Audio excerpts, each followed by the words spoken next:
The tale began with the protagonist immersed in a video game where a menacing skeleton addressed the knight, declaring him truly worthy of being his rival. The skeleton remarked that indeed the rumors were true and that the title Nightmare of the Continent suited him perfectly. Yet, he added, as long as the forces of light stood by their side, they would never surrender. Sunghyun thought to himself that this was both a terrifying immortal king and a noble knight of light.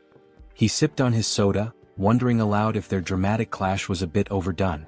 Still, he acknowledged it was just a performance. But how had things ended up this way?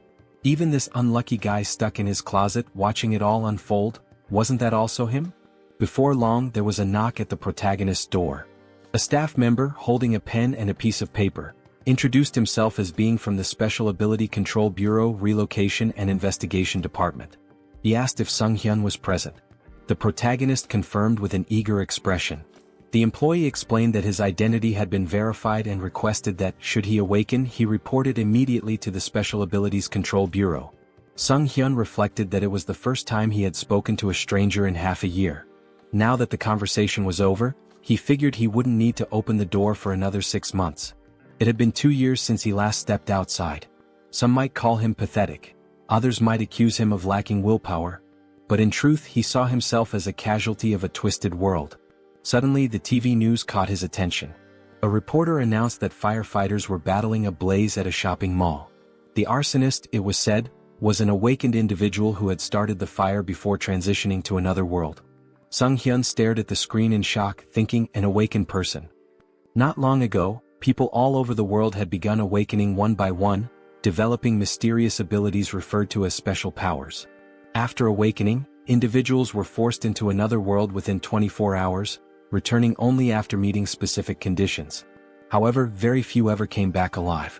Desperate and hopeless, many of the awakened resorted to committing senseless crimes before their inevitable departure.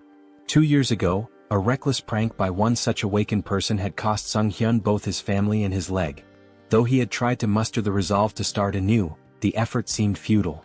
At one point he sat on a specialized exercise machine attempting to work his legs. He slumped down, exhausted, asking himself what the point of all this was. Why was he so afraid of stepping outside? Perhaps with just a little more determination something might change. Maybe he could leave this place and go somewhere, anywhere. Suddenly, a translucent system window materialized above his head. It displayed a message, dimensional distortion detected. Connection to the Akasha system in progress. Awakening of a unique skill. The unique skilled avatar had been awakened, and a countdown began. 24 hours remained before transitioning to another world. Sunghyun cried out in terror, exclaiming that this must be some kind of joke. How could it all happen so abruptly? The system window displayed a warning. Failure to enter the travel portal within the allotted time would result in a forced transition. With a panicked expression, Sunghyun flung open his closet. He recalled hearing that returning to Earth took about a year, and with time in the other world flowing 10 times slower, this meant he'd have to endure 10 long years there to get back. Eventually, the protagonist, now clad in full gear, stood nervously before the glowing portal. The system window informed him that 3 minutes remained until the transition. Gripping his head in distress, Sunghyun thought, I can't even step outside normally, and now there's a portal in front of me. I have no strength, no skills. How am I supposed to survive in another world?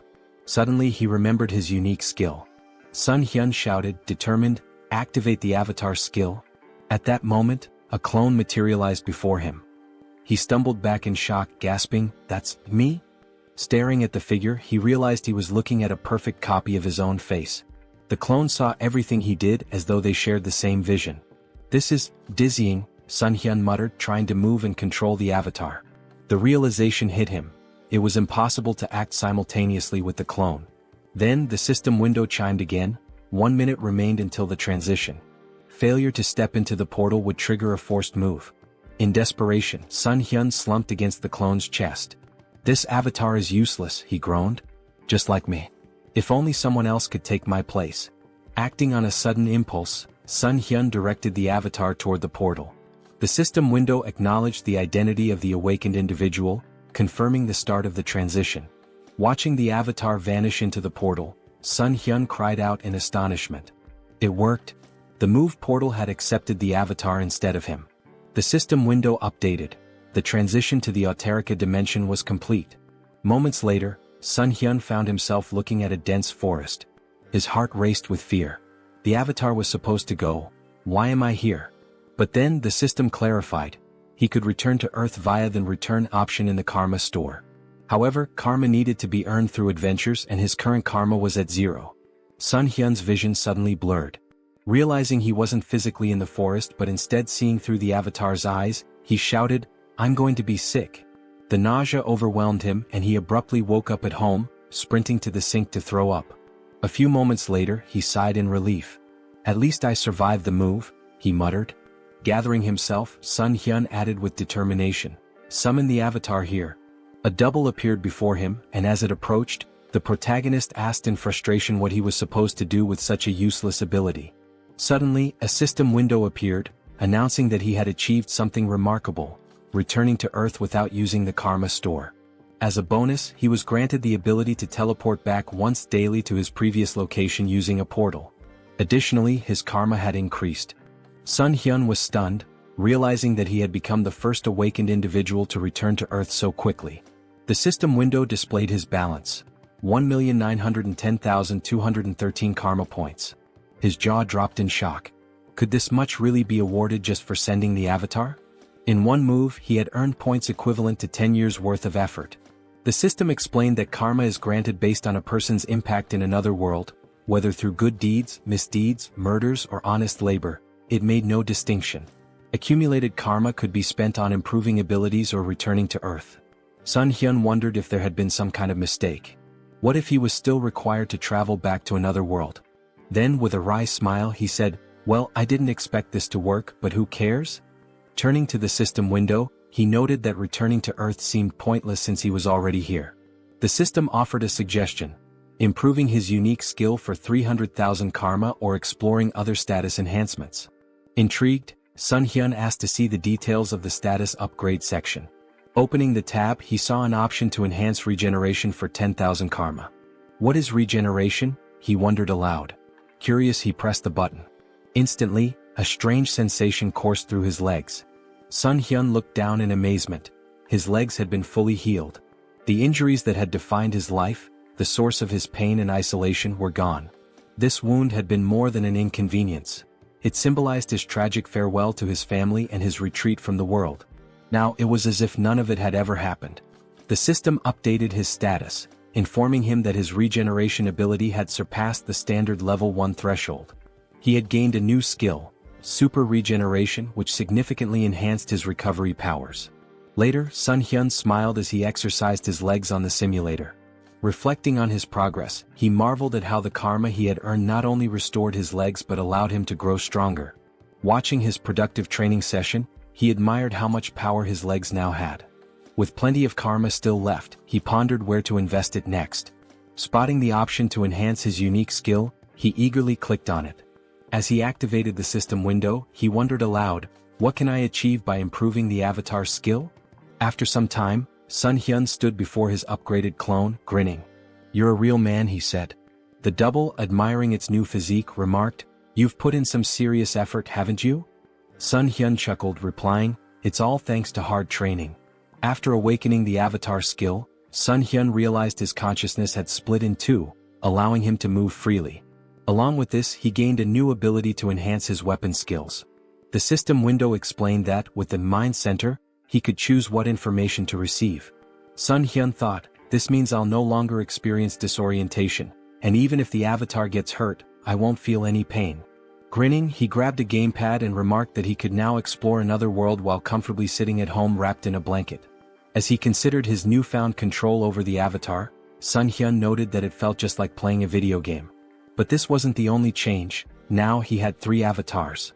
Pondering aloud, he wondered if their numbers would continue to grow as he developed the skill. This could get confusing, he muttered. I can't just keep calling them avatars. I need names. Looking around for inspiration, his gaze landed on a ketchup packet on the table. The first clone, he declared, will be called Hans. The system window updated, showing Hans's abilities: general skills, mind center, super regeneration, individual skills, mana attraction. Note: first avatar is Sunghyun. Turning to the second clone, Sunghyun named him Heinz. The system displayed Heinz's abilities: general skills, Mind Center, Super Regeneration. Individual Skills, Survivability. Note, second avatar is Sunghyun. Sunghyun couldn't help but comment, mana attraction and survivability? What kind of bizarre combination is this? Then with a grin he added, well, it's time to complete my long-awaited quest. Settling on the couch, Sunghyun began controlling his clones. He sent Hans to teleport to another world, while Heinz took a bag of garbage and stepped outside. As Sunghyun switched his attention to Heinz, he saw sunlight streaming down and marveled that he felt no anxiety. The mind center is working perfectly, he thought. Hans must already be in another world by now. Switching control to Hans, Sunghyun observed that it was nighttime in a seemingly tranquil forest. It's so quiet, he murmured. Just then, a black panther emerged from the dense foliage. Startled, he exclaimed, how did that thing show up out of nowhere? The panther lunged, but Hans quickly unsheathed his sword and drove it into the beast's mouth. Sunghyun noted with satisfaction, exactly as I expected. No fear or pain. Just like a game. Hans withdrew the sword and finished off the panther. Sitting beside the panther's lifeless body, Hans muttered, is it this hard because I haven't leveled up yet? I'll be in big trouble if I run into another monster. Scanning the area, he spotted a small settlement in the distance. A short while later, Hans arrived at the village, where he was greeted by a villager named Glokali. Smiling warmly, Glokali welcomed him, praising his courage for navigating the monster-filled forest at such a late hour. Hans grinned, gesturing to his injured body. I've got wounds all over me. Elder, do you think I could stay in the village for the night? Glokali nodded with a kind smile. Of course, he said. We should always help each other. Hans exhaled with relief and gratefully thanked the elder. A short time later they were walking through the village, passing by the houses. The elder commented that it was the first time he had seen such clothing and equipment, asking if Hans had come from far away. Hans chuckled. I got a little lost. Kept walking and somehow ended up here. The elder smiled warmly. It's nice to meet someone new after such a long time. How about we share a drink at the tavern? Later that night, Hans lay on a bed, smiling to himself. They even gave me a room here, he mused. The longer he stayed, the more he thought about how kind the villagers were. How long has it been since I felt so happy talking to people? Today really was a good day. Meanwhile, the protagonist sat on his couch, holding a mug of alcohol. This is great, he said aloud, savoring the feeling. Eating chicken after a shower, pure bliss. Traveling around the world like this is amazing. Feeling a pang of guilt, he added, I'm embarrassed though. Hans is working so hard out there. He reflected that Hans was practicing his survivability. I don't know when I'll have to send him away again, so it's good he's preparing. With a smile, Sunghyun concluded, this is fantastic. But no matter how much my clones accomplish, I need to learn more about the other world. What kind of place is it really? He opened his laptop, smiling as he thought, I'll be a great leader. Suddenly, a system window appeared, declaring, Avatar is dead. All skills and data acquired by the avatar will be reset. Sunghyun froze in horror. Hans died. He pointed at the system window, panicked. He died in that village. Could it have been that old man's doing? Did he slip something into the drink? He shook his head, frustrated. How careless of me. Then a thought struck him. Wait, am I reconnecting to the avatar? At the same time, back in the village, Glokali stood with another man near Hans's lifeless body. I thought he'd be useful, Glokali said, but he turned out to be just an empty shell. He managed to get through the forest alone, so I thought he had real potential. But in the end, he's just another elite skeleton. As Sunghyun began to control Hans's body again, he wondered in shock, what's happening here? The system window popped up, stating, race changed to undead.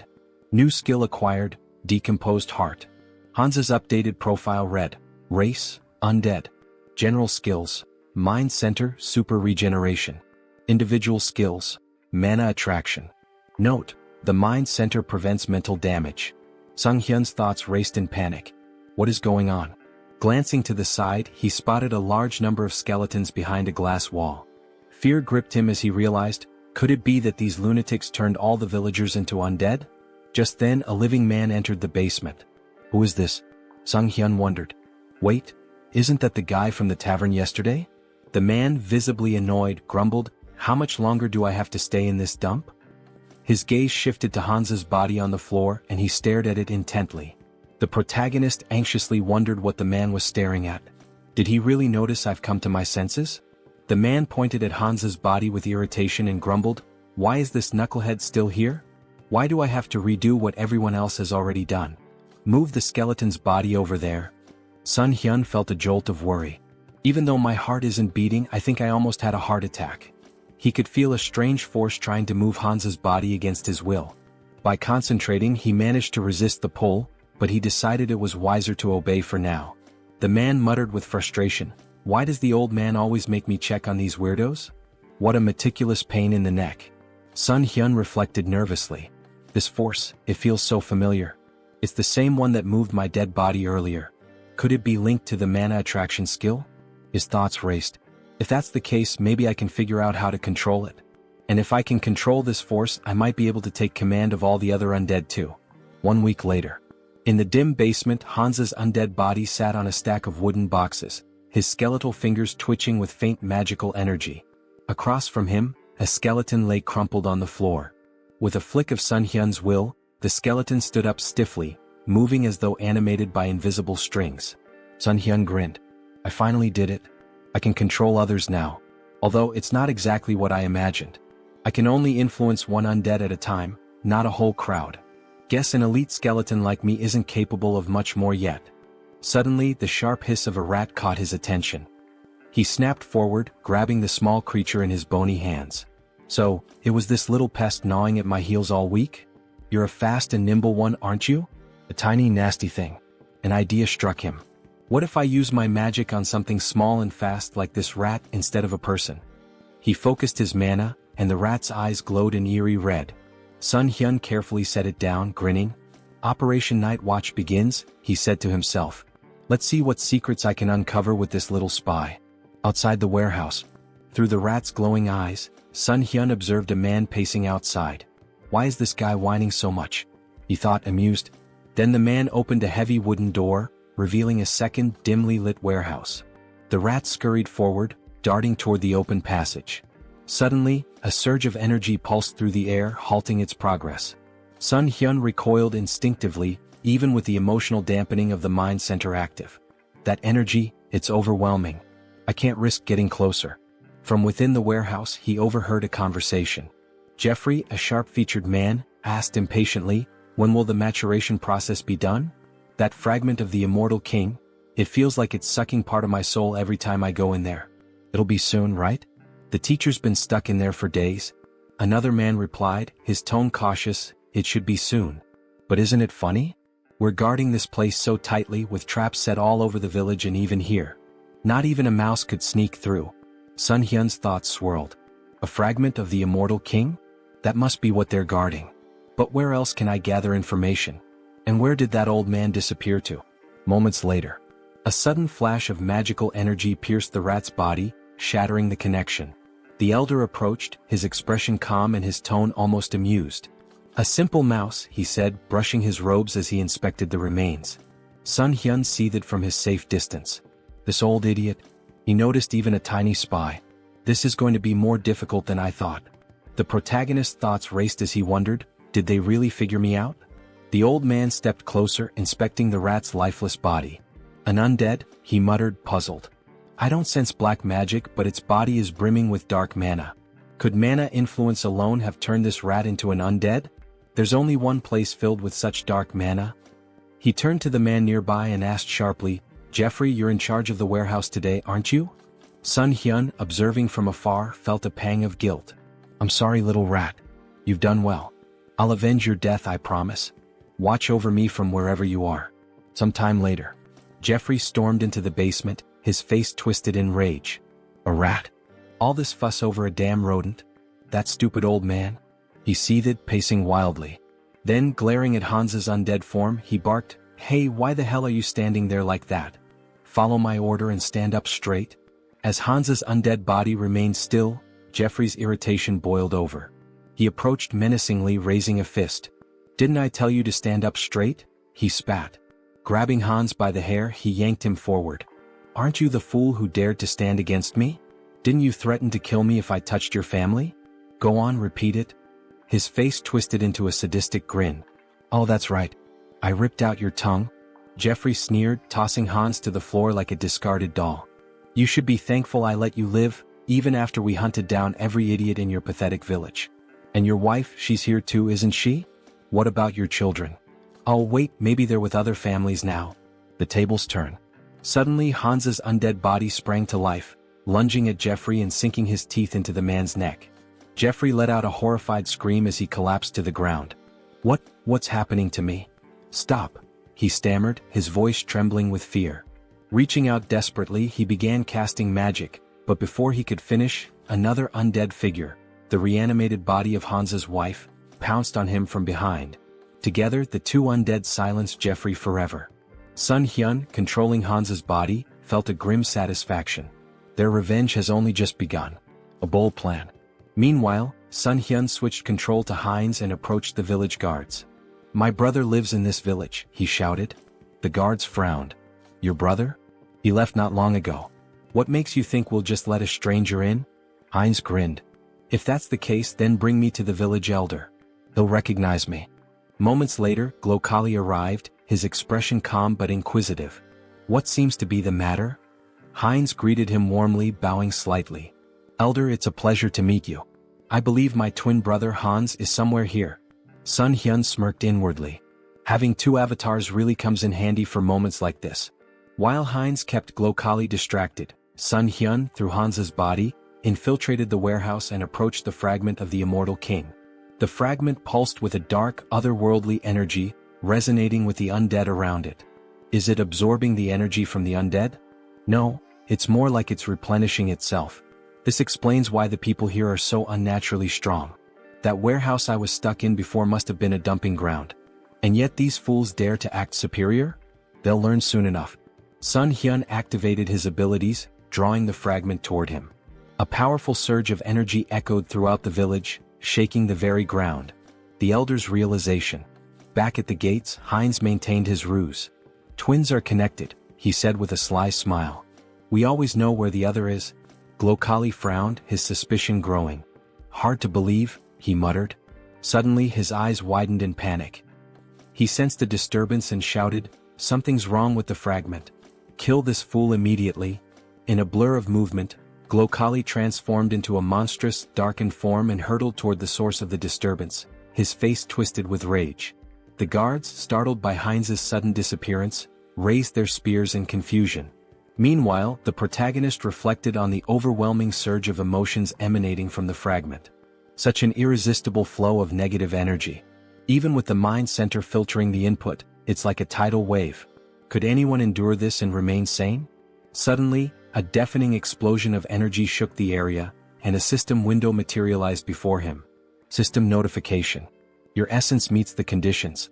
Information unlocked. Immortal magician Demolic. Rank increased due to the power of the fragment of the immortal king. Dark magic hidden in the fragment has assimilated with your essence. New skill acquired, demonic wisdom. This skill grants mastery of dark magic and an innate understanding of its mechanics. Sunghyun marveled at the new power. Demonic wisdom. Just by observing dark magic, I can wield it as if I've known it forever. This changes everything. In the basement, a man stood near the remnants of Jeffrey's last stand, muttering to himself. That idiot couldn't even handle a zombie rat. Now I have to clean up this mess. Before he could proceed, the elder's booming voice rang out. Check the fragment immediately. And find Jeffrey. Grumbling, the man approached the cage containing the fragment. Why is it so quiet? He asked, leaning closer. Suddenly, a mass of undead surged from the shadows, clawing at him. Panicked, the man shouted, This is impossible. How can they? His words faltered as Heinz's voice cut through the chaos, calm and sarcastic. Lovely weather today, isn't it? The man's eyes widened in horror. How is he talking? The undead latched onto him, but he managed to release a small burst of magic, pushing them back momentarily. However, the cage shattered, releasing a flood of monsters into the basement. Heinz smirked, his voice dripping with mock politeness. Ignoring someone's greeting? How rude. Sunghyun observed through Heinz's perspective, marveling at the newfound power demonic wisdom granted him. Dark magic feels as natural as breathing. This knowledge, it's like it was always there waiting for me to unlock it. Outside, a massive explosion rocked the village as the undead spilled into the streets. Heinz commanded them with unwavering authority. Don't let anyone escape. Kill them all. The confrontation with Glokali. A skeleton's body fell before Heinz and the elder, Glokali, emerged, his expression cold and furious. "You should have been an elite skeleton," he growled. "What did you do with the fragment of the immortal king?" Heinz greeted him with a grin. "Glokali, it's been too long. By the way, thanks to you I lost my heart. Fortunately, I found a new one in your warehouse." Glokali's face contorted with rage. "You dare to merge a fragment of the immortal king with such a pitiful body? You've gone too far." Raising his hand, he invoked a powerful spell. Finger of Death. A wave of dark energy surged forward, striking Heinz with enough force to sever his arm. Heinz glanced at his dismembered limb, more annoyed than pained. Attacking someone mid-conversation? Really, where are your manners? Silence. Glokali roared. "Do you have any idea how much effort and resources I've poured into this fragment? An entire year's worth of preparation, and you've ruined everything." Glokali's eyes blazed with fury. "I was so close," he growled, "to wielding a power greater than anything in existence. And now you've turned my masterpiece into this?" Heinz smirked, wrapped in the swirling energy of dark magic. "What's wrong, old man? Can't handle a rookie demolic? Dark thorn?" Glokali roared, sending tendrils of shadow magic spiraling toward Heinz. Heinz laughed. "Using high-ranking magic against a beginner? You must really be desperate." His voice turned cold as he countered effortlessly, "I'm the only one who can truly control the fragment, and you know it." Glokali sneered. "You may have survived the destruction of your body, but I'll dismantle it and use it for experiments. Let's see how you handle this destructive ectoplasm." Heinz scowled. "Stop reciting your skills like an amateur." His voice rose with disdain. "And just die already, Alfred."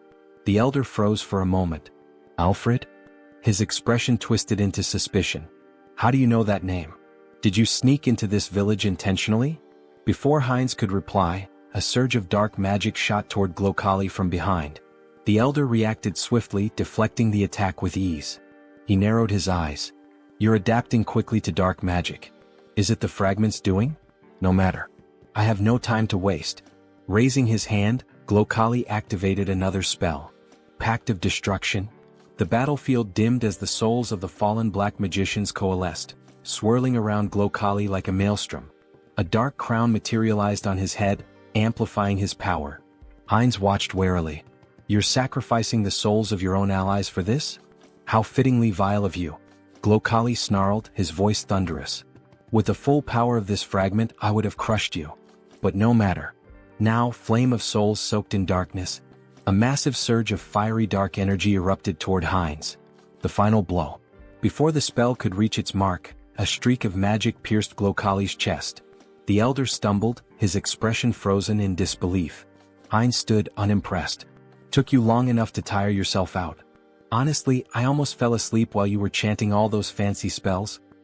He added with a smirk, "By the way, thanks for plunging me headlong into dark magic. I think I've finally mastered it." Blood trickled from Glokali's lips as he collapsed to his knees. "How could I die like this? So senselessly?" Heinz watched him fall lifelessly to the ground. Raising his gaze to the sky, he muttered, "Alfred, I hope you saw all of this. Your revenge is complete. Rest in peace." Elsewhere. In a grand cathedral, Rista knelt before a massive statue, her hands clasped in prayer. The flickering light of candles illuminated her solemn face. A knock interrupted her meditation. Rising, she opened the door to find Martin, his face pale with urgency. "Are you finished praying?" he asked. "Yes," she replied calmly.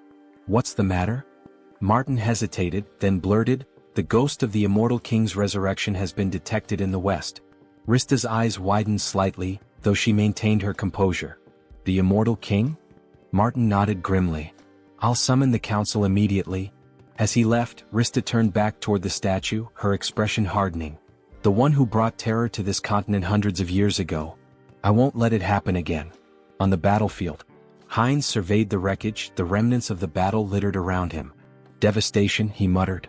"Hundreds of undead destroyed." A grin crept across his face. "But losses can always be replenished. There's no need to mourn."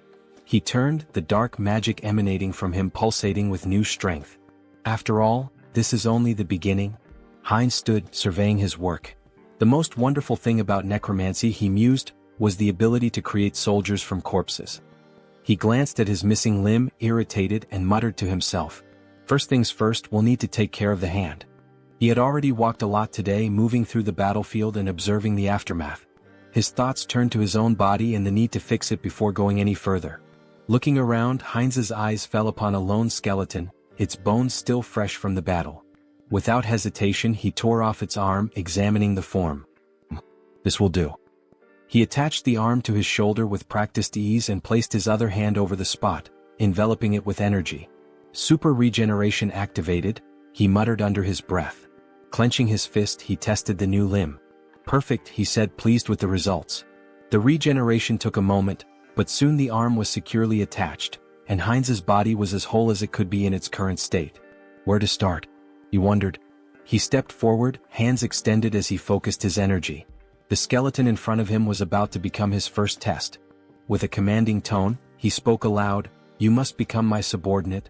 The voice of the evil wisdom, the fragment of the immortal king that had fused with his soul, whispered to him in the back of his mind. Its presence filled him with strength, guiding him toward his goal. Return the remaining magical power to your body, cleanse it of the fragments of thoughts. But as he focused, something went wrong. The skeleton suddenly fell apart, crumbling into dust. What? Heinz raised his hands in confusion. Didn't work? A moment of silence followed as Heinz stood before the pile of bones, arms folded, contemplating. He muttered to himself as realization dawned on him.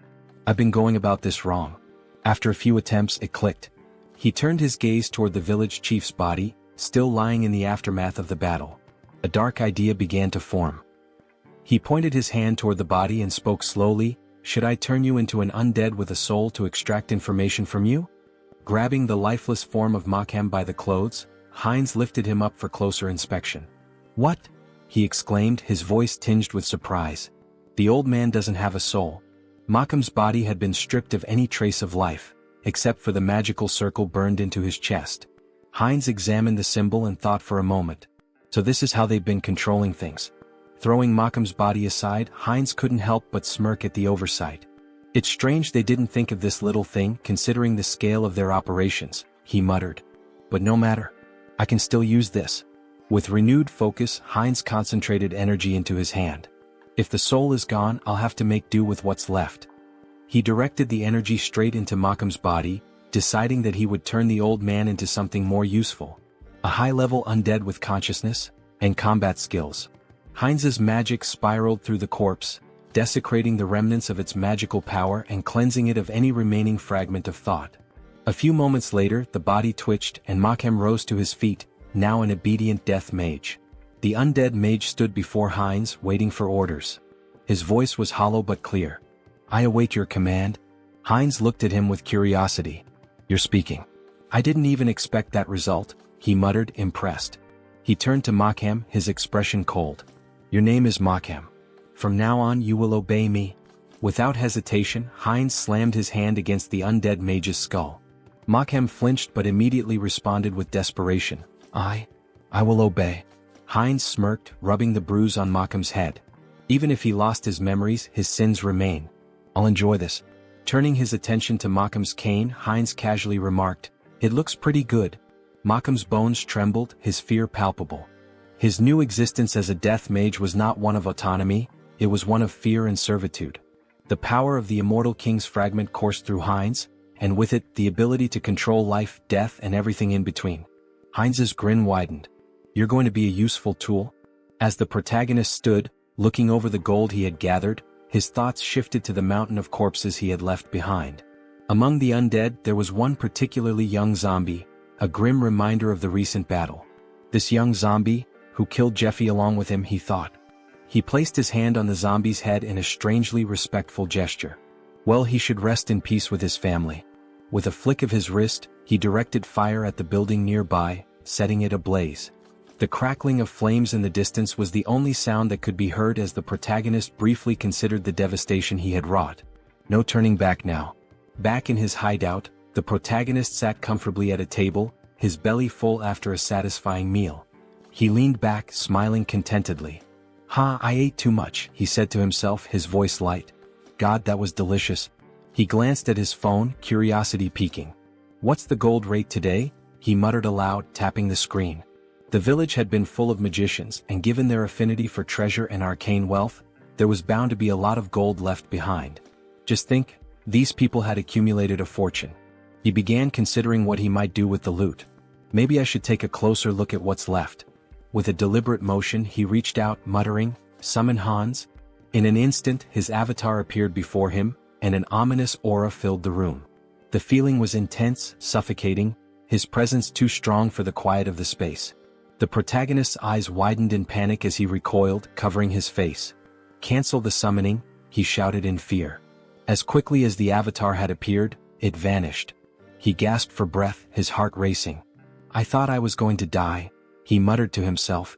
"What should I do now?" He scratched the back of his head in frustration, trying to regain his composure. "I need to summon Hans, but maybe I should improve my unique skill first."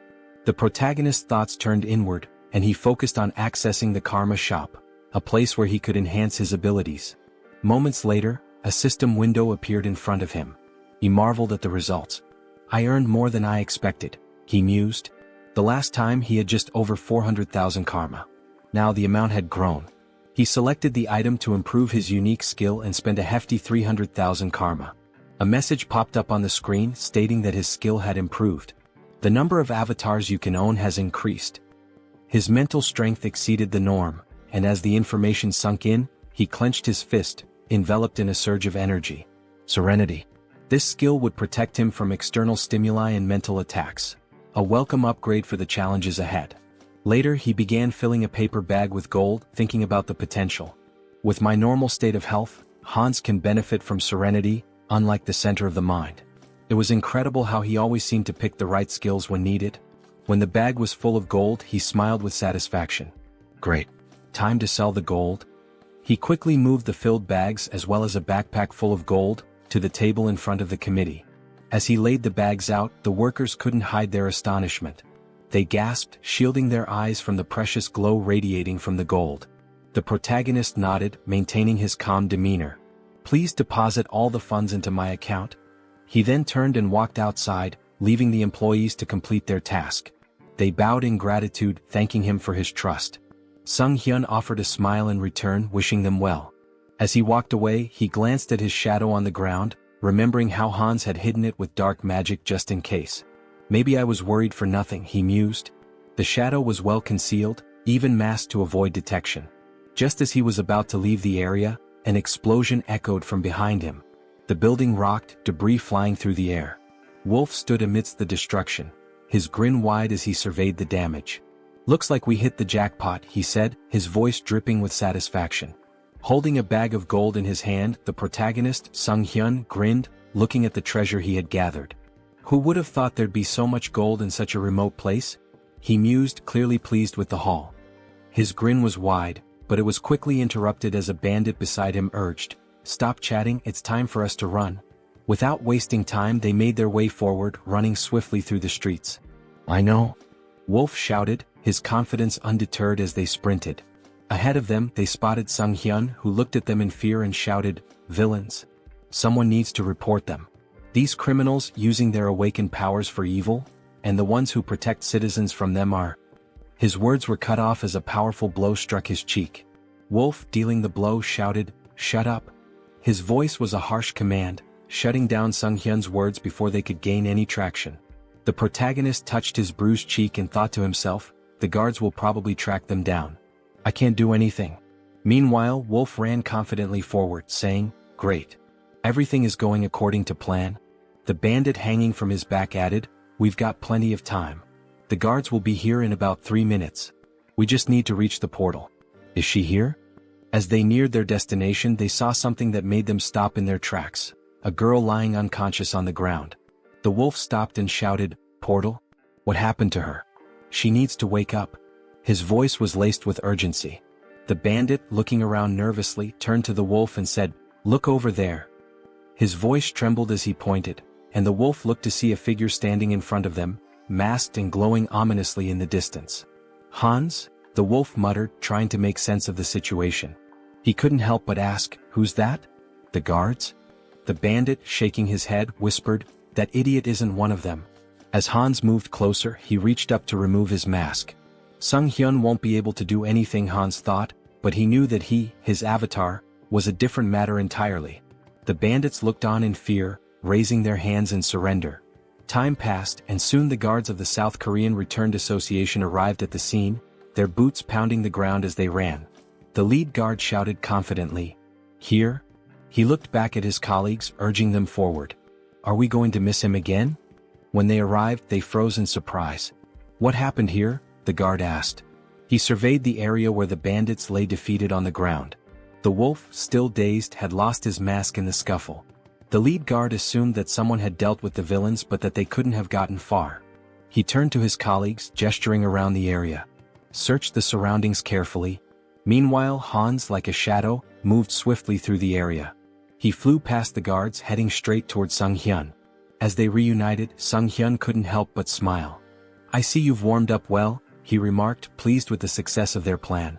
The tension hung in the air as the scene shifted to what would come next, the consequences of their actions and the looming threat of the guards' arrival. Heinz strolled around the parking lot with his hands in his pockets, feeling a sense of satisfaction as he reflected on how relieving stress like this could sometimes be a good idea. His mind was clear for the moment, and the mundane surroundings seemed to offer a rare calm. Meanwhile, Hans, his second avatar who possessed the unique skill Vitality, stood at the entrance to a city on the east side. With a smile on his face, he shielded his eyes from the sun as he looked out at the unfamiliar skyline. "I finally made it here," he said, a hint of excitement in his voice. He remembered Malcolm's words about this city, and after seeing it for himself, he concluded that the old man hadn't lied after all. Stepping into the city, Hans mused aloud, "This is my debut in another world." But even as he admired the bustling surroundings, something didn't feel right. "Although there's still everything ahead," he added, scanning the area. However, as he walked deeper into the city, he realized something. Why was the city so empty? It seemed that the locals weren't paying much attention to newcomers. People went about their business as if strangers were a normal occurrence, not even sparing Hans a glance. Just then, in a nearby alley, a robber turned to his companion Diana and exclaimed, "Was this a joke?" He pointed an accusing finger at her, his expression dark. "I warned you." Diana, trembling, folded her hands in a prayer pose and apologized, pleading for a little more time. The robber's tone grew harsher. "I want 2 silver coins from both of you," he demanded. "And you have 3 days. No money? Then there's no other choice." Hans, who had been casually observing the scene from the corner of his eye, thought to himself, local thugs, and a young girl being manipulated. How cliché. He was about to continue walking, uninterested in getting involved, but fate had other plans. As Diana turned and tried to flee from the robbers, she collided with Hans. She stumbled back, immediately lowering her head in apology. "Sorry," she muttered, not knowing who he was. "Let's talk," Hans said, his tone calm as he sized her up. "How well do you know this city?" It was clear to him that he would need a guide. "Who are you, uncle?" she asked, surprised by the stranger's sudden question. Hans grinned, holding up 2 silver coins in his hand. "I'm a potential employer," he said, his smile widening. "Maybe we can discuss the terms?" Diana's eyes widened as she stared at the silver coins, the promise of money catching her attention. She quickly agreed, and the two of them made their way through the streets toward an inn. When they arrived, Diana pointed to the building. "This inn is one of the best places you'll find here," she said, clearly proud of her choice. "What do you think?" Hans, now understanding a bit more about her situation, nodded thoughtfully. He could tell from the way she spoke that life hadn't been easy for her. Diana had barely been making ends meet, struggling to care for her sick brother after the loss of her parents. She also mentioned how she couldn't pay the local tax. In response, Hans handed her a silver coin, and Diana's eyes sparkled with gratitude. "Okay," Hans said with a smile. "You'll come to me tomorrow as soon as you wake up. We can discuss your pay then." Diana agreed quickly, and with that she became his guide, earning 2 silver coins a day. That night, Hans lay down on the bed at the inn, his hands tucked under his head as he made himself comfortable. "Well," he thought, "I'll pretend I'm doing a good deed even if she just wants to rob me." He chuckled to himself and settled in for the night, his thoughts drifting off as he prepared for whatever the next day might bring. Heinz sat up in bed, scratching his head in frustration. The bed was terribly uncomfortable, and despite his best efforts, he couldn't seem to fall asleep. He tossed and turned for a while, but then a sudden sneeze from outside caught his attention. Curiosity piqued, he got up and walked to the window, pressing his hand to the glass. His eyes widened in surprise as he spotted Diana sitting on the ground outside, leaning her back against a box. "Hey, is that her?" he muttered to himself.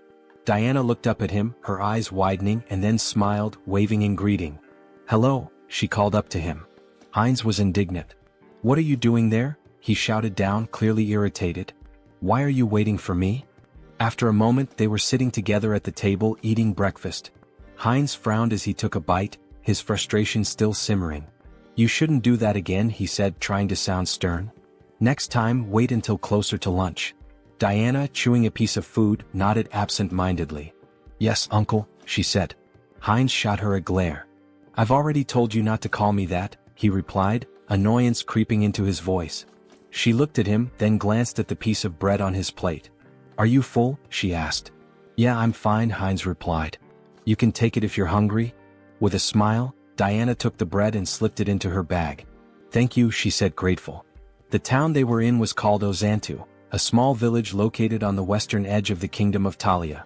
As Heinz and Diana walked through the streets, Heinz noticed something odd. He ran his hand along a drawing on a wall, which reminded him of ordinary medieval towns, but something about the symbol that was repeated throughout the town felt off. "This symbol? It's strange," he murmured, his curiosity growing. Heinz examined it more closely and said, "It looks like paint, but something's not right." Diana leaned in to take a closer look, and her face darkened. "It's blood," she replied, her tone serious. Heinz blinked, not believing it at first. He sniffed the symbol and gave a skeptical look. "Is that true?" he asked. Diana, not missing a beat, quipped, "Didn't you eat venison soup yesterday?" Heinz turned to her in surprise, blinking in disbelief. "How did you know?" he asked. With a smile, Diana pointed to her nose and said, "I have a very good sense of smell." Heinz found it fascinating. A good sense of smell? He thought. Is that her special skill?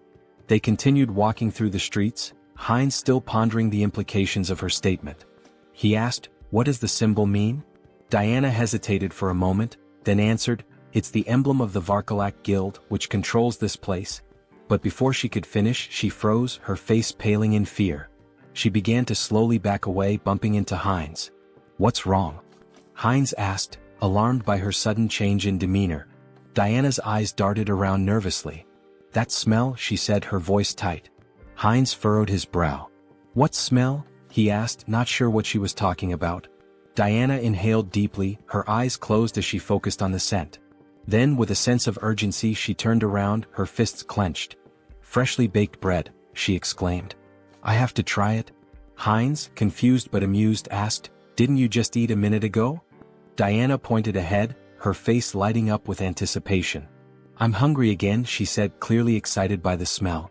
They followed the scent down an alley which led them to a door. When they peeked inside, Heinz's stomach dropped. Behind the door was a corpse, its lifeless body sprawled on the ground. The smell of bread was still in the air, but the sight of the body made it clear that something sinister was at play. A few days later, Heinz stood against a wall, arms folded, waiting impatiently. "She's never been late before," he muttered. "Something must be wrong." Just then, a bandit approached him, a smirk on his face. "Hey buddy," the bandit called out, drawing Heinz's attention. Heinz looked at the bandit in surprise, unsure of what to make of the situation. The bandit, arms folded and wearing a smug expression, said, "We should talk." Heinz felt a moment of frustration, thinking to himself, has it really come to this? The next instant, he handed the bandits a handful of silver coins, offering them a smile. "Take this," he said, trying to remain calm. "There aren't many, but I hope they help maintain some sense of public order." The bandits exchanged looks, then one of them picked up a silver coin, a grin spreading across his face. "Seems we've quickly found a common language," he remarked, clearly amused. Heinz thought to himself, I brought money just for this kind of situation. But then, his eyes narrowed as he noticed something. The bandit had a symbol on his neck, one that looked strikingly similar to the emblem Heinz had seen on the walls of the city earlier. His thoughts turned grim. Diana had warned me to avoid the alleys. We need to leave this place as soon as possible. Heinz couldn't help but wonder just how terrified the girl must have been, given how deeply afraid she'd seemed of the thugs. The bandits moved away, but one of them turned to the other and asked, "Why did you grab this brat?" His comrade responded dismissively, "How should I know, idiot? We're just following orders." The word struck Heinz like a blow. "Brat?" he thought. "Don't tell me those two bastards grabbed Yen?" Without thinking, he shouted after them, "Wait a minute!" The bandits turned around in surprise, eyeing him curiously. Heinz clenched his fist. Damn it, timing is everything in situations like these. If things get dangerous, I can just cancel the call. He forced a smile, trying to stay calm. There's something I wanted to know. At that moment, Diana's voice suddenly called out to him, and he turned around in shock. "Huh? Diana?"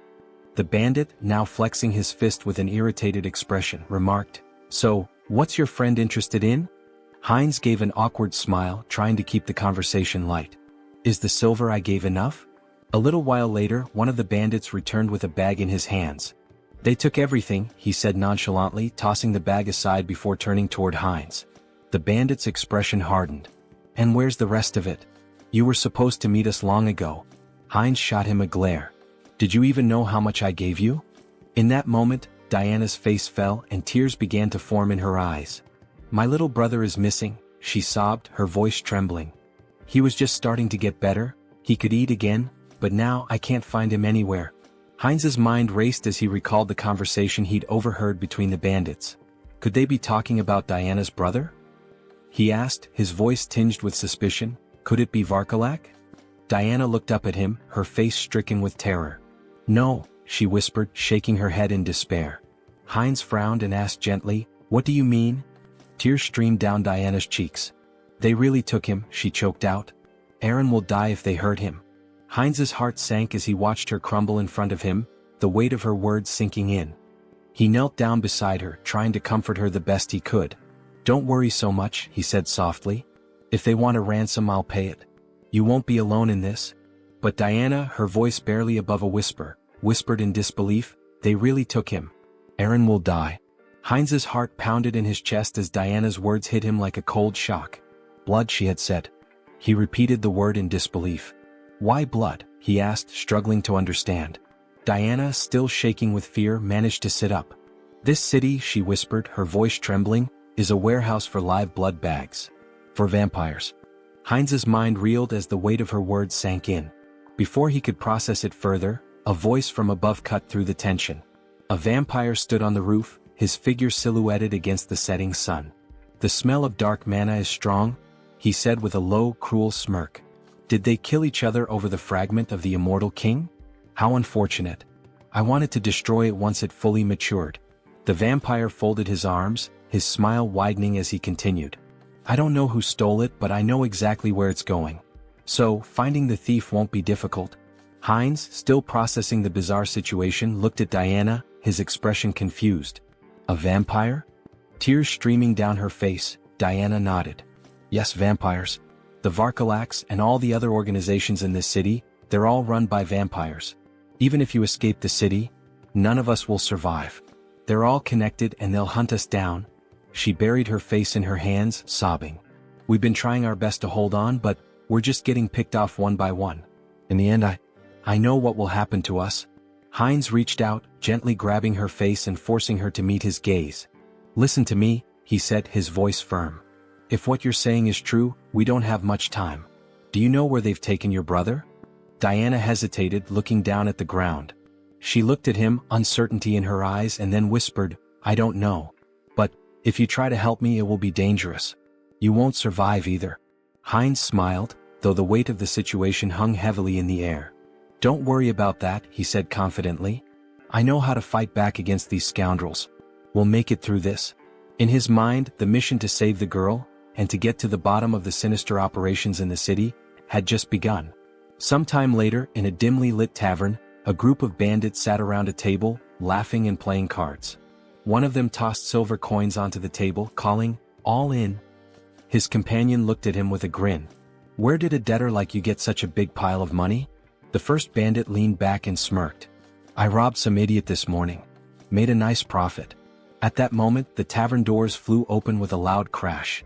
The bandits turned in surprise, just in time to see Heinz stride into the room, his expression determined. One of the bandits stood up with a sneer. "What's this then?" he said, striding toward Heinz. "Who's this idiot?" His comrade snickered. "Is he some new fool who thinks he can challenge us?" The bandit raised his hand to stop his friend, looking Heinz up and down before saying, "So, you're the idiot we robbed. Came to give us more money, did you?" Heinz didn't flinch. He held his ground, his eyes steely with resolve. Meanwhile, near the entrance of the tavern against the wall with the vampire symbol, blood dripped slowly from a wound. A guard lay slumped, his broken body leaning against the wall. The bandit sneered at the scene. "What happened to the guards?" he asked. "Did you give him a coin or something?" Heinz's expression darkened as he met the bandit's gaze. "I won't ask again," he said quietly but with a deadly edge in his voice.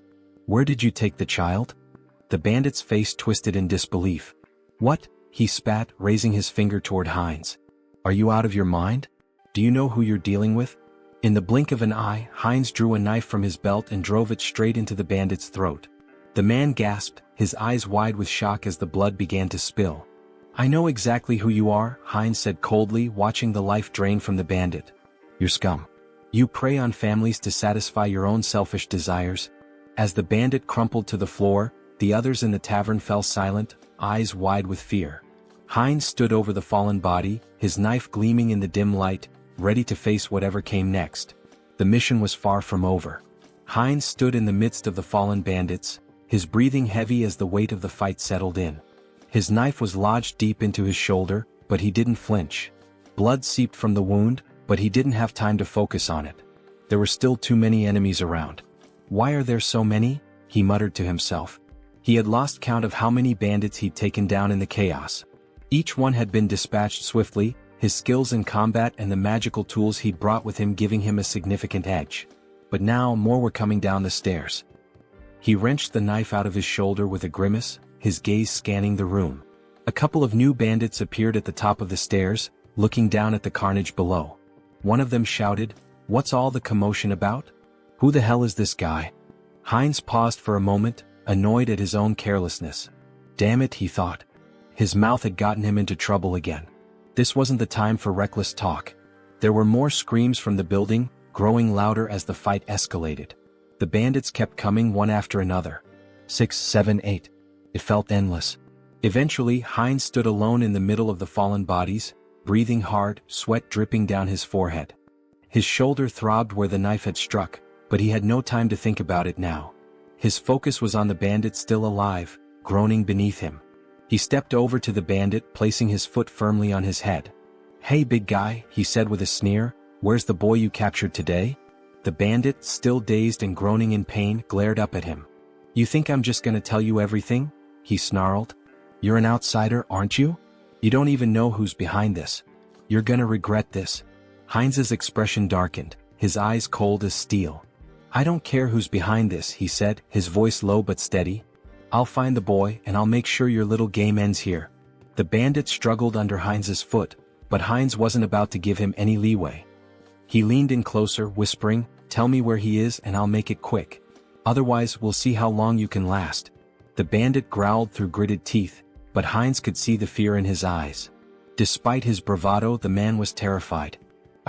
I don't know where they took him," the bandit spat, "but the leader, he's the one with all the answers. He's got a place near the old mill. Go there if you want to find the kid." Heinz's eyes narrowed. This was the break he needed. The mill. Got it? He stepped off the bandit's head and turned, heading for the door. As he did, he thought to himself, this isn't over yet. They've taken too much from this town and I'm going to put an end to it. He left the tavern, the weight of the mission heavy on his shoulders. There was no turning back now. After some time, Heinz opened the door to the room. Seeing the boy sitting on the floor, he asked, "Is this Aaron?" Trembling with fear, Aaron held his head and begged for mercy. The avatar knelt down, extended a hand toward him and reassured him, "Don't be afraid." Aaron's sister had pleaded for his rescue. Confused, Aaron asked, "Do you know my sister?" At that moment, a vampire in bat form flew into the scene. Heinz turned to Aaron, confirming, "It's true. I'll explain everything once we're out of here. But first we need to leave." The vampire landed on the window and shifted into his human form. Glaring at Heinz, he sneered, "Who are you? How dare you touch my food in my restaurant?" Heinz froze, feeling a sinister presence behind him.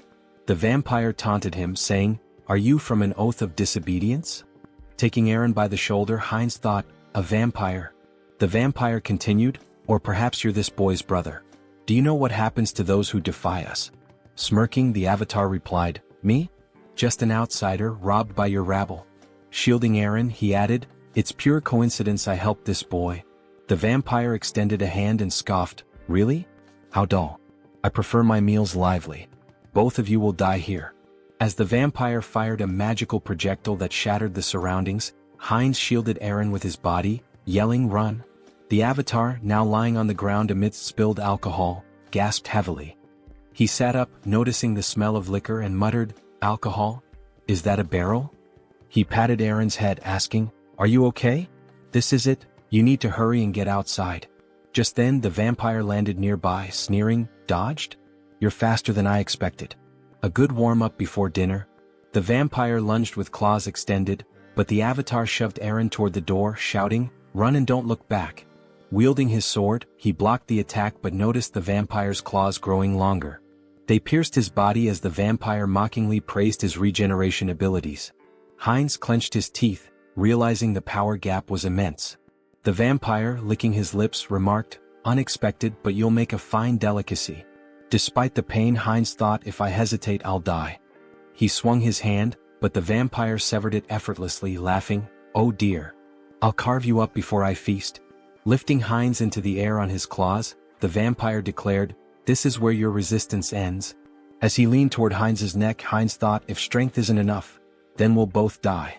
From his mouth, he unleashed a hidden fire spell, engulfing the area in flames. Shocked, the vampire shouted, "What is this? A fire magic tool? You were hiding this." Thrown to the ground, Heinz noticed the alcohol spilling across the floor. A plan formed in his mind. The vampire screamed in terror, "You're insane. Do you want to burn us both alive?" The vampire attacked, slashing Heinz's body. Laughing maniacally, he jeered, "Fragile flesh." But Heinz headbutted him with full force, sending him flying. "You said it yourself. I have a strong body and good regeneration. Tough enough for you?" he growled. The vampire screamed, "No. Stop." But Heinz advanced, and the next moment an explosion consumed the building. Amidst the flames, Heinz lay on the floor, murmuring, "Impressive. I survived. Being strong has its challenges." A notification appeared before him. "Mission complete. Help the unlucky girl." Outside the burning building, Diana clung to her brother, staring at the inferno. "Uncle," she cried. Meanwhile, a system window announced, "Avatar Heinz has died. The avatar will respawn in 7 days." Diana stood there, exhausted from her work, wiping the sweat from her brow as she watched the man walk away. She had been cleaning his shoes for what felt like hours, and now that the job was finished, she could finally take a moment to catch her breath. The money left on the table was a small consolation, but it would be enough to help with the next day's bills. Her thoughts drifted to the events that had unfolded not long ago. The building that had once been the scene of chaos was now nothing but a smoldering wreck. She had heard that the avatar Heinz had been consumed by the flames, leaving her to wonder about the fate of the man who had helped her and her brother. The world around her flickered, and a new, familiar figure stood before her. It was Heinz, alive, standing in the middle of the street as if nothing had happened. His body was covered in bandages, but the intense aura he exuded made it clear he had come back, somehow. Diana stared at him, mouth agape. Her heart skipped a beat. "Uncle?" Heinz's eyes softened, and he smiled faintly despite the pain he was clearly in. "I told you I'd be back," he said, his voice hoarse. It was then that the system window appeared in front of him, announcing that Avatar Heinz had been reborn after 7 days. His rebirth had been completed, and with it came a sense of purpose, a new mission to carry out. The flames from the explosion, the chaos, the danger, they were all behind him now. But Heinz knew this was just the beginning. Whatever had happened, whatever lay ahead, he was ready. And this time he wouldn't fail. Diana slowly approached him, her eyes filled with disbelief and relief. "You're really here? You're alive?" Heinz nodded, offering her a reassuring smile. "I told you I'd keep my promise." He extended his hand, a gesture of both gratitude and solidarity. "Let's move forward together." And with that, they began to walk side by side, ready to face whatever challenge. After some time, Heinz sat on the edge of the bed, staring at the system window deep in thought. It displayed that the interdimensional transfer would take 10 days to complete. "Longer than I expected," he muttered, "but that's fine." Suddenly the wall burst apart and Virik stormed in, grabbing Heinz by the neck. He slammed him against the wall and growled, "This was your doing, wasn't it? The tracks from the forest lead straight here." Heinz, gasping for air, thought, vampires. Have they figured it out already? Virik sneered. The outsider was under the jurisdiction of my slain kin? He accused. Despite his struggle, Heinz couldn't muster the strength to fight back. What a monster, he thought, his teeth clenched in frustration. Leaning closer, Virik sniffed the air around Heinz's neck. I don't sense the aura of dark magic or the blood of my king, he mused aloud. Heinz, barely able to speak, croaked, What are you talking about? I don't understand. I was just sleeping. Virik grinned menacingly. Don't understand, huh? Let's see about that. Pulling Heinz closer, he sank his fangs into his neck. I'll ask again, slowly this time. Lies won't work. Heinz convulsed in pain, thinking this is insane. Why is this happening to me again? The system window flashed a notification. Entity appearance has changed, vampire. Virik released him, stepping back as another message appeared. Special skill acquired, legacy of lesser blood. Heinz's super regeneration had been replaced with regeneration. Still radiating an overwhelming aura, Virik asked, So, are you truly uninvolved in the vow of disobedience? Heinz felt the oppressive authority of the higher vampire, his blood screaming for submission. Swallowing hard, he replied, No, Lord Virik. I'm just a simple traveler. Despite the instinct to obey, Heinz knew his center of the mind ability blocked the compulsion. Virik turned away, muttering, Was I mistaken? Then he commanded, Follow me. We have important matters to attend to. Heinz smiled faintly. Fine. I'll go, and gather some intel while I'm at it. They soon arrived at the Azanta branch of the Vargalak clan. Inside, vampires greeted Virik with respect, though their eyes narrowed at Heinz. One sneered, What is this? New blood. A female vampire covered her mouth, disdainful. What were you thinking bringing scum like this? Before Heinz could react, Rosalicia appeared, a glass of red liquid in hand. Beaming, she grabbed his arm. Hello, little blood. Long time no see, she exclaimed. Her cheerful demeanor caught Heinz off guard. Who is this drunkard? He thought. She introduced herself with a bright smile. I'm Rosalicia. And you? He hesitated but answered, Heinz? Rosalicia handed him the glass. Don't be rude. We're both lesser bloods, aren't we? Here, freshly squeezed blood. Drink up. Heinz stared at the glass, debating. If I drink, I might avoid suspicion. Taking a small sip, he felt a surge of thirst, even through his mental filter. Alarmed, he thought, drinking this is dangerous.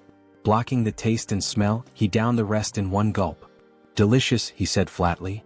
Rosalicia ran her finger along his cheek with a playful grin. I like you. If you were human, I'd drain you dry, she teased. He laughed awkwardly. You called me lesser blood? What does that mean? Rosalicia tilted her head, placing a finger on her chin. Huh. You don't know about vampire ranks? She asked incredulously. Lesser bloods are like knights to humans. Pure bloods, though, they're the aristocracy. For example, Lord Virik, Rosalicia explained. The clan leaders are known as the true blood. And above them is the sacred blood. She paused before adding, Well, it's like a god. The avatar raised an eyebrow. A god? He asked. She nodded. Our prophet. The one we must obey without question. At that moment, Virik, standing on the second floor, tapped his spoon against his glass to draw attention. It seems everyone is here, he announced. Let's get down to business. The room quieted as Virik continued. The fragments of the immortal king have disappeared. From across the room, Perita, a pure-blood vampire, casually adjusted a strand of her hair, observing the proceedings. Virik elaborated, We've determined that the fragments were last transported to the city. But at some point, they vanished without a trace. Teopal, another pure-blood, folded his arms and listened as Virik suggested. It's possible they've already been brought into the city. Heinz glanced up, his curiosity piqued. The fragments of the immortal king? He asked. Rosalicia sighed, giving him a knowing look. Don't you know? Dark mages from a certain village were cultivating the fragments of the immortal king. Heinz furrowed his brow. And the oath of defiance? Where are they in all this? Virik addressed the group. From today onward, each of you will thoroughly investigate your assigned areas. Report anything suspicious immediately. Later, as Rosalicia shielded herself from the sun with an umbrella, she grumbled, Walking around during the day ruins my skin. Heinz, standing beside her and adjusting the hood of his cloak, remarked, Sunlight weakens us. It's no surprise. Both their faces glistened with sweat. Rosalicia continued, Even Lady Perita, a pure blood, is out searching. We can't just sit around doing nothing. She sighed. Still, it's surprising the fragments vanished. Moving them has always been a hassle. Heinz turned to her, intrigued. You mean, you've had the fragments of the immortal king? She nodded casually. The black magicians once cultivated them. We thought we could combine them with ours. Heinz clenched his fists, his thoughts racing. What a break. He looked at her intently and grabbed her shoulders. Where are they? Do you know the location of the fragments? Rosalicia laughed. Me? How would someone like me know? A voice cut in from nearby. I think I might know, Diana said between bites of food. Heinz turned to her in shock. What? The fragments of the immortal king? You know where they are? Diana nodded hesitantly. I think so.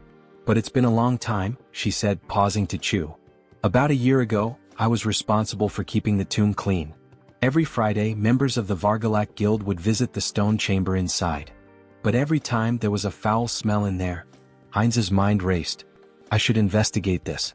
Aaron, sitting nearby, sighed in realization. So that's why you always told me to stay away from the tomb. Heinz stood from the table, nodding firmly. Thank you for the valuable information, Diana. I'll investigate this myself. It would be better for them to keep a low profile. Diana said, grabbing his hand and turning to him, that he seemed to smell different now. Could he tell her the reason? Sunghyun said, showing his fangs, that her nose was not deceiving her, but it just happened that. What? It would not affect her, so she should not worry. Diana looked at him in shock. She said, gloomily holding his hand and turning to him, that if he got sick. Diana screamed, exposing her neck, that it was okay with her so he could drink some of her blood. She said, stretching out her hand to him in fear that she just wouldn't drink too much blood. The protagonist stared at her in complete shock. He screamed, hitting her on the head, that she should calm down. Sunghyun said, angry that he already had enough, so she better answer where that place was. A while later, cries of pain echoed through the cemetery. Stand still, Tiapal commanded coldly, his voice full of menace. Do you really want to die? His lips curled into a cruel smile. I'll give you one chance, take your best shot at me. Afterward, I'll gently send you back home. The man, trembling with fear but clutching his weapon tightly, let out a defiant scream and charged at the vampire. Tiapal, unfazed, smirked and activated his ability. How cruel of me, he said mockingly as blood-red threads materialized and bound the man's body. The man struggled, wide-eyed, and pleaded, you don't need to do this. But as his blood was drained, his cries turned to screams. Stop. Please stop. Tiapal sighed, sounding almost bored. This is so dull. He glanced at a nearby servant and barked, clean up this trash and bring me someone stronger for the next sacrifice. Yes, master, the servant replied politely, cradling the man's lifeless remains. Suddenly he paused, staring at the ground in shock. Wait, what is that? Without warning, a swarm of skeletons attacked the servant, tearing him apart. Tiapal roared in fury. How did these filthy corpses get here? His anger only grew as more skeletons surged forward. Servants, destroy these wretched creatures at once. A shadowy figure darted through the chaos, striking down enemies with precision. Who are you? Tiapal demanded, glaring at the figure. Are you a necromancer from the Oath of Defiance? How do you know about this place? The shadow revealed itself as Sunghyun, controlling Hansa's body, wielding dark magic with ease. Tiapal's annoyance deepened. You're not going to talk willingly, are you? He sneered. Fine. I'll just rip your head off and ask my questions later. He unleashed a barrage of blood-based attacks, tearing through the skeleton army. Sunghyun smirked, manipulating the skeleton remnants into makeshift weapons with his magic. So, you'll just leave my head? He muttered, amused. Let's see how that plan works out for you. Tiapal gritted his teeth. The spell is too fast. I can't dodge it. At that moment, Sunghyun intercepted one of Tiapal's attacks. Tiapal froze, startled. Reinforcements? He asked, his voice laced with surprise. Then, with a sinister grin, he added, You've arrived just in time. Have you already reported the ambush here? Heinz too shouted back, I've already done that. Lord Viric's followers are gathered outside. I came here first to help you. Tiapal's expression twisted with anger. Great news, he snarled sarcastically. Then you'd better make yourself useful. This Demolic is strong enough to hold us off. We need to buy time for reinforcements. Suddenly, the younger vampire, representing the protagonist, sank his fangs into Tiapal's neck. Tiapal whipped around, shocked. What blood? He shouted. Have you gone insane, you fool? The protagonist, through Heinz, cast dark magic. Dark magic. Teopal gasped, wide-eyed. You've conspired against me? How could this happen? His voice turned desperate. Stop this madness immediately. Teopal screamed in horror as his strength faded. How could you drink the blood of your own kind? It's a grave sin. It clouds your mind, corrupts your soul. His voice faltered as he collapsed to the ground. This can't happen. Heinz too wiped blood from his lips and smirked. Clouds the mind, huh? Well, it seems to be working just fine for me. A system window materialized, displaying skill acquired, blood magic. Heinz too grinned. This is fantastic. With this new power, breaking the blood barrier will be a breeze. Heinz interjected, we don't have time for that. Then I'll smash through it. Heinz too replied with a sly smile. A deafening explosion shattered the tomb's roof. Sunghyun, standing amidst the rubble, smiled confidently. We found it. Heinz nodded, his eyes narrowing. This is what we came here for. Heinz too, gesturing to the glowing object before them, said, the second fragment of the immortal king. Heinz reached for it, his voice filled with awe. Another fragment. Amazing. As the fragment's power surged through him, he thought, even with the mind center filtering the negative thoughts, this fragment holds too many. He focused the mental power of all the clones on his core personality. Suddenly, a massive pillar of dark energy erupted skyward. Virik, observing from a distance, looked up in astonishment. What is this fog? Are we too late? He froze as his gaze locked on the floating skeleton radiating dark energy. That silhouette, it seems familiar. Virik barked orders to his subordinates. Attack it. The vampires unleashed a barrage of blood arrows, aiming for the figure. Heinz retaliated with dark magic, striking down one of the attackers with devastating force. A system window appeared. Skill evolution, regeneration, immortality. Skill acquired, forbidden knowledge. Personality status, Heinz Archlich. Meanwhile, the holy paladins arrived at the cemetery's outskirts. What is this? One asked, shielding his face. Smoke? Fire? It seems to be coming from Azanthu. He coughed, overwhelmed by the dark energy. Tuscan dismounted, his face grim as he examined the ashen residue. We're turning back. This isn't ordinary ash. What do we tell the saint? Another asked nervously. Tuscan looked up at the ominous energy pillar. Everything. This changes everything. The ominous energy surged in the air, thick with power and foreboding. System notification. The rebirth of the immortal king is imminent. Heinz stood motionless, overwhelmed by the rush of newfound strength. This is incredible, he thought, his mind racing. I've become 10 times stronger than before. A system window materialized before him, detailing his transformation. New skills acquired. Power of the immortal king fragment. Rapid rank advancement, plus 2/3 rank. Secret dark magic energy amplification. Traits gained. Evil wisdom. Unlocks insight into forbidden knowledge. Unconditional understanding of dark magic. All secrets revealed. As long as my source remains intact, I'll endlessly revive. An unkillable existence, he mused. The dark energy coursed through his body like a tidal wave, and Heinz unleashed it in an explosive attack. Tendrils of shadow surged toward the vampires surrounding him. Virik's eyes widened in alarm. What is this smoke?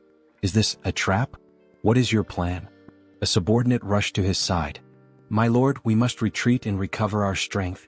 Before the words could settle, the dark energy swallowed the subordinate whole, obliterating him in an instant. Virik froze, staring in horror at the remains of his servant. This is an attack spell? Dark thorns erupted from the shadows, piercing through Virik's chest. He screamed in agony, his strength waning rapidly. Heinz, through the avatar Hans, stepped forward, his cold gaze fixed on the pure-blooded vampire. You're stronger than the others, he said calmly, but right now you're nothing more than a blood bag to me. Virik gritted his teeth, his voice trembling with anger and disbelief. Where did you get such power? Did you truly absorb the fragment completely? How did you endure so much darkness alone? Heinz too smirked, stepping closer. Alone? He asked mockingly, leaning in. Who said I was alone? Before Virik could respond, Heinz too sank his fangs into the vampire's neck, drinking deeply. Virik's body convulsed, then went limp, crumpling to the ground. System notification. Conditions fulfilled, skill growth activated. Legacy, minor blood legacy, pure blood. Heinz too wiped the blood from his lips, his smile sharp and predatory. A pure-blooded vampire now? He murmured, savoring the moment. The realization struck him like a bolt of lightning. By devouring other vampires I can grow faster. He laughed darkly, his voice resonating with malevolent triumph. Let them wait for me. I'll devour them all, one by one. After some time in the forest, Rosalicia cried out that they needed Parita. Fearfully she asked what they should do now. With tears in her eyes, Rosalicia lamented that if Lady Parita had been there, they wouldn't have succumbed to the enemy so easily. Parita responded, stating that Virik had been defeated but warned against underestimating this adversary. She touched the lingering dark magic and noted that the fragments contained an overwhelming amount of power, indicating the enemy's formidable strength. As the sun began to rise, she urged them to return to the base quickly to request reinforcements. Elsewhere, a man sprinted through the city streets, shouting curses. Leaning against a wall, he demanded angrily, "They won't chase me to the very end, will they?" He blamed everything on the vampires, accusing them of arrogance before being destroyed in an instant. He cursed his own mistake of trusting them. From the shadows, Heinz too grabbed the man, dragging him away. A terrified scream echoed from the alley. Meanwhile, Sunghyun reflected on leaving Hans in the city to deal with the remnants of Varkalak. He had also arranged for Heinz too to be connected to a minor merchant guild so he could escort Diana and her brother out of the city. Later, in the forest, Heinz too, holding a frying pan, joked that with enough pepper, he could make a special steak. Diana and her brother gazed at the meal with admiration, thanking him for the delicious food. The protagonist smiled, assuring them it was healthy and safe to eat. Sunghyun thought about how their happiness stemmed from being free of danger. Smiling, the protagonist asked if they had an uncle who ran a store in eastern Lapillas. Diana nodded nervously, unsure if her uncle would be pleased to see them. He reassured her not to worry, and Sunghyun considered giving them money if things didn't work out. A wave of sadness hit him as he thought about their eventual parting. When was the last time he'd felt this way? Perhaps he'd changed since arriving in this world. Diana called his name, reaching out with concern. "Are you okay? Do you need blood?" she asked. Laughing, the protagonist replied that he'd had enough to drink, having drained the vampires left in the village. At the same time, Hans, embodying another side of the protagonist, was reanimating the corpses of vampires in the cemetery. He decided it was time to finish up and retreat to their secure space, marveling at how convenient and boundless it was. He wondered if forbidden knowledge could help him create a similar subspace on Earth. Suddenly, blood magic struck him. Varkalak, a purebred vampire, confronted him with fury. "Still lingering in our city? Do you underestimate us so much?" she demanded, using blood magic to challenge his membership in the Oath of Defiance. Hans smirked, introducing himself as an honorary member of the Oath. She accused him of stealing the fragment of the immortal king and destroying their hideout. Holding a weapon forged from her blood, she declared it no longer mattered. He would die. Her attack was swift. Though he narrowly avoided a fatal blow, Hans felt the strength of a purebred vampire firsthand. Crashing into a barrier, he realized it was the work of her clan's blood mages. "Did you think escape would be so easy?" Over taunted. The protagonist analyzed the barrier, recognizing he could break it but would need more time to adapt to his new power. Over vowed to crush his skull and personally reclaim the fragment. Grinning, the protagonist declared she should remember his name and that he was from the Oath of Defiance. "I am your death," he added dramatically. Though retreating for now, he promised to return. In true villain fashion, he made a theatrical exit, summoning Hans to escape. Over was shocked to see him bypass the barrier, while her subordinate deemed his departure inappropriate. Suddenly, an arrow struck one of Over's servants from behind, a holy silver arrow from the paladins. Realizing they were surrounded, Over clenched her teeth in fury, cursing the Lich for delaying her. Wherever he had gone, she vowed to find him. She shouted furiously that she would find him and kill him no matter what. A while later, in the protagonist's room, Sunghyun sighed in relief. "I'm still alive," he muttered. Hans remarked that the recall ability was like a cheat code, reaffirming its power. Sunghyun cringed as he remembered the dramatic line he had uttered before using recall. Swinging his legs off the bed, he asked himself, "Why did I have to use such a typical villain line?" He groaned, clutching his face. "Am I crazy? What possessed me to say that?" Adopting Hans's persona, he tried to justify it. "You're proud of your strength, aren't you? You took down a group of evil vampires, saved a defenseless girl and her brother, and even protected an entire city. Sunghyun smiled at that thought. Now that I think about it, I feel like a hero. Stretching, he added, surely I've earned myself some karma points, right? Calling up the karma shop, he stared in disbelief at the system window. His balance was 731,002 points. How do I have over 700,000 points already? He exclaimed. Didn't I spend everything on upgrades? With a nervous laugh, he speculated that enraging the vampires and dark mages must have significantly boosted his karma. Dismissing the thought, he pressed the system window. I'll figure it out later. For now, should I upgrade my special skills again? A notification appeared. His limit on summoning avatars had increased. Smiling, he noted that his avatar count had gone up. But were there any new skills? The system revealed that he had acquired a special skill, Persona. Sunghyun beamed. This is exactly what I needed. Is Persona similar to Mind Center? I should check it out. After reading the description, he realized the skill allowed avatars to act as vessels for emotions, adapting and growing based on his needs. The system had clearly determined this skill was essential for him. I get it now, he thought. I've been forming connections, defeating powerful enemies and making a difference. But in reality, I've spent 2 years locked in this room.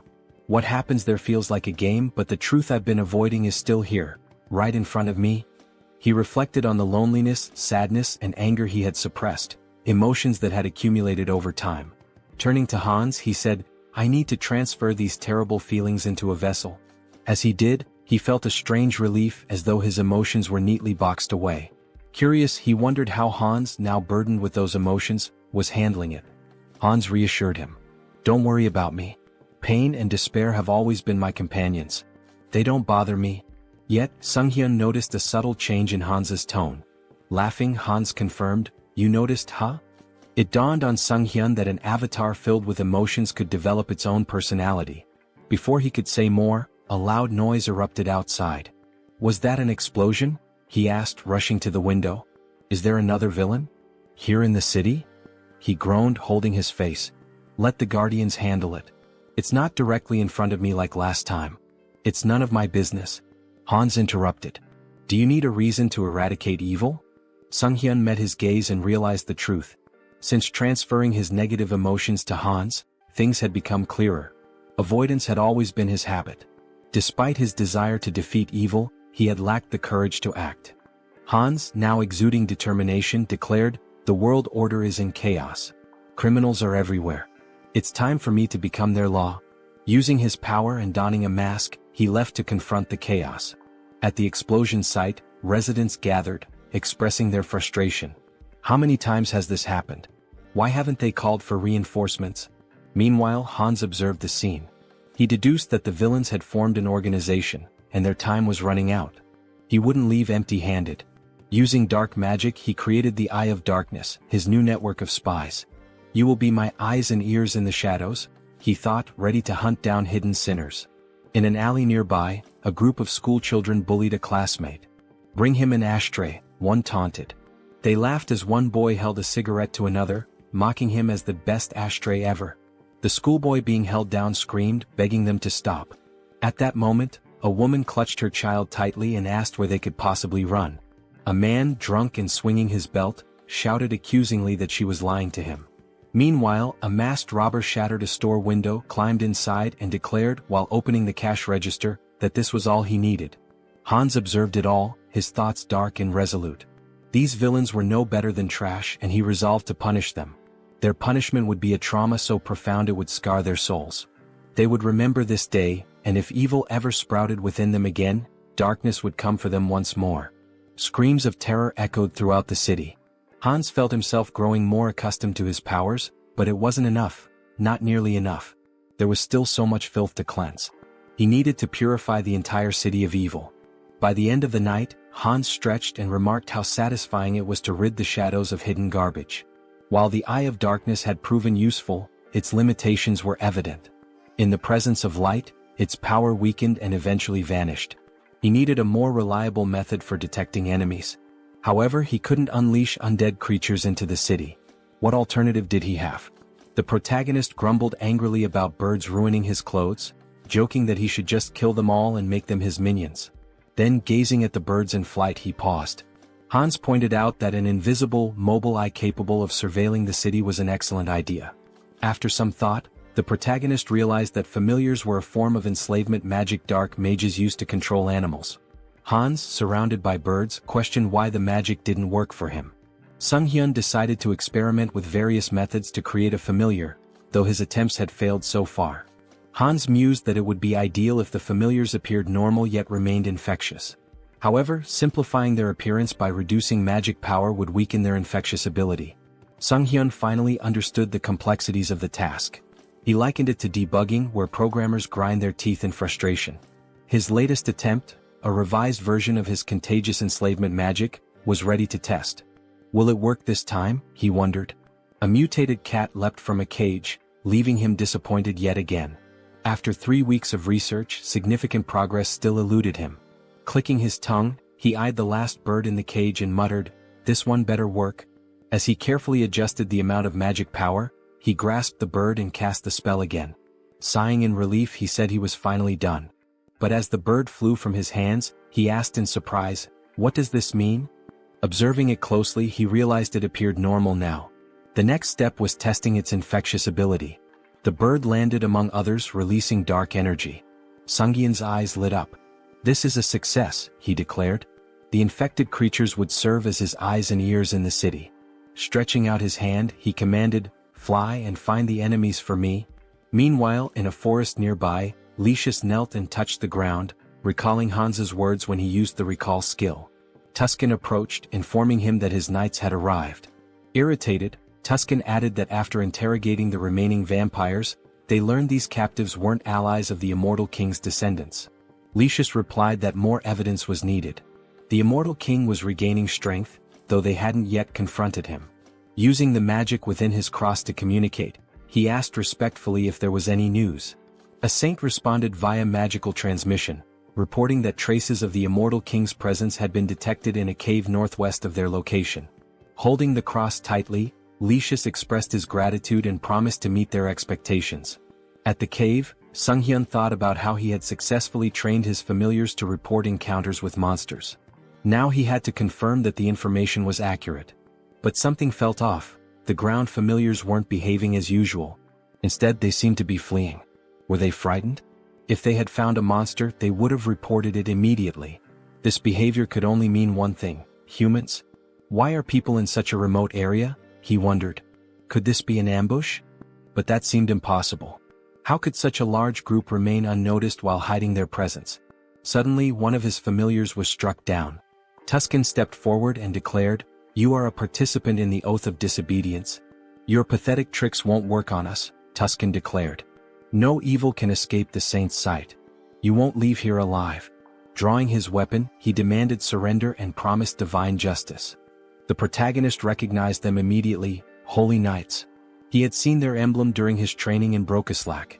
Divine power directly countered dark magic, which meant this would be a challenging fight. Hans, unshaken, asked how the servants of the church had managed to find him here.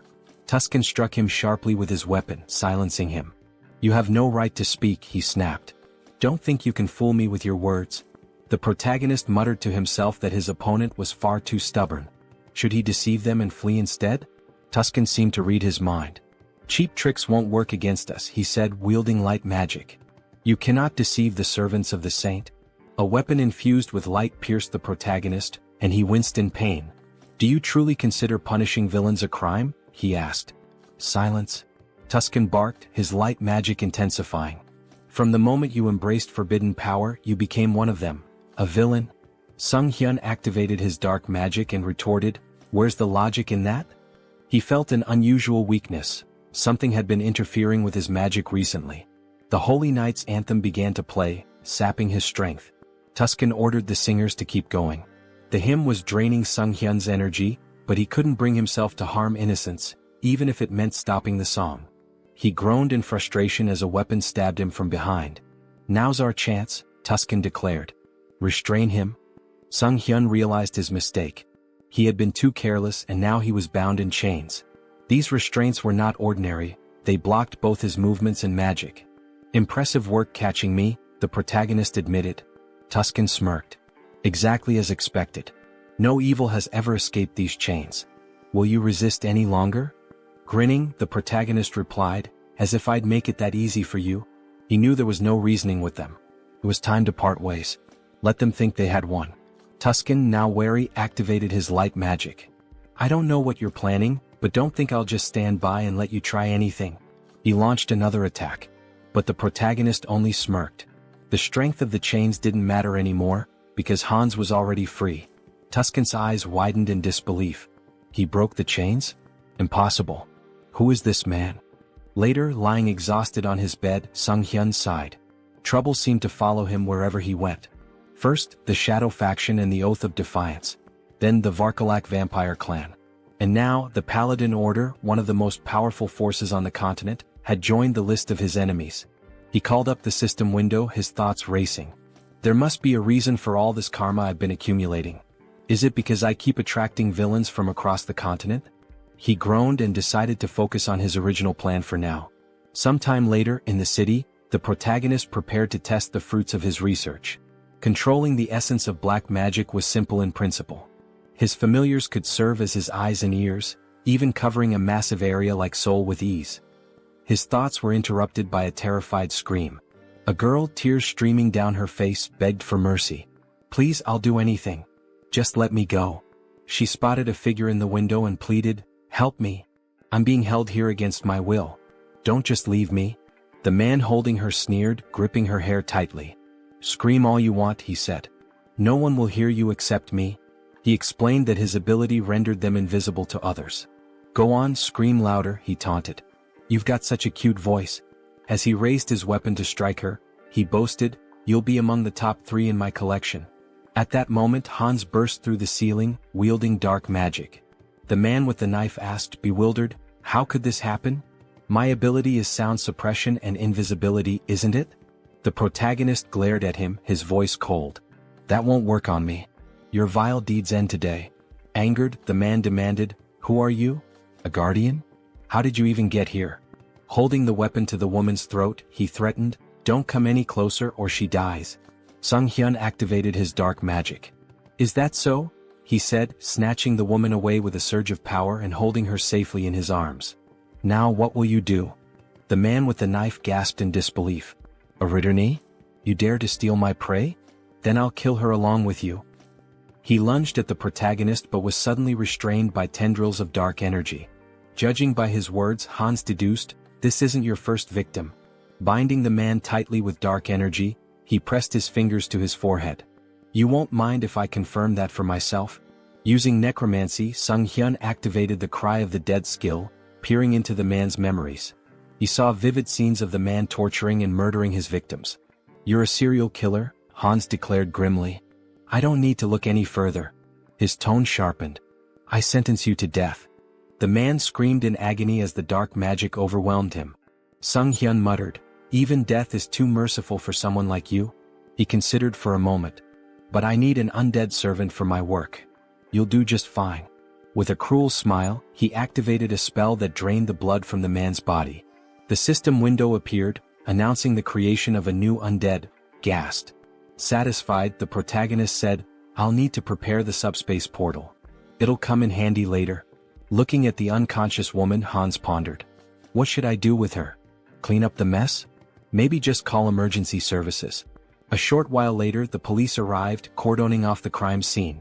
Park Han-cheol, leader of the Special Ops Bureau's criminal investigation team, stood outside, observing the scene through the window. A suited officer approached him. We've reviewed the footage.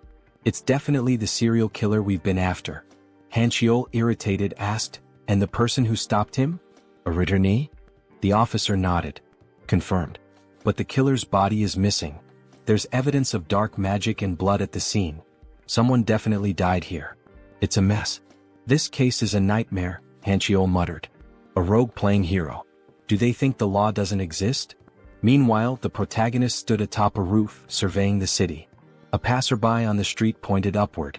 Is that a sleepwalker? Who is he? Hans petted a cat perched beside him. I wonder what they'd say if they saw my face, he mused.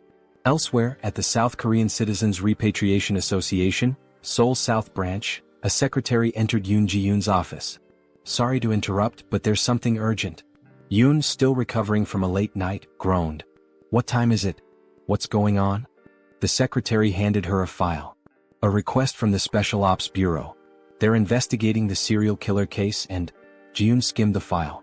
So, the dark mage in the long coat and mask strikes again. Public security's already a mess. She sighed, placing a tablet over her head. We should hand this over to that guy. The secretary, shocked, exclaimed, That guy? The murderer? Yoon slammed her fists on the desk. Exactly. He's competent. If we tame him, he'll make a great asset.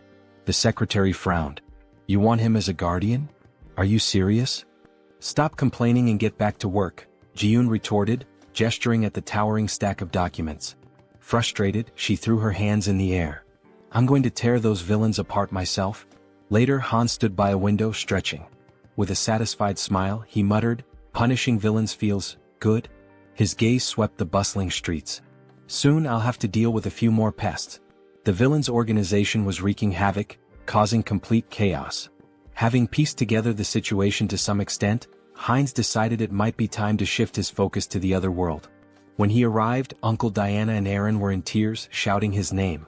The children ran to him, embracing him tightly. You've been through so much, he said warmly. You've worked so hard. We're fine, the children exclaimed, their faces glowing with relief and joy. Heinz watched the scene with a smile, thinking how happy he was to see them reunited. He seemed like a genuinely kind person, one whose actions didn't raise suspicion. If he had acted otherwise, Heinz might have resorted to threats, but it didn't seem necessary. Their uncle took Heinz's hand, thanking him profusely for bringing the children back safely. Heinz waved his hand dismissively. I didn't really do much, it simply had to happen. Diana approached him, gratitude shining in her eyes. Thank you for everything, she said, wrapping him in a hug. I'm so happy. He patted her head gently. This isn't goodbye. I'll visit often. Stay healthy and behave well. Still crying, Diana admitted, I'm a little worried. You seem to be changing a lot. But her faith in him as a good person reassured her. He hesitated. Am I really changing? He asked himself, uneasy. Perhaps it was the influence of his persona skill. Heinz was a blend of negative emotions, driven by a desire for recognition, an attempt to draw attention through intrigue and deception. Yet his character now seemed calm and stable. Diana, looking at him sadly, asked where he was headed next. I'll seize every opportunity, he replied, and embark on a pilgrimage. Sometime later, in the capital of the kingdom of Talia, Teleria, a city known as the heart of the Church of the Goddess and home to its grandest temple, Heinz wandered the streets, observing everything with keen interest. Stepping into a secluded alleyway, he ensured no one was following before activating his abilities to summon his fourth avatar, Heinlich. This avatar embodied key traits: a composed mind, persona, super regeneration, and calm demeanor. Its unique feature, the spirit of a warrior, granted additional bonuses to skills and experience acquired through combat and training. Handing a bag to Heinlich, Heinz instructed, walking through the holy city as a vampire isn't ideal. Take this and step into the light. Heinlich made his way to the elder, who sat on a chair surrounded by his subordinates. Next, believer, step forward, the elder called. In response, Heinlich emptied a bag of gold at the elder's feet, startling everyone. The elder began counting the coins, stacking them neatly. How much is this? He asked, astonished. This is everything I have, Heinlich declared, placing a hand over his heart. I wish to dedicate it all to the goddess and serve as a paladin to fulfill her will. Reflecting on his past avatars, an undead, a dark mage, and a vampire, Heinlich mused that this time his form would embody light. A paladin respected by all. The elder slammed his fist on the table, sending coins scattering. Instructor Marco stepped forward with a hearty laugh. A sincere young man like you will make an excellent paladin. The elder, still hesitant, said, Wait. No matter the sacrifice, we can't just accept an unknown person as a paladin. Marco reassured him. Don't worry. Training reveals a recruit's true nature. Are you prepared to show us yours? Heinlich nodded eagerly. I am. Weeks into the grueling training, Heinlich gasped for air, sweat pouring down his face. I need water, he cried moments before a massive iron ball flew toward him. What is this madness? He thought, summoning his strength to stop the ball. Exactly a month had passed since his training began. Initially, he thought the Paladin Order was noble and refined. Instead, it was filled with relentless macho warriors. The room echoed with shouts of encouragement as paladins trained intensely. A fellow paladin approached number 12, chastising him. "You're losing focus. Did you forget the rules? You can't stop praying during training." The paladin knelt in front of him, shouting, "Good. Now concentrate and recite the prayers again." Number 12 resumed, reciting fervently as he lifted the iron ball. The coach praised him. "Well done. Keep focusing. Let prayer restore your strength." From the sidelines, Heinrich observed. He admitted that the repeated prayers, despite being grueling, effectively strengthened faith and divine power. Nearby, two paladins were hitting a third with sledgehammers, who shouted gleefully, "My back feels great today." Heinrich couldn't help but think, this is absolute madness. Let them hit him even harder. Another paladin stood tall, attempting to crush a spiked iron ball with his bicep. Around him, the group shouted praises to the goddess, proclaiming their ever-growing faith. Watching from the sidelines, Heinrich couldn't help but think, do they really need to train like this? On the second floor, the trainer approached Marco, questioning him about the new recruit. Is he just a simpleton? Marco smirked. And if he is, what of it? The trainer chuckled. Well, even before baptism, he's managing to lift such massive weights. His shoulders and lower body are already unnaturally strong. I can't wait to see how baptism will transform him. Hearing this, Heinrich felt a wave of discomfort. Why are they drooling over my body? He thought, trying to suppress his unease. He didn't want to attract attention from this group of apparent muscle fanatics. Time passed, and Heinrich continued to endure the relentless training. During one particularly grueling session, he paused, gasping for breath. It had been 3 months since he began. Without his wind instrument and super regeneration skills, he would have collapsed long ago. His body and endurance had improved significantly, but the endless perversions of the group were the real challenge. Marco approached him, placing a firm hand on his shoulder. Finished with lower body training? How about we hit some chest exercises together? Marco removed his shirt, flexing dramatically in front of Heinrich. Panicking, Heinrich let out a distressed scream. The trainer joined in, striking a dramatic pose. What a beautiful day. Don't you agree we should do some solid back training? Heinrich's discomfort grew unbearable as he tried to suppress a shudder. Why are these muscle perverts targeting me? Later, Heinrich sat near a building with another paladin, stretching his neck. I think I'm starting to lose my mind, he muttered. Not a single day goes by without someone inviting me to train with them. The other paladin laughed. That's because the elders have low expectations for themselves. As they spoke, a group of smiling paladins passed by, laughing among themselves. Suddenly, two figures emerged from the building, Archbishop Lucius and Tuscan. They waved at the paladins, their presence commanding attention. One of the senior members announced, "We've received orders for an expedition with a full contingent of crusaders. When do we depart?" Heinrich noticed one of the paladins and thought, isn't that the guy who pointed his sword at Hans? The returning group must have been searching for Hans. Could they really have been hunting him all this time? Shortly afterward, the recruits gathered in a grand hall. An elder stood at the altar, addressing the group. We are here today for the baptism ceremony of the most promising recruits. Due to special circumstances, the ceremony has been moved forward. We hope for your understanding. One recruit whispered, why are they holding an event that usually happens only once every 6 months? Why now? Heinrich had his suspicions. They're desperate for reinforcements to pursue the heir to the immortal king. But this is a perfect opportunity for me to test my plan. The elder called out, Max Veroin? Max stepped forward, and the elder asked, are you ready to dedicate your life to the goddess and serve as her paladin? I am, Max declared confidently. Heinrich observed quietly, reflecting on the process. Those who undergo baptism transfer all their mana to the deity, losing the ability to use magic. In return, the deity grants a sacred blessing of immense power. The strength of the blessing depends entirely on the recruit's faith. The purer and more unwavering the faith, the stronger the paladin becomes. The elder called the next name, Heinrich.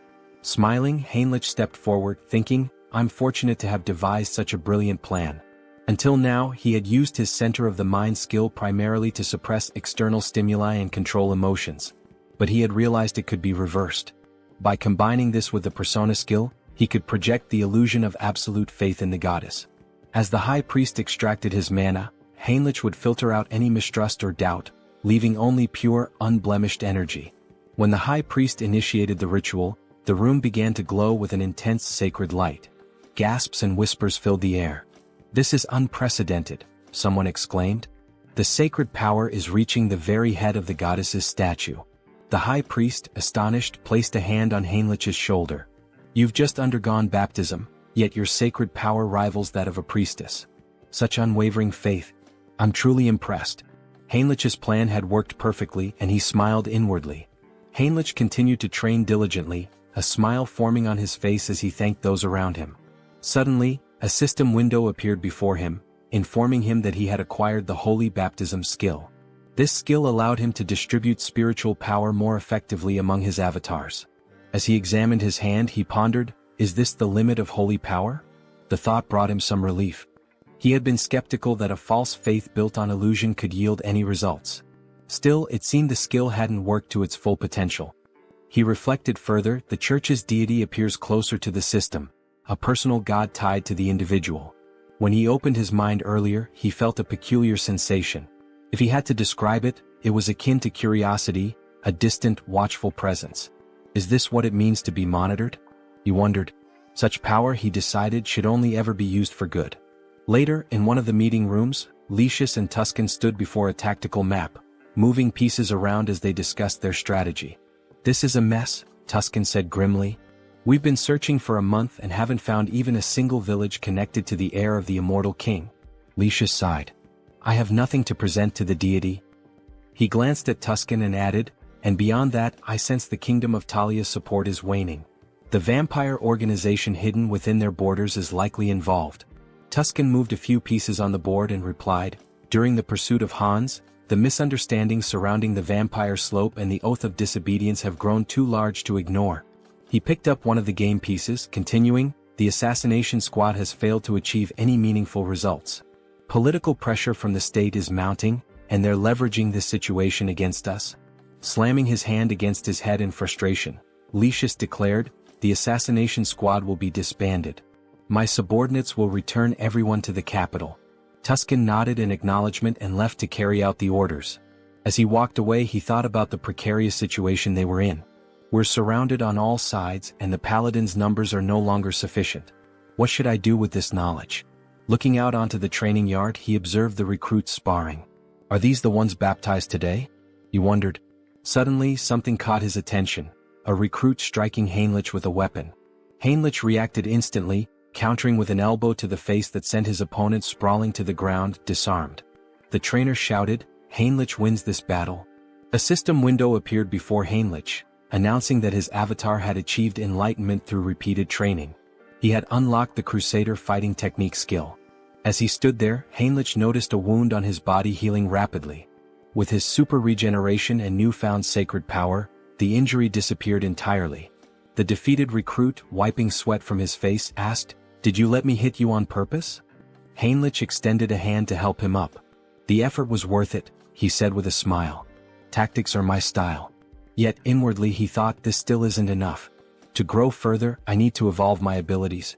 At that moment, Tuscan approached, his expression serious. "Your sacred power is remarkable," he said. "You're already at the level of a trainer or a high-ranking paladin." The defeated recruit looked shocked by Tuscan's words. Tuscan continued, "But you're not experienced enough to be a full paladin just yet." Heinrich tilted his head, curious. "What do you mean?" Tuscan smiled knowingly.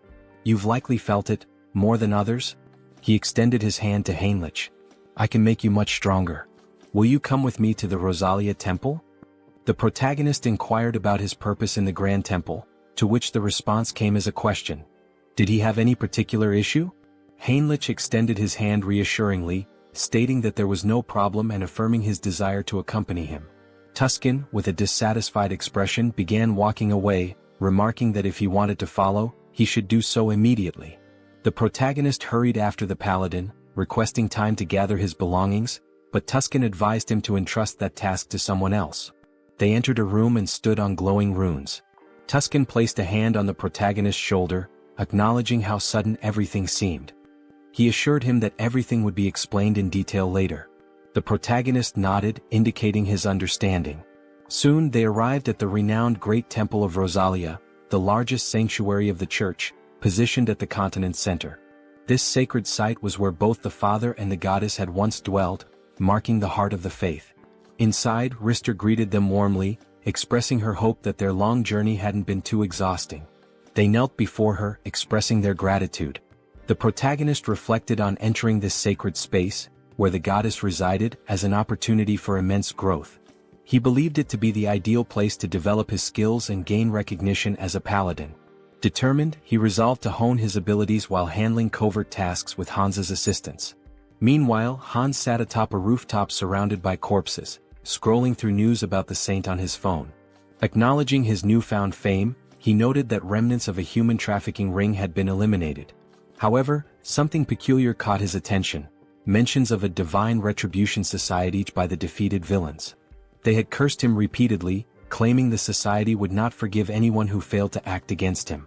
Hans suspected this society was linked to multiple organizations. Stretching as he stood, he resolved to investigate further and continue dismantling their operations. He mused about dividing his profits, now contemplating how best to manage his newfound wealth. Later, Hans walked down the street wearing a mask, considering the risks of trading large quantities of valuable, mysterious items under the guise of the Haho mask persona. Any sudden activity might make him a prime suspect. Entering a discreet establishment, he handed a bag of money to an employee and expressed his intent to sell. The employee scoffed, questioning if Hans mistook the place for a pawn shop.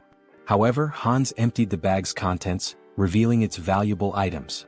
The employee, visibly stunned, quickly began examining the goods. He realized the badges belonged to a group involved in human trafficking, a trading syndicate. He had heard rumors that this syndicate had been dismantled by a masked man. The protagonist turned to the person before him and asked if he was interested in the deal. The man grew visibly nervous and instructed him to use the back door, warning him not to try leaving any other way. Following the instructions, the protagonist eventually arrived at the correct location. A masked man greeted him, asking if he was there to sell something. Hans confirmed, then inquired if payment could be made in a form other than cash. Hans handed over a bag and the masked man began examining its contents. He asked if Hans was looking for material goods and, if so, what exactly he needed. Hans pointed out that he required a lottery ticket for a grand prize, preferably one that could be used immediately. Cash, he explained, was useless to him unless it could be spent.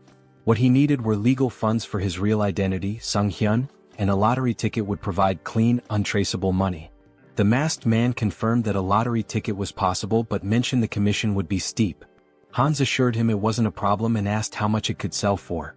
The masked man replied that it would be 6-1, with a redemption period of 4 months. Hans requested 2 tickets, but the masked man stated that the payment provided wouldn't cover that. Unfazed, Hans assured him there was no need to worry and retrieved gold bars from his subspace storage. He asked if those would suffice. The masked man, stunned, felt the bars and asked incredulously, "A subspace storage tool? Who are you? These are extraordinary materials. Where did you get them?" Hans, annoyed at the man's curiosity, complained about being touched and stated he wasn't there to chat. He urged the masked man to finish the deal quickly. Apologizing, the masked man agreed to proceed.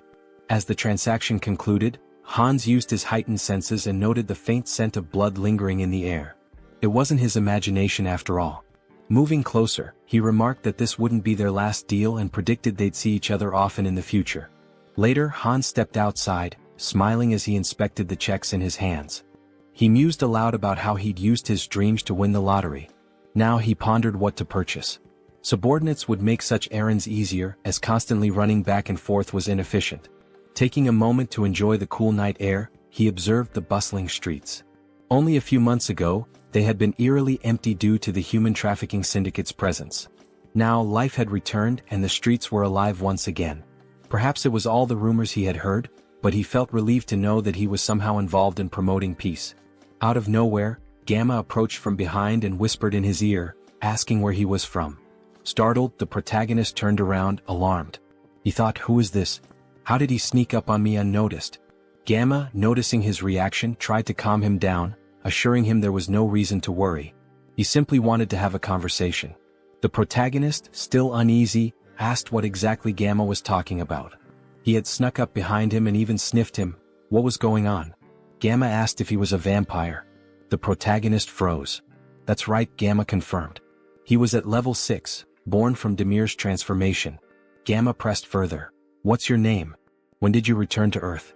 The protagonist, thinking that yet another vampire traveler from another dimension had appeared, realized he needed to come up with something quick to get out of this situation. However, without realizing it, he began answering questions he hadn't planned on, his mind seemingly under some sort of hypnosis. He found himself saying, "My name is Heinz and I haven't been on Earth for a long time." He thought to himself, why am I answering so easily? Is this all his mind control at work? Gamma smiled. Very good, he said. So you're a newcomer who's just returned to Earth. Let me introduce myself properly. He handed the protagonist a business card. I'm with the Blood Pack organization, which encompasses all the vampires on Earth. My job is to track down those who have recently returned. The protagonist took the card, still processing the information, and asked, is such an organization real? Gamma sighed and explained that if the protagonist wanted to survive, they'd better stick together. There wasn't much choice in the matter. The protagonist looked at him in disbelief and asked, by the way, what did you mean by level? Gamma, noticing his growing curiosity, suggested they continue the conversation elsewhere. If you're starting to show interest, let's go somewhere more private. He pulled out his car keys and asked if the protagonist wanted to visit the organization. Seeing the sleek car, the protagonist agreed to go with him. Meanwhile, Jean Soren had been quietly observing the entire interaction from a distance. She relayed the update to headquarters through her earpiece. The target is moving according to plan. We are following him. After some time they arrived at the location. Gamma encouraged him not to hesitate and to step inside. The protagonist, curious, asked what kind of place this was. Gamma explained that every vampire has a unique vampire factor that determines their strength level. They measure and rank these factors by level, and with the help of a magic circle, they can assess a vampire's level precisely. Gamma led him into a room filled with vampires and runes.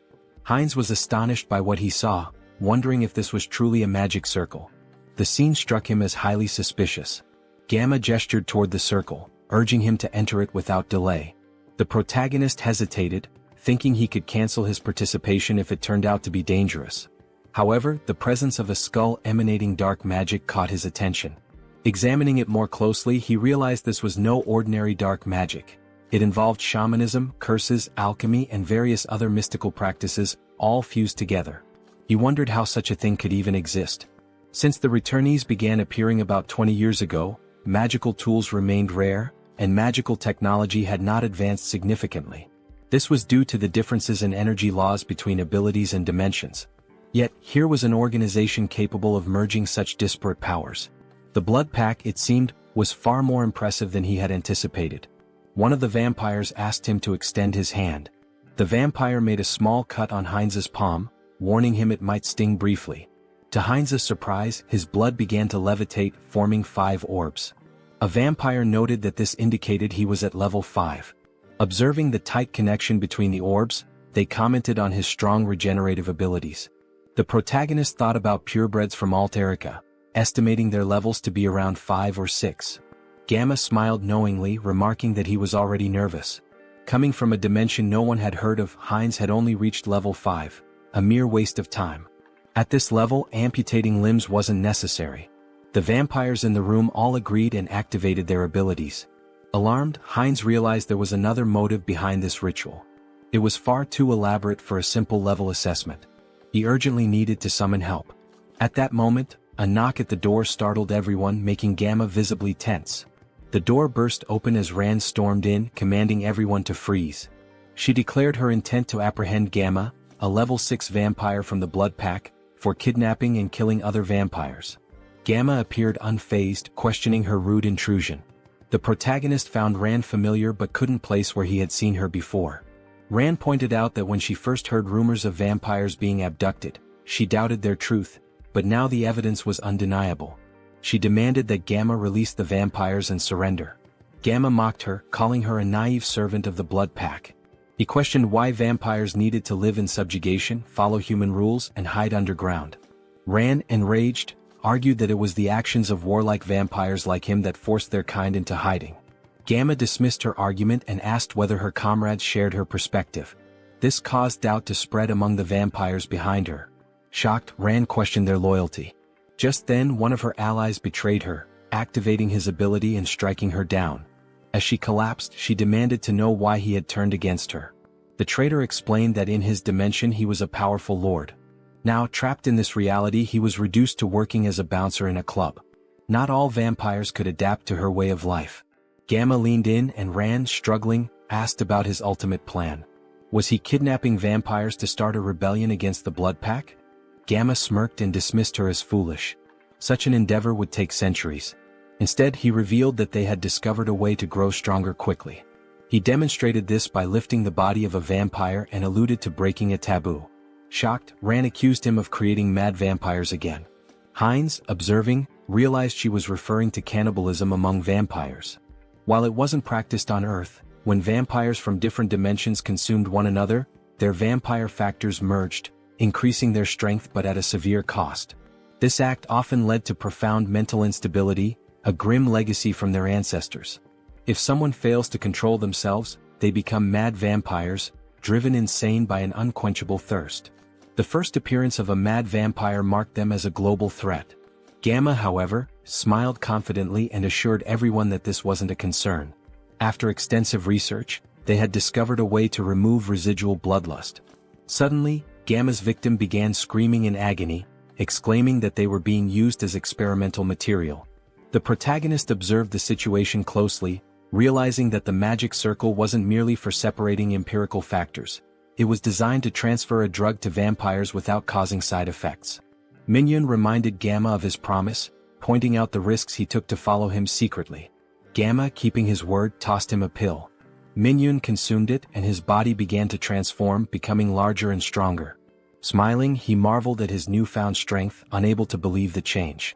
Grabbing Rand by the throat, he demanded more pills immediately, threatening violence otherwise. Feigning panic, Gamma urged Minhyun to stop, assuring him that while he was pleased with his strength, he needed to be patient. After all, another guest had arrived before him and was still waiting. Surely it wasn't too much to ask to wait a little longer? The protagonist rose to his feet, calmly stating that there were 2 purebreds and 4 half-breeds, proof that cannibalism worked. Gamma looked at him, stunned. Filled with newfound strength, Hines expressed his eagerness to see just how powerful he could become. As he prepared to absorb the others, chaos erupted. The vampires screamed in confusion and fear. Suddenly, Hines and his army burst into the room. Addressing the group, he mocked their attempt to hide but scolded them for neglecting their safety. From now on, no one would leave this place without his permission.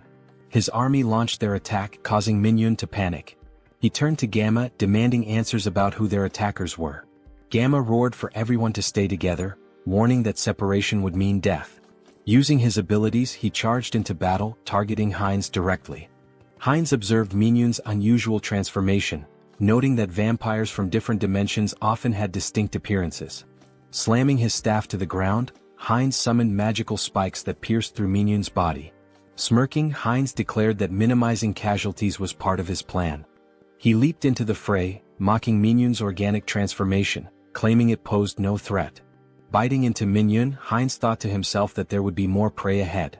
Minhyun screamed in pain and confusion as Hines drank his blood and heard his thoughts. Minhyun lamented his betrayal and his determination to survive, refusing to accept his end. Wiping his face, Hines remarked that insanity was far worse, as he could hear every obsessive thought coursing through Minhyun's mind. To his surprise, his teeth began to fall out, a sign of his empirical factors evolving and merging. A system notification appeared, informing Hines that he had gained a special ability, hybrid evolution.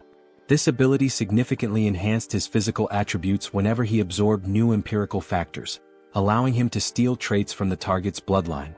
Turning to Gamma, Hines remarked that this power was quite impressive.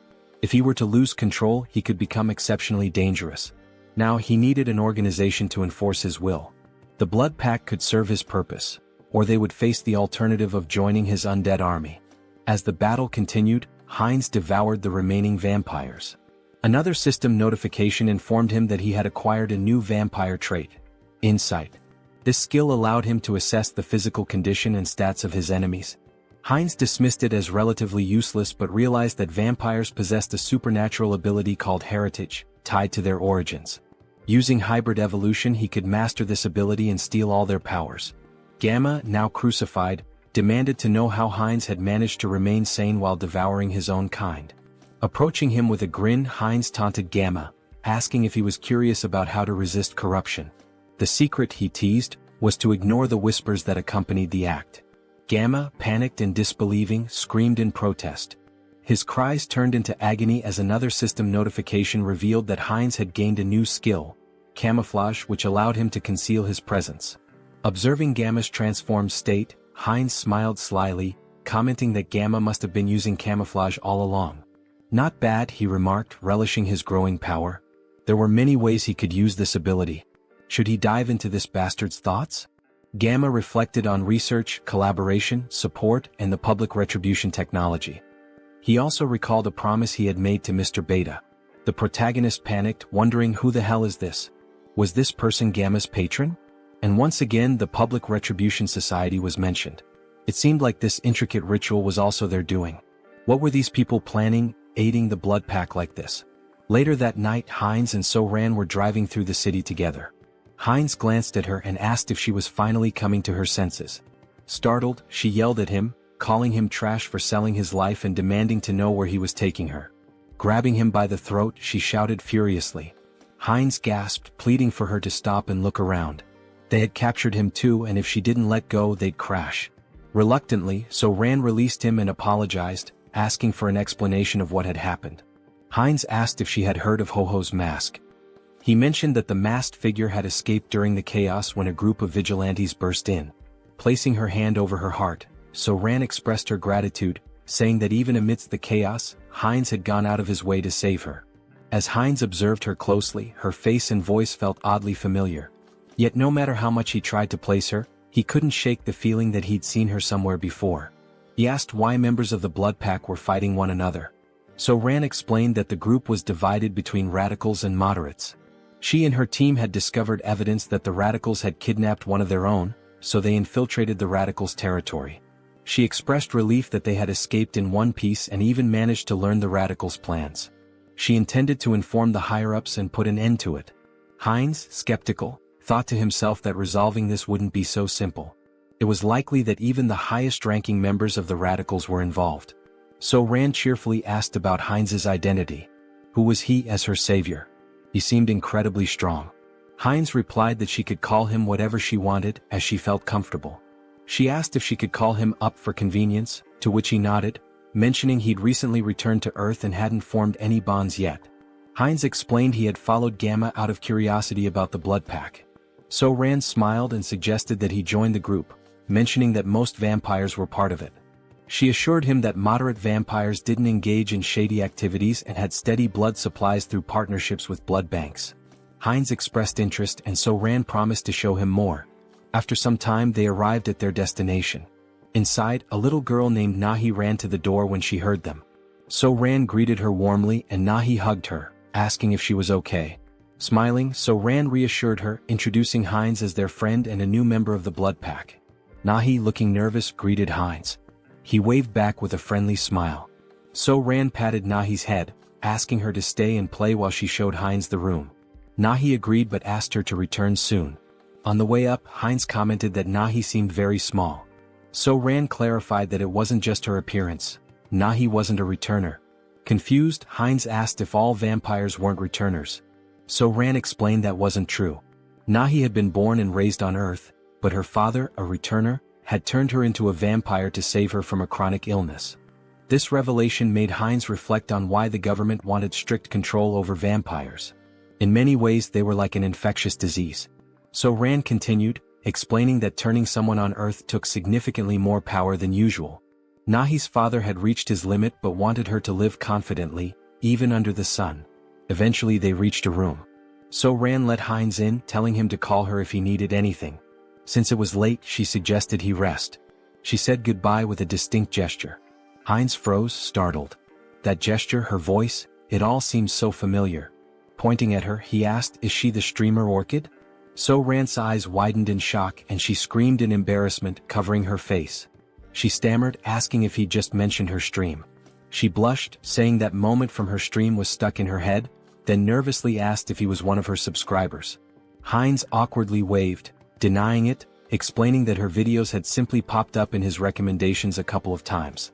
She sighed in relief and said it was a good thing because she had nearly died of embarrassment. She explained that she had been a trainee, and after quitting she felt lost and decided to try streaming. Heinz asked how old she was back then. She replied that she was 22 now and had awakened at 19. Then she asked his age and when he had awakened. Feeling awkward, Heinz quickly shut the door behind him, calling out that he'd tell her later. She blinked in surprise, wondering aloud if she had said something wrong. Inside, Heinz exhaled deeply, realizing she was much younger than he had assumed, which explained his casual tone earlier. At 20 years old himself, he found it surprising that she was older than him. Lying on the bed, he muttered to himself that regardless, she still looked familiar. As a streamer, she was quite famous. Maybe he should look her up online? Opening her streaming page, he found a notification about her recent hiatus. In the post, she mentioned taking a break from streaming for about a week due to work obligations. She assured her audience she'd return as soon as possible and hoped to see them again soon. Heinz swiped through the updates, thinking to himself. After she posted this, she went straight to the crime scene? If he hadn't intervened, that post might have been her last. The thought unsettled him. The situation had been far too close and dangerous. The next morning, Heinz woke to the sound of So-Ran yelling into her phone. She was shouting, demanding to know why there was no evidence. How could they find nothing?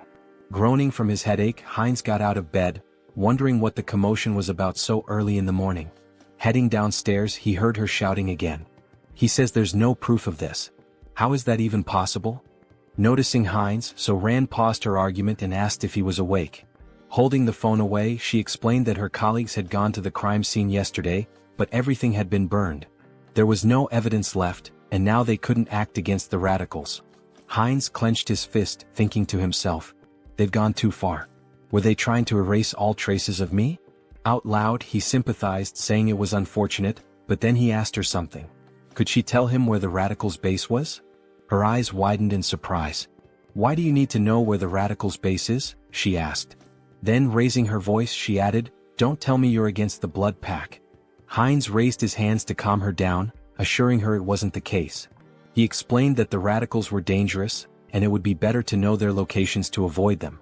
Taking a deep breath, So-Ran nodded, placing a hand over her heart. That does make sense, she admitted. She pulled up some information on her phone, handing it to him. Here, hold on to this. Avoid the marked locations and you'll stay safe. Heinz studied the screen, noting the map of locations. While doing so, So-Ran offered to cook him something since he was already up. He waved his hands, politely declining. No need to trouble yourself, he said. I'll grab something nearby. There are plenty of good restaurants around. Looking at the map's marked spots again, Heinz licked his lips and muttered, that's why I'm thinking of going for a walk and finding something good to eat. Moments later, he appears indulging in the blood of vampires, as if feasting at a banquet in a restaurant. Suddenly, a still-living vampire calls him a bastard, warning that he cannot leave peacefully because the clan leader will hunt him down, leaving not a single bone marrow behind. The protagonist asks if they know who he is and thanks them, mentioning that after stealing the concealment skill from these vampires, they are now worse than blind fools. So, he won't have any trouble for now. He then demands they reveal where their other friends are. By touching the vampire's head, he accesses their memories and discovers that the next day, there will be a gathering in a secret location, and their leader will also be present. The protagonist sees this as a perfect opportunity to eliminate all of them and feed. After finishing off the last living vampire, he says it's time to clean up. Using the Blood Bloom skill, he spreads blood to create a burning flower that won't extinguish unless the caster wishes and burns only the target. This new technique, which he acquired after stealing from the vampires, is perfect for erasing his traces. As for magical traces, he'll use his concealment skill to hide them. With these two skills, no one will be able to track him. Suddenly, the protagonist's heart starts pounding. This feeling, his body was beginning to evolve again. While spitting blood and groaning in pain, he acquired new abilities.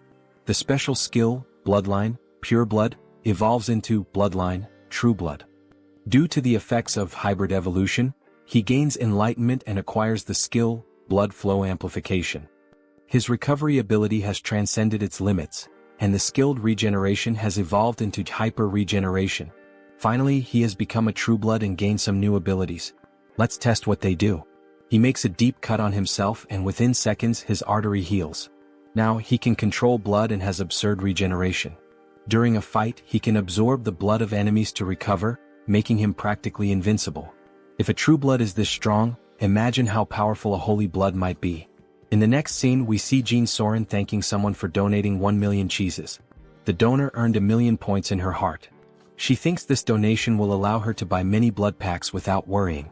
Suddenly, the protagonist enters the room. They look at each other and blush. He apologizes for interrupting and tells her to continue her work. Soren, embarrassed, shouts at him to knock before entering and punches him. Soren then asks what happened. He tells her they received a letter in her name. The letter contains images and information about a group of criminal vampires. Someone mysterious sent this dossier with such valuable information. She has no idea who it could be. Perhaps the famous masked figure people keep talking about? But the only person she had discussed this with was Mr. Hines. These details came after she gave the location to Mr. Hines. Could these two be working together, or is it just a coincidence? The next day, Hines observes a house from a rooftop where a secret meeting will take place to discuss measures against the masked figure and the recent attacks. Hines uses a skill to peer inside the house but notices a blood magic barrier.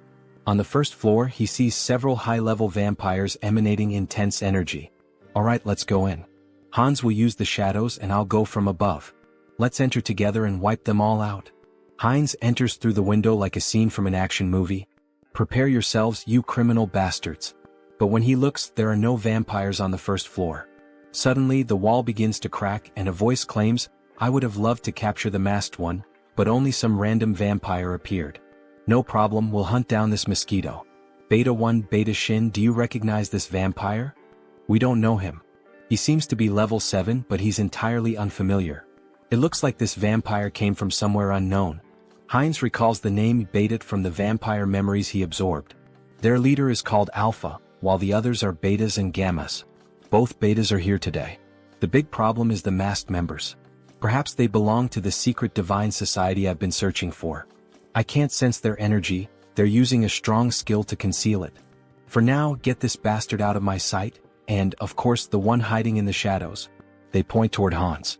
Hines is surprised they know about the shadow. Since you're so eager, I'll end you right now, Hines says, irritated, with veins pulsing. Using the skilled blood flow amplification and acceleration, he quickly jumps on the vampires, draining their blood.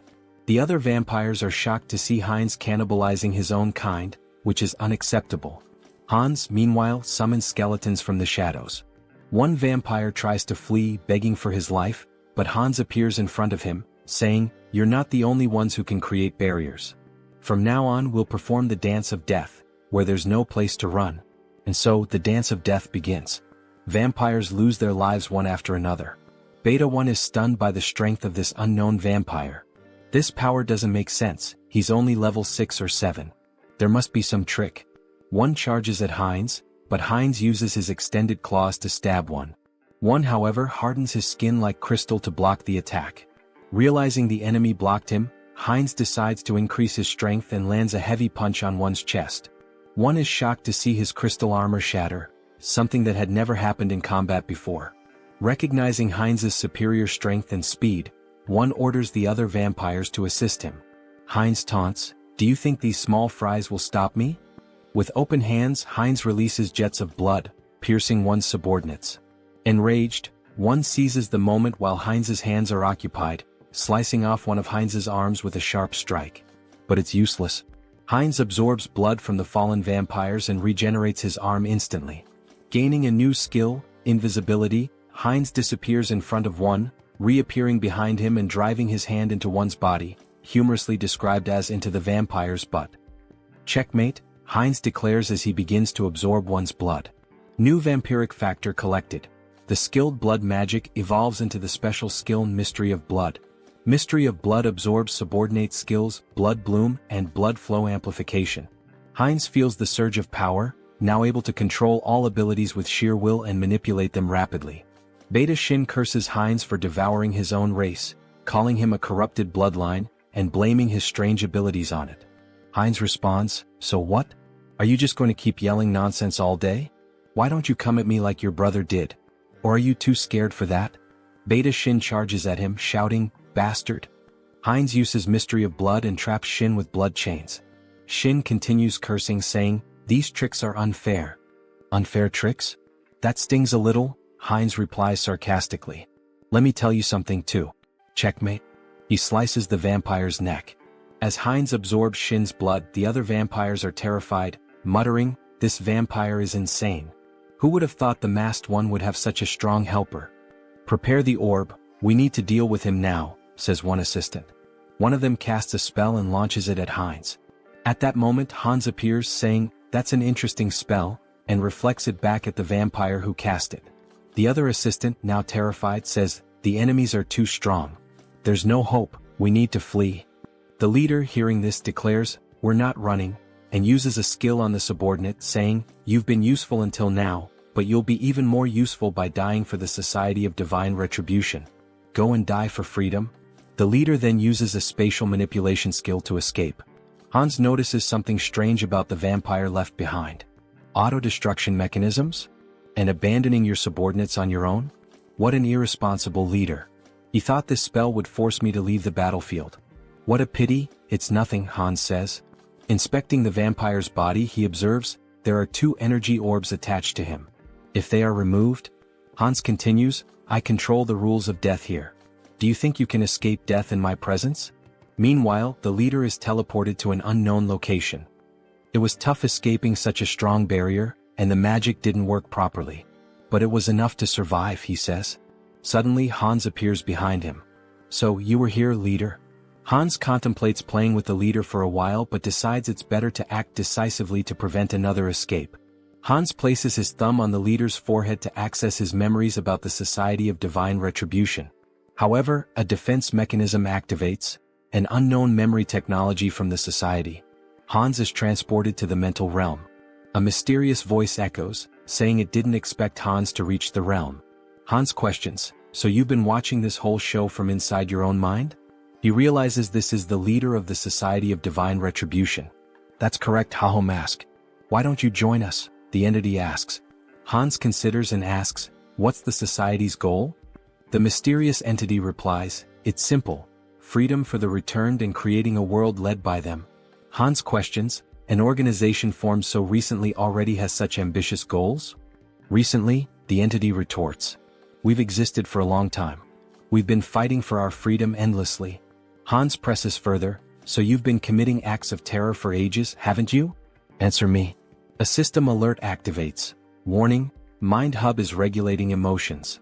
Repeatedly it states, Mind Hub is regulating emotions. Hans' heartbeat quickens. The entity asks, does that even matter? I hope you make the sensible choice, Masked One. Hans tries to punch the entity but hits an invisible wall. So that's your choice? The entity responds. Here, in the mental realm, mental strength surpasses magical power. You'll never defeat me here.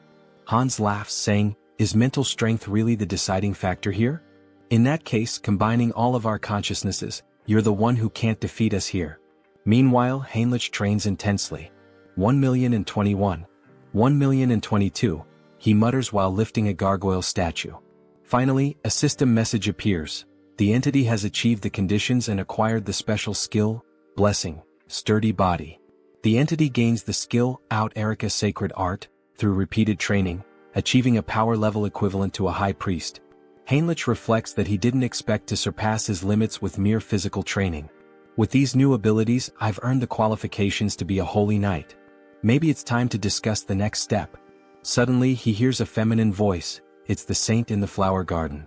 Despite being the saint with the greatest divine power, she appears like an ordinary girl. Hello, Sir Heinrich, she says with a smile. Her radiant aura of divine power betrays her otherwise ordinary appearance. Heinrich greets her and asks, why are you alone in a place like this? The saint replies, I was just watching a ladybug in this field of flowers. The little creature was so cute I lost track of time. Heinrich had thought she was admiring the flowers, only to find out it was the ladybug. The saint notices something different. Sir Heinrich, you've finally received the blessing. Congratulations. The saint's perceptiveness amazes him. Blessing, Sturdy Body is not something achieved with outside help, she remarks, praising his accomplishment. Thank you, saint, he replies. Well, it's time to work. Shall we go to the chapel together, Sir Heinrich? Of course, saint, he answers. Through his studies of history, Heinrich learned why the saint is so obsessed with Hans. In the distant past, the first immortal king turned half the continent into a land of death. Multiple nations united to defeat him. However, his heart was stolen by an ally, a black mage.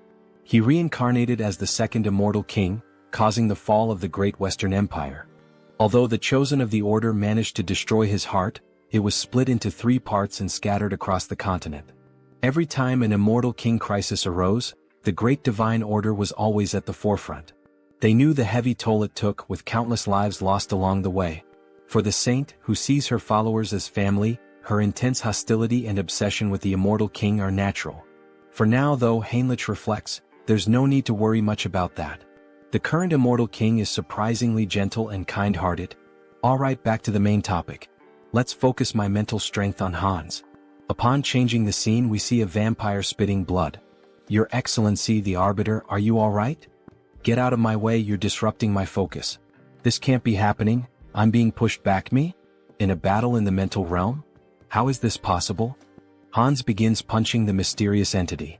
At first, Hans had complete control of the battle, but now the entity is growing exponentially stronger to an uncontrollable degree, as if it were channeling the strength of multiple individuals. How did I lose? This isn't just a difference in the mental realm, it's a difference in skill? There's no way my mental abilities are inferior. This is no time to waste on this.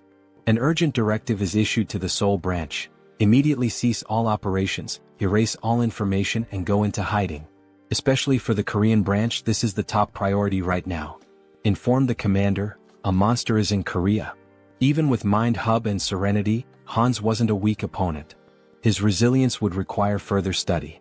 However, it was regrettable to lose sight of him. The system emits a new notification.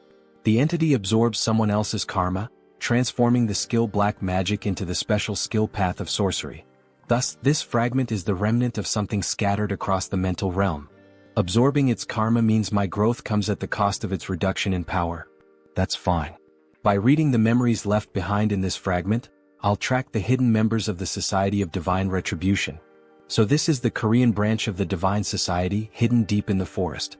I won't give them any chance to escape, says Hans, blending into the shadows. I'll uncover all your secrets now. Suddenly, a scientist appears. They told me to evacuate as quickly as possible, but they didn't mention that a monster like this was coming. So the evacuation order had already been issued? At least my effort wasn't completely wasted. Look at you, trying to save a piece of paper with some data, only to hand everything over to me. Let's see what you've been up to for so long. Wait, this incident. I will never forgive you, Society of Divine Retribution. You're the ones who stole my life. I'll hunt down and kill every one of you without exception.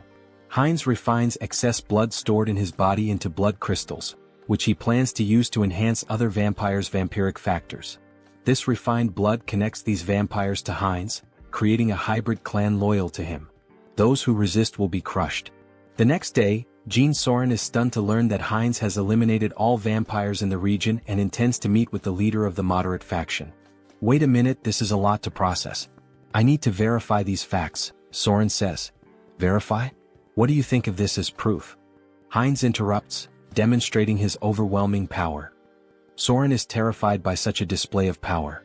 She knew he was strong, but not at this level. He must be at least level 7 or higher. I can't even gauge his strength.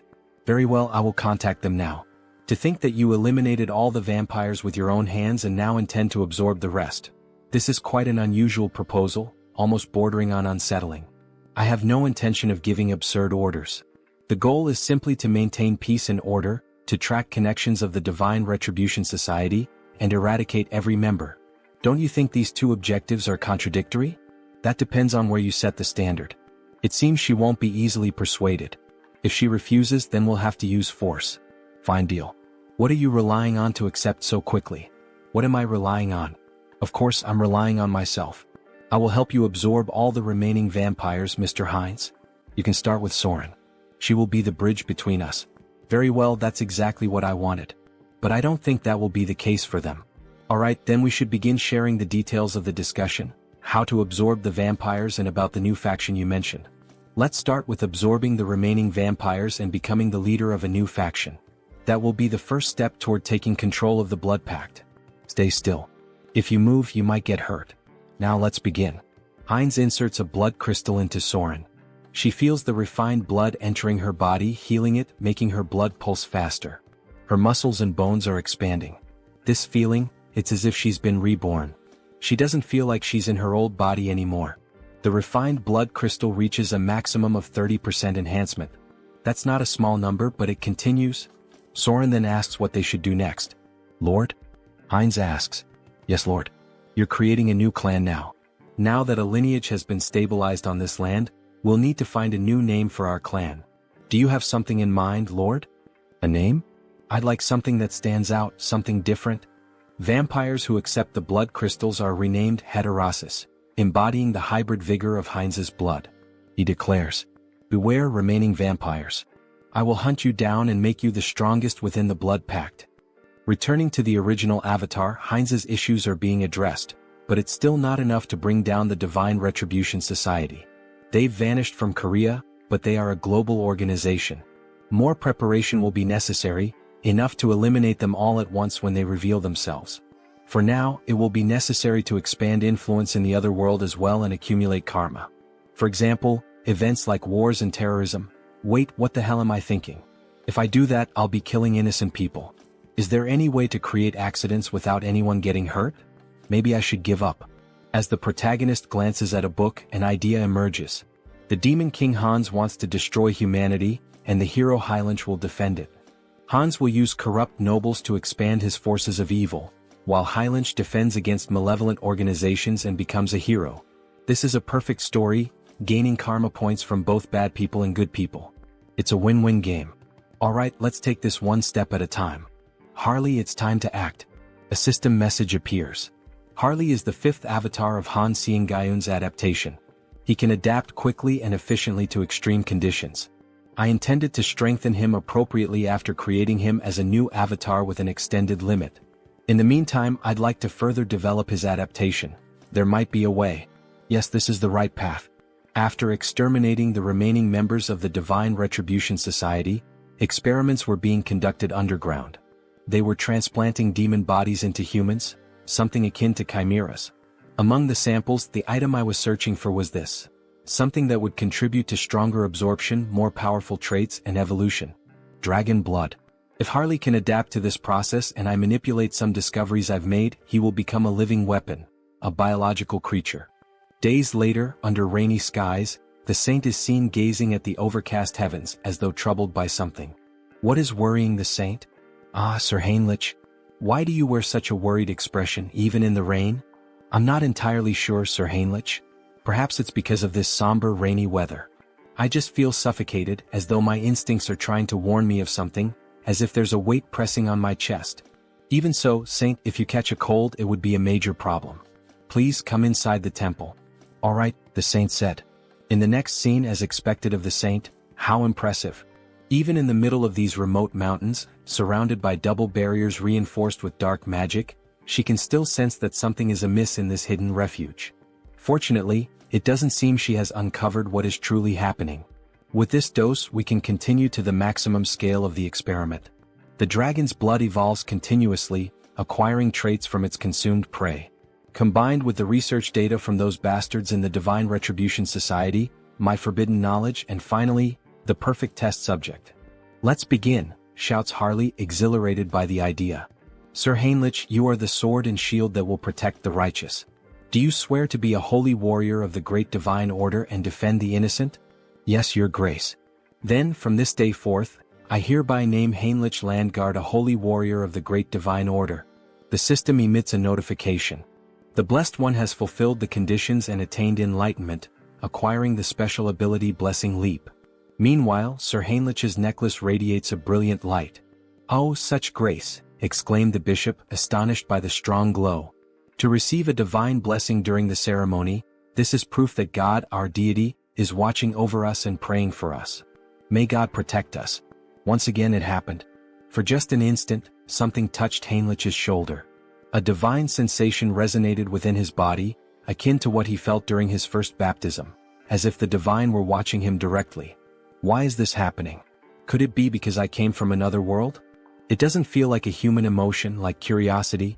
Well, anyway, let's focus on what's important. What is this new ability the divine has granted me? Blessing Leap, it allows me to transcend space? What?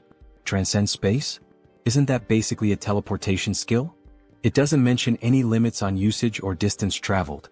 This ability is top tier. As expected of a god, they are so generous, casually granting such a powerful skill. Thank you, God, for your generosity to this sinner. I am moved by your grace and offer you my prayers. Thank you for continuing to watch over me. Meanwhile, the other devotees wept with joy at seeing Heinrich's devotion to God. A young man like this, he's truly devout. That's true. I couldn't agree more, said another man. From now on, it would be necessary to decide which knighthood order Heinrich would join. Congratulations on being officially recognized as a holy knight, Heinrich. For now, you will be temporarily assigned to various holy knight orders. Here are the representatives of each order, here to invite you to join them. Each order specializes in different weapons and techniques, so choose carefully which one appeals to you most. Nice to meet you.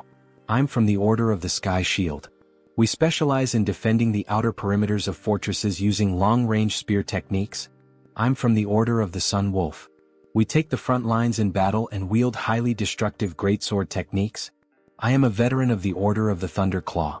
Here, we handle the internal security of the fortress and master balanced combat techniques using sword and shield. So, which of these orders would you like to apprentice under? I don't think there's a need to choose.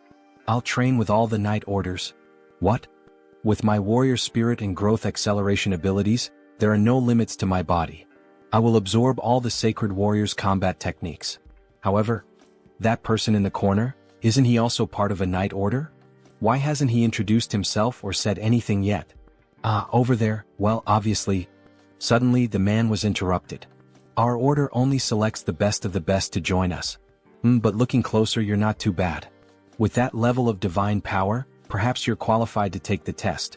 Heinrich's divine power was among the greatest, even compared to high priests. What are the criteria for this knight order? Just follow me.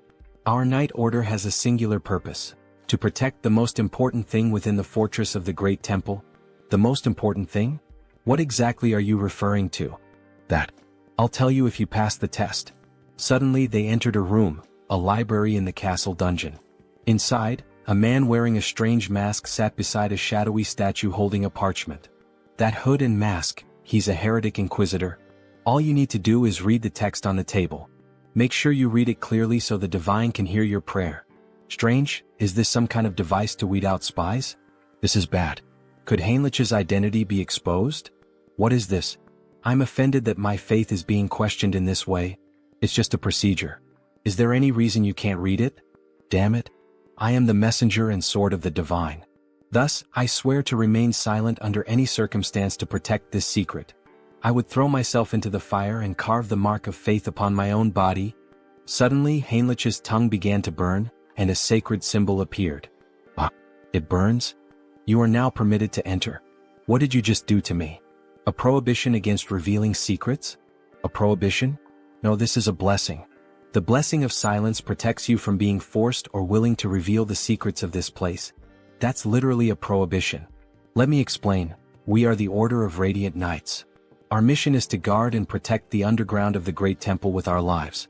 This will be the first and last time you see this place in person. Remember well with your eyes what we are protecting here. Suddenly, two soldiers drew their swords and inserted them into the door, activating a defense mechanism. As the door slowly opened, Heinrich saw what lay beyond. He had suspected something was wrong, but he never imagined such a massive secret. The reason this order stationed its greatest forces at this temple, the reason for all these security measures, prohibitions and blessings. At the deepest part of this great temple lay the last fragment of the Immortal King. Heinrich was shocked to see the final fragment of the Immortal King. Well, the Grand Divine Order was one of the greatest powers on the entire continent. There was no way they hadn't found at least one fragment of the Immortal King after centuries of searching. Clenching his fist, Heinrich wished he could seize that fragment immediately. However, the four strongest sacred knights were guarding the entrance to the temple. Even Hans wouldn't be able to extract the Immortal King's fragment from the temple's deepest depths. Heinrich would have to think carefully about his next move. Suddenly, another knight informed him that due to the blessing placed on Heinrich's mouth, he wouldn't be able to reveal anything, no matter if he was tortured or even killed. Formally, he was stating this anyway. This fact must never be revealed to anyone. Understood? Heinrich confirmed. Don't worry, I promise that only I will know this information. Haha, the final fragment. What an unexpected stroke of luck, Hans said, laughing wickedly as he gazed at his experiment. However, Harley's condition was far more unstable than Hans had anticipated. With a worried expression, he exclaimed, "What's wrong?" Why is this happening? Everything should be working perfectly according to theory. Meanwhile, Harley was coughing up blood. He felt something boiling inside him. The dragon's blood had definitely been transfused into his body. But perhaps the power output needed to be pushed to its maximum. Hans then yanked the lever. Harley let out an agonized scream as his body began to tremble violently, smoke rising from his skin. And then he suddenly stopped moving. Harley? Did he go too far? Had he pushed Harley's super regeneration beyond its limit? If that was the case, then Hans was about to lose everything, Harley and all of his research. Screw it. It was all or nothing now. Hans made a desperate decision, injecting every last drop of the dragon's blood into Harley, praying that it would have some effect. Harley's body twitched. His eyes shot open, glowing a furious red. He let out a blood-curdling scream as his jaw contorted, transforming into something monstrous. Crimson lightning crackled throughout the room as Hans watched, frozen. And then he stopped moving again. Shit, so the experiment failed? Hans muttered under his breath. Damn it, Harley. Just as he turned to leave, a system window suddenly appeared before him. System notification. Caution, exclusive abilities have evolved. Your abilities have grown. The number of avatars you can create has increased. Hans' eyes widened. Increase? What do you mean, increase? He looked around at the lifeless body before him. All I see is a pile of corpses, not growth. Then, without warning, Harley's body convulsed violently. His muscles rippled as he snapped his restraints apart like they were nothing. System notification. You have acquired a new ability, physical mutation. Your recovery ability has exceeded its limits. Super regeneration has evolved into regenerative adaptation. Harley let out a guttural roar, his voice twisted with agony and something else, power. His entire body was mutating, shifting, evolving. System notification. Skill adaptation has evolved into special ability, mutation. Hans could only watch in awe, no in terror, as Harley broke free from every shackle that had once bound him. Finally, the mind has connected. The gamble was worth it. Ah, so this is the new effect of the mutation ability? Harley mused, laughing as he examined his altered physique. His body had changed drastically, his muscles denser, his teeth sharper, and even a few dragon-like scales appearing on his face. It almost feels like I've transformed into multiple species at once. Meanwhile, Hans furiously jotted down notes. The good news just kept coming. To think that his number of avatars increased through natural growth without relying on the karma store. This is an unprecedented achievement. He grinned, his eyes gleaming with excitement. I'll figure out how to use this new avatar later, but before he could finish, Harley interrupted him. Should I test my new abilities? He asked, grinning wickedly. Hans smirked. Be my guest. Deep in the forest, Harley stepped into the dense wilderness, marveling at the beauty of his surroundings. His body had become a perfect killing machine, every sense razor-sharp, his instincts honed to an unnatural degree. Then he heard it. A faint breath, nearly imperceptible, but his new senses picked it up immediately. A predator was watching him. A black panther lurked in the shadows, muscles tensed, eyes locked onto its prey. It pounced, a blur of muscle and claws, but Harley didn't move. Instead, as the beast drew closer, his eyes widened. Wait a damn second. Recognition struck him like a bolt of lightning. You're the same species that attacked me the moment I arrived in this world, aren't you? His lips curled into a smirk. Well then, it's nice to see you again. Crack. Before the panther could react, Harley's hand shot out, clamping around its throat with a terrifying grip. The creature thrashed wildly, but it was useless. Forgive me, but... With a single motion, he slammed the beast into the ground with monstrous force, shaking the earth beneath them. The impact alone was enough to cripple the creature, but Harley wasn't finished. His blood boiled. His strength surged. With nothing but his bare hands, he drove his fingers straight into the panther's belly, tearing through flesh with horrifying brutality. The beast let out a final, pitiful gasp, before everything went silent. To enhance the efficiency of the mutation ability, he needed to find monster crystals. More specifically, he had to consume their cores, commonly known as magic stones. It was the fastest and most efficient way to evolve. As he bit into the monster core, his body immediately began to undergo minor transformations again. A system window appeared before him. The entity has achieved enlightenment through repeated actions. Let us further solidify its concept with physical mutation. At that moment, his body visibly evolved.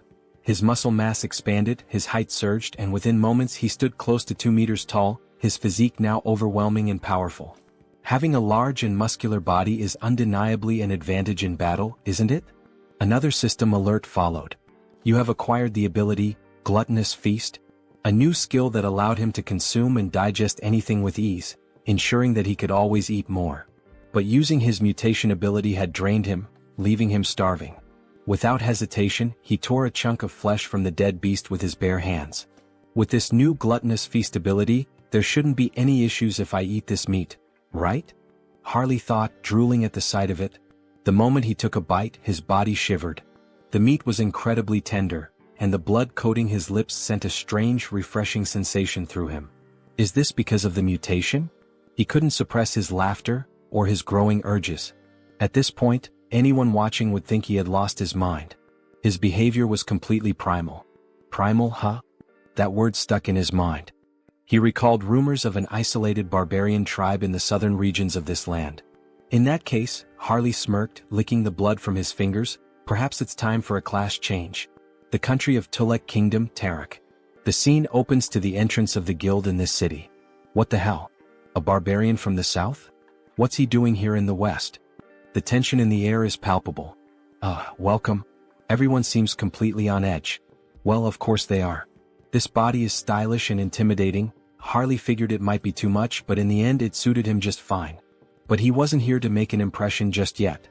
His goal was far greater, to become a hero capable of shaping the entire continent, leaving behind a legacy so unforgettable that no one would ever erase his name. So, what does the esteemed guest require? The guild receptionist asks hesitantly.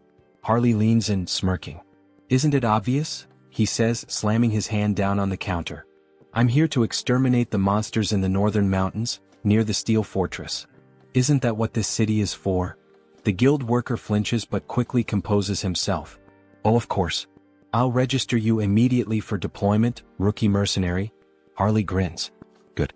Let's get this started. Meanwhile, at the temple, a grand duel reaches its climax. Heinrich stands victorious, wiping his blade clean. Damn that tenacious bastard. One onlooker mutters. Heinrich had done it. He had mastered every combat technique and weapon style of the Sacred Knights. The entity has achieved enlightenment through training. You have acquired the skill, comprehensive weapon mastery. It was finally over. Now Heinrich could wield any weapon to absolute perfection. This experience would undoubtedly benefit all his other avatars as well. Just as he relished his victory, he caught sight of the Saintess. But something was off. She was dressed in full ceremonial robes. Why is she wearing those? What is she up to? Heinrich wondered. He approached her. Saintess, what are you doing? She turned to him with a serene smile. Ah, Sir Heinrich. We meet again. When it rains, worms always emerge from the earth. He followed her gaze. She was blessing worms with divine power. Blessed worms? Imbued with holy energy? They're not going to turn into giant monsters like in those old fantasy tales, are they? Heinrich thought, unnerved. But his thoughts quickly shifted back to her attire.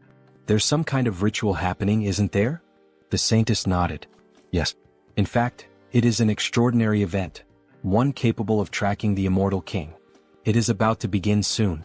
The Immortal King? Just how powerful must this guest be, to be capable of tracing Hans? Hans, who had concealed himself behind countless layers of barriers.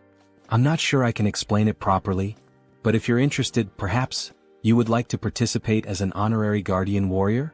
Heinrich didn't hesitate. Yes, Saintess. Please let me participate. Inside the temple, a voice rang out. Lord Granwood is entering.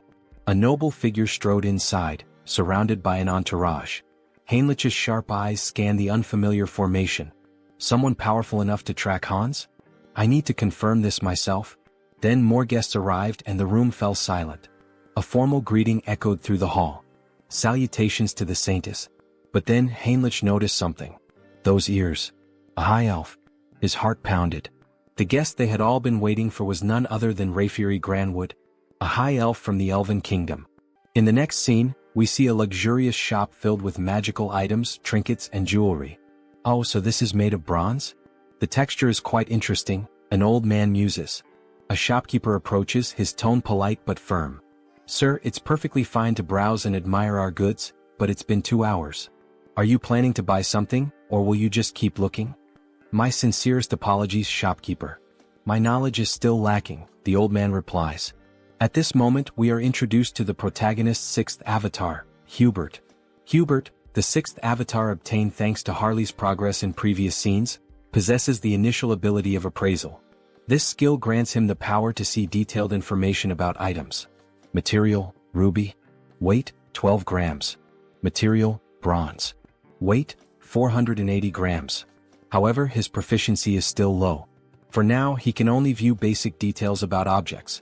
But if he continues to hone this ability, he could become the merchant who dominates the entire continent's market.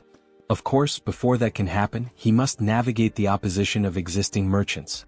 To ensure his success, Harley's heroic influence must continue to grow, so that in the future they can support each other. Shifting scenes, we now find ourselves in a vast landscape of towering ice-covered mountains. Harley has finally reached his destination. So, it's you? The biggest threat lurking in this mountain? Before he can react further, a massive bear lunges at him, wasting no time in launching a ferocious attack. Harley grips his axe tightly, bracing himself as he counters with powerful swings, wounding the beast and forcing it to retreat.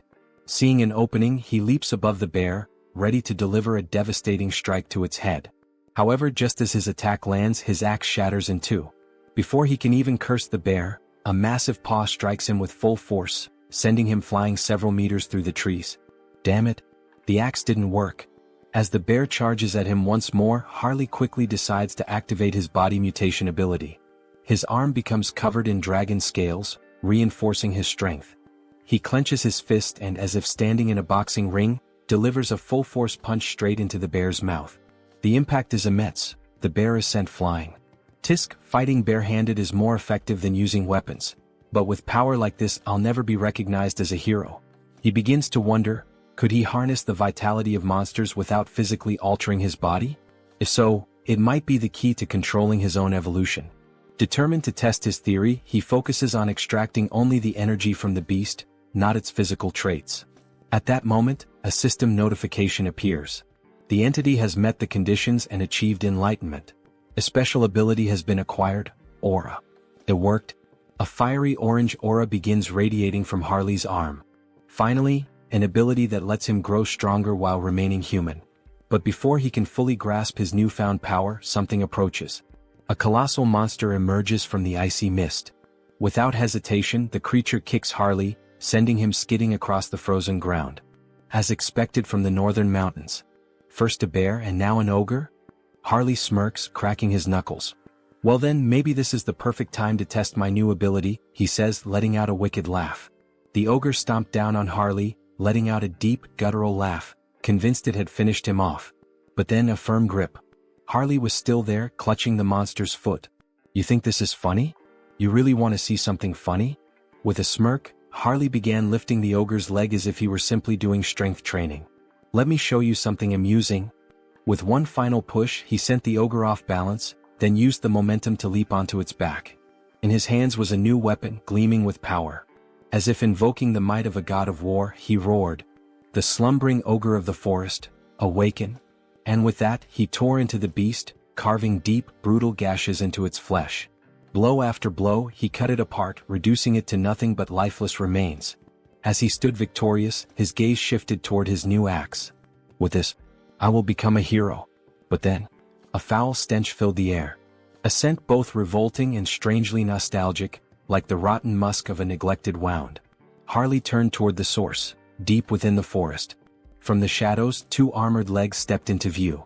So, it was you all along. Oath of rebellion. Harley's voice was cold, calculating. I don't know what you're scheming in a place as remote as this, but it's obvious who you are. His grip tightened around his weapon. And I'll make sure to tear out the roots of this corruption before it spreads. With a burst of immense speed, he lunged forward. Meanwhile, in a distant, more refined setting. Exquisite.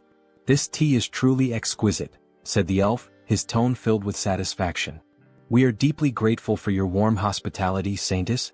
The woman smiled, honored to hear such words. It pleases me to know the tea suits your taste. Our great divine church also sincerely appreciates your presence here. The newest ally of the church was not just any elf. He was a high elf.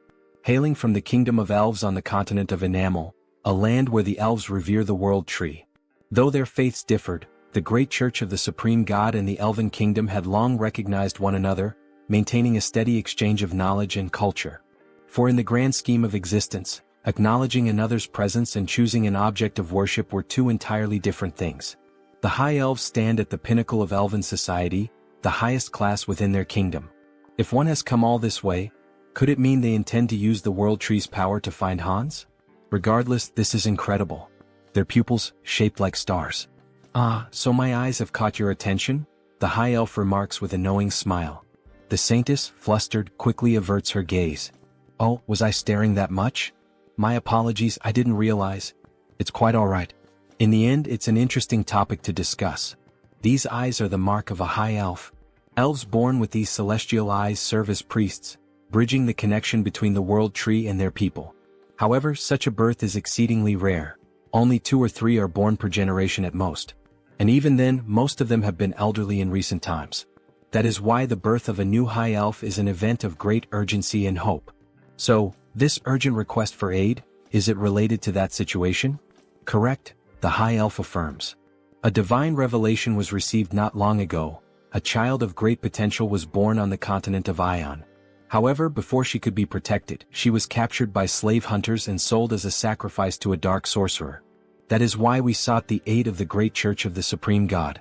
We need assistance in locating her before it's too late. This is terrible. Do you have any clues about her whereabouts? She was last tracked to the northern mountains. We've pinpointed them somewhere deep within that treacherous region. The northern mountains? That's a remote and perilous place. Do you have a description of the child? Meanwhile, in the heart of those very mountains, Harley had arrived. As he surveyed the desolate landscape, his eyes locked onto a girl. Pointed ears. Shackled in chains. Back at the church, the High Elf continued their description. She has yet to awaken her celestial eyes, so for now, she appears to be a normal elf. By human standards, she would look like a teenager. Her hair is a light green, and her eyes, a shade of orange. A sharp breath. A sudden realization. Wait a minute, that's not possible. Heinrich thought, his expression shifting. At that same moment, deep in the mountains, Harley took a step forward, looking at the girl before him. Kit, what's your name? He asked. The girl hesitated, then spoke softly. Cecily. My name is Cecily. In the next scene, screams echo through the frozen forest. Harley is running with the girl tied to his back, while lifeless bodies are scattered across the ground. 2 desperate men shout. Damn it. Keep them away from the storage room. I know, but how are we supposed to defeat a monster like him? Harley keeps running, plowing through the men in black hoods. So, this is the storage room you mentioned? Yes, the girl responds, her eyes trembling, possibly dizzy. Hey, snap out of it. You said there was something we absolutely had to find before escaping. Yes, sir, she nods. There it is, the branch from the World Tree. Ah, that branch? That's right. Hold on to it with all your strength. Things are going to get tough from here on out. Understood. Thank you. All right then. Here we go. Okay, but before that, I have a request. Please slow down. Before the elf can even finish her sentence, Harley takes off at full speed, nearly losing his grip on the girl as she clings to him, tears streaming down her face. Slow down. Please. Meanwhile, back at the church, Heinrich has a suggestion. The High Elf decides to listen. This is about that child, Cecily. I think I know where she is. What? The elf shouts. Is that true? Do you know some kind of blessing that allows you to track specific individuals? No, not exactly like that, but I can sense her presence. Sir Heinrich, another guard exclaims. In such a critical situation, relying on something so uncertain. Before he can finish, the saint raises a hand, signaling for a moment of silence. Please explain in more detail, Sir Heinrich, she asks, her gaze serious. Back to Harley. I found it. We finally found the exit. That bastard is escaping with it. Call it, now? Yes, sir. One of the men blows into a flute. Suddenly, Harley and the girl feel the ground tremble beneath them. And then, bursting from the earth, a massive worm emerges, just like the one Heinrich feared, one that could grow stronger through the saint's divine power. Well, no choice then. We'll have to break through by force. Harley plants his feet firmly. Don't block our path. Get out of the way. With a violent kick, he slams into the monster, but the creature endures the blow and lunges, trying to swallow them whole. That's when Harley notices something. Inside the worm's mouth, a strange symbol. What the hell is that? So they're controlling the worm with this? No wonder he found it suspicious. A creature that only lives in the desert showing up here? It all made sense now. Alright then, Harley smirks. I'll save you like a true hero. He grips the worm's fangs. Fly far away from this place, back to where you belong. With a mighty heave, he hurls the worm several kilometers into the distance. From now on, don't get caught. Live a long life. He grins while the girl, still on his back, struggles with nausea. Suddenly, wolves appear, surrounding them. The number of monsters is insane. These bastards keep throwing challenges his way. What the hell are they plotting now? Whatever it is, doesn't matter. I'll just kill them all. As Harley prepares for battle, a group watches from above, whispering among themselves. Who the hell is that man? Tomorrow I was supposed to offer that half-elf as a candidate and the World Tree's branch as a sacrifice. Even though I used a sealing artifact to hide their location, how did he find them and make it here? But this is the end. At that moment we are introduced to Vow of Defiance, the Elder Newrabe. There's no way he can defeat that many monsters. That bastard is finished now.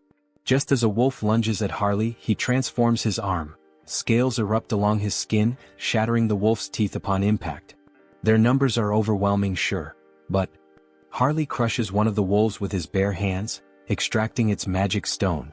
As he consumes the crystal, his stamina becomes limitless. Then his body begins to change. Fascinating. Even though he has perfect control over his body, it still feels as if he's moving on instinct. His form shifts, he transforms into a werewolf-like beast. Fighting alone. Feasting alone. And with a deafening roar, he asserts his dominance. The entity has fulfilled the conditions and attained enlightenment. The skilled wild instinct has been acquired. This can't be happening. That thing is a monster, the men whisper as Harley tears through the wolves. What do we do, Elder Newrabe? At this rate, they'll break through our siege with sheer force. Activate all summoning circles. What? Are you serious? Yes. It's shameful to reveal this to the world so soon, but we have no choice. Either we do it now or we die. Release those two. Ha! I really like this kind of wild fight. Harley grins. Shall we end this battle now? Just as he's about to land the finishing blow on the last wolf, whack! Two piercing objects strike his arm. What the hell? He looks down. Crystal arrows? Then the arrows dislodge themselves from his body and return, floating back into the hands of a figure gripping them tightly. The hell is that? Harley narrows his eyes. A precious individual? He can feel an immense telekinetic power emanating from the gemstone embedded in the figure's body. Before he can react, another monster descends from the sky. Sir. Above us, be careful, the girl shouts. The beast crashes into the ground with immense force. You won't take another step, you filthy half-breed? It grips a sword engulfed in flames. Harley scoffs. So now we even have demons in the mix? But brute strength alone won't be enough to defeat me. As Harley roars and prepares to strike back, another crystal arrow is fired. This time it pierces his ribcage.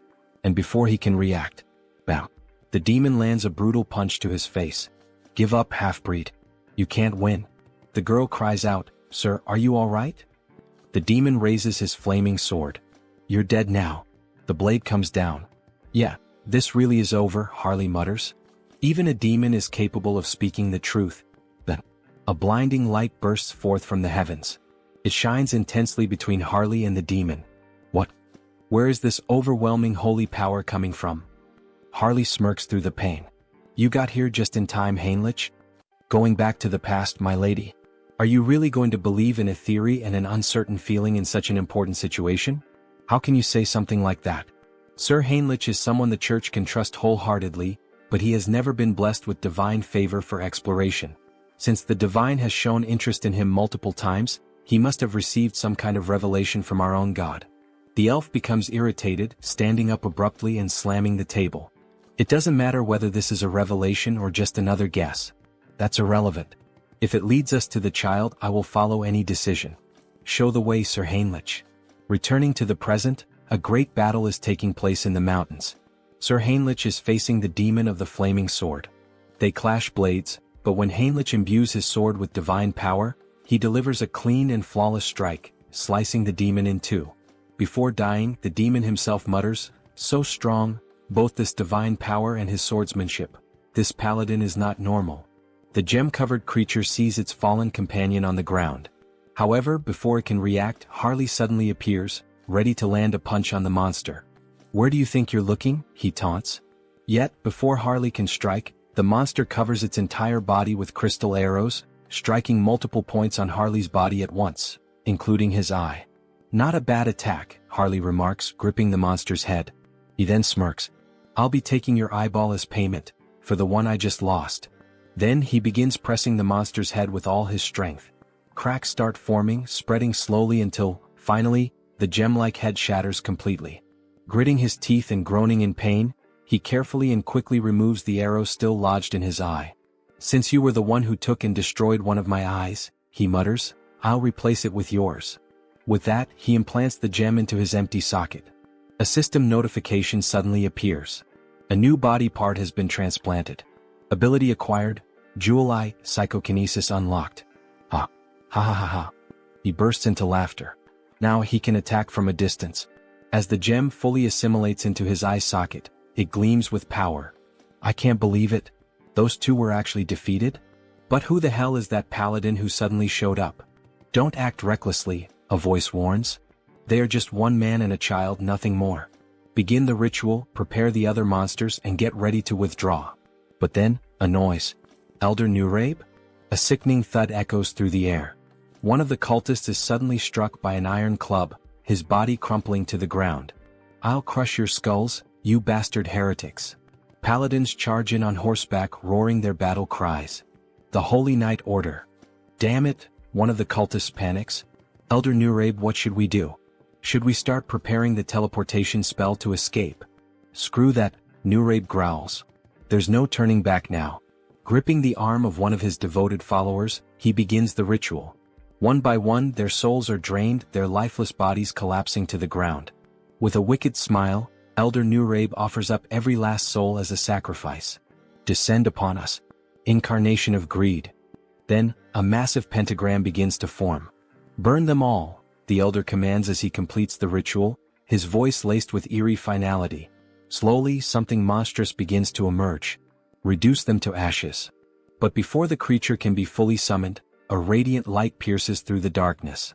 A divine force, so overwhelming, so absolute, strikes directly at the demon, annihilating it before it can even materialize completely.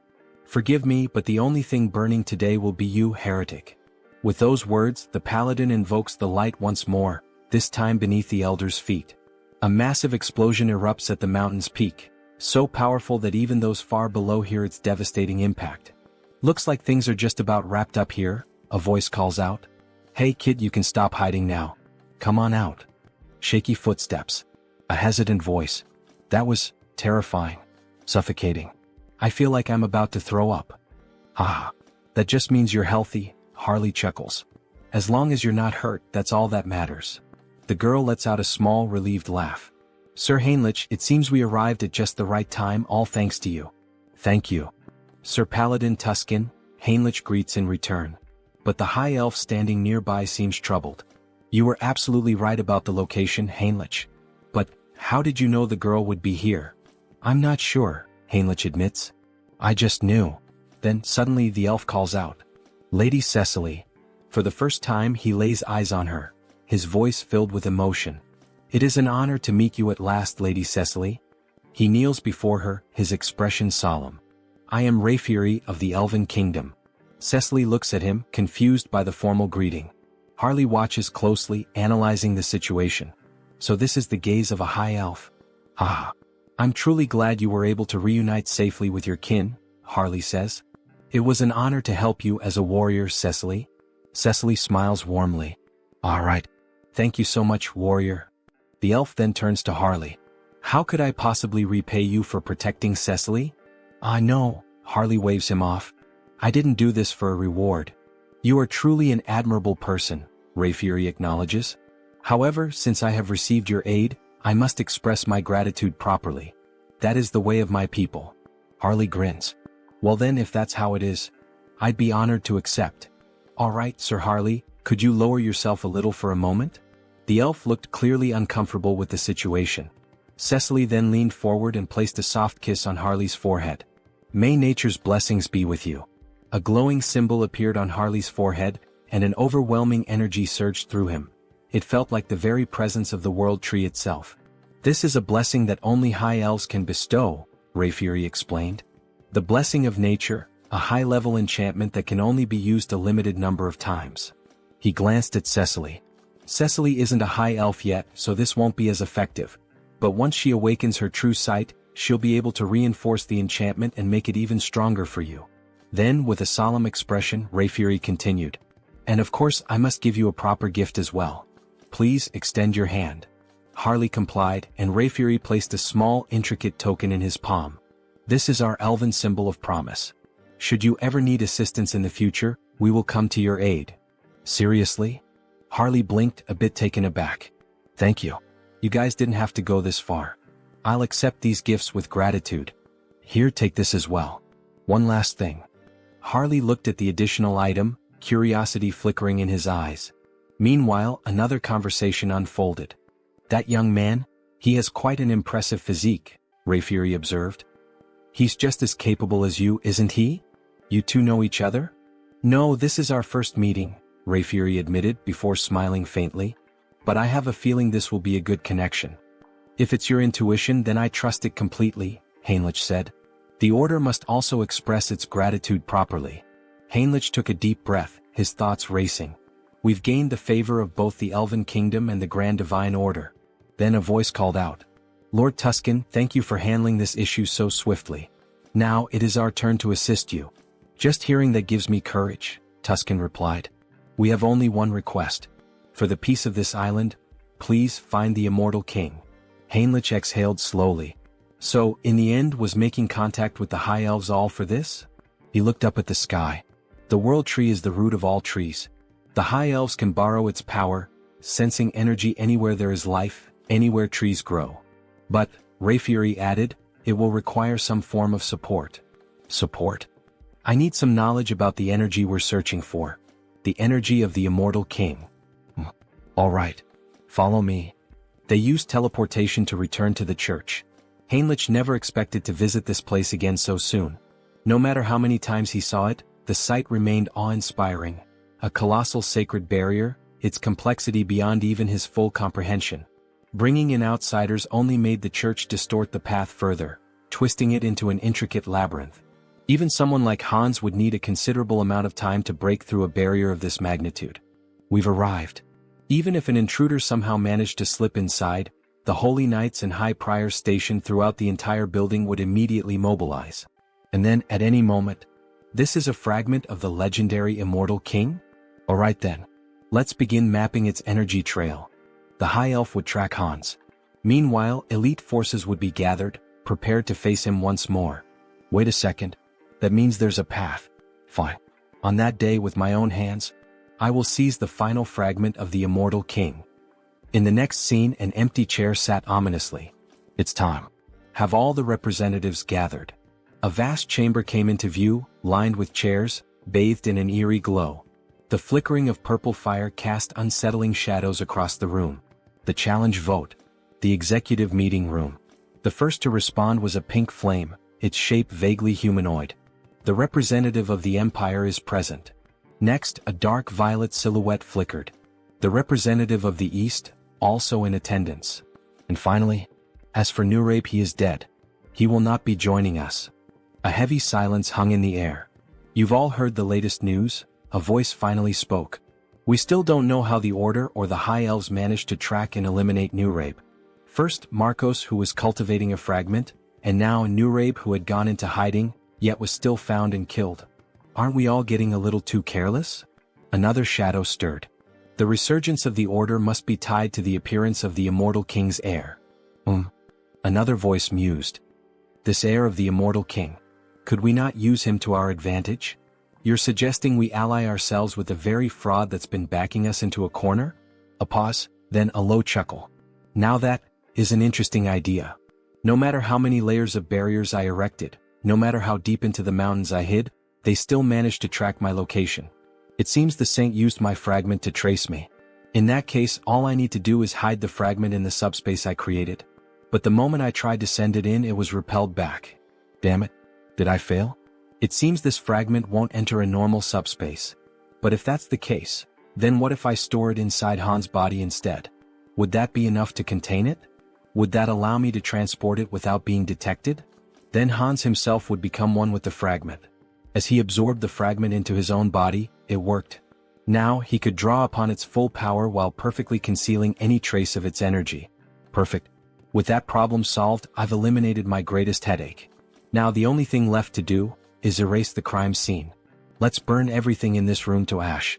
With a mere snap of his fingers, flames erupted all around, consuming the space as if he had just opened the gates of hell. Now, everything is ready for the show. I'll release all the barriers. My scent will spread across the land. Come find me. I'm right here. Great divine order, come to me now. Hans exhaled a massive surge of dark energy into the sky. I will seize the last fragment of the immortal king with my own hands. As his overwhelming power spread, the sacred tree finally located him. The high elf had followed the trail. The immortal king is in the monster forest, west of the continent. Summon all available paladins immediately. We begin the hunt now. Bring every archbishop we have at our disposal. Suddenly, a mysterious paladin stepped forward. Well, I must say I feel a bit offended. You didn't even think to invite me to such an important event? I've already heard the essentials. Paladin Pyrii from the Great Temple of Geron will be joining you. Cardinal Pyrii, one of the most powerful figures of the Great Temple of Geron. His presence was reassuring. This expedition was composed only of the strongest. Archbishop. This time, I will go. The saint declared firmly. That won't be necessary, saint. But even the cardinal is going. Saint, you are the pillar of the great divine order. You must remain here. Sir Landguard. Yes, Archbishop? This time, you will stay behind and protect the great temple alongside the saint. Understood. If anything happens to me during this mission, the saint will be in your care. Understood. Don't worry. While you're all away, I'll take good care of everything here. I'll make sure the saint remains safe. However, only the saint will be safe. Soon we will once again face the nightmare of our continent. But in the end, a nightmare is nothing more than a dream. For the divine watches over us and protects us. For the peace and salvation of all. For the peace and salvation of all. The troops began to march toward the church's teleportation gate.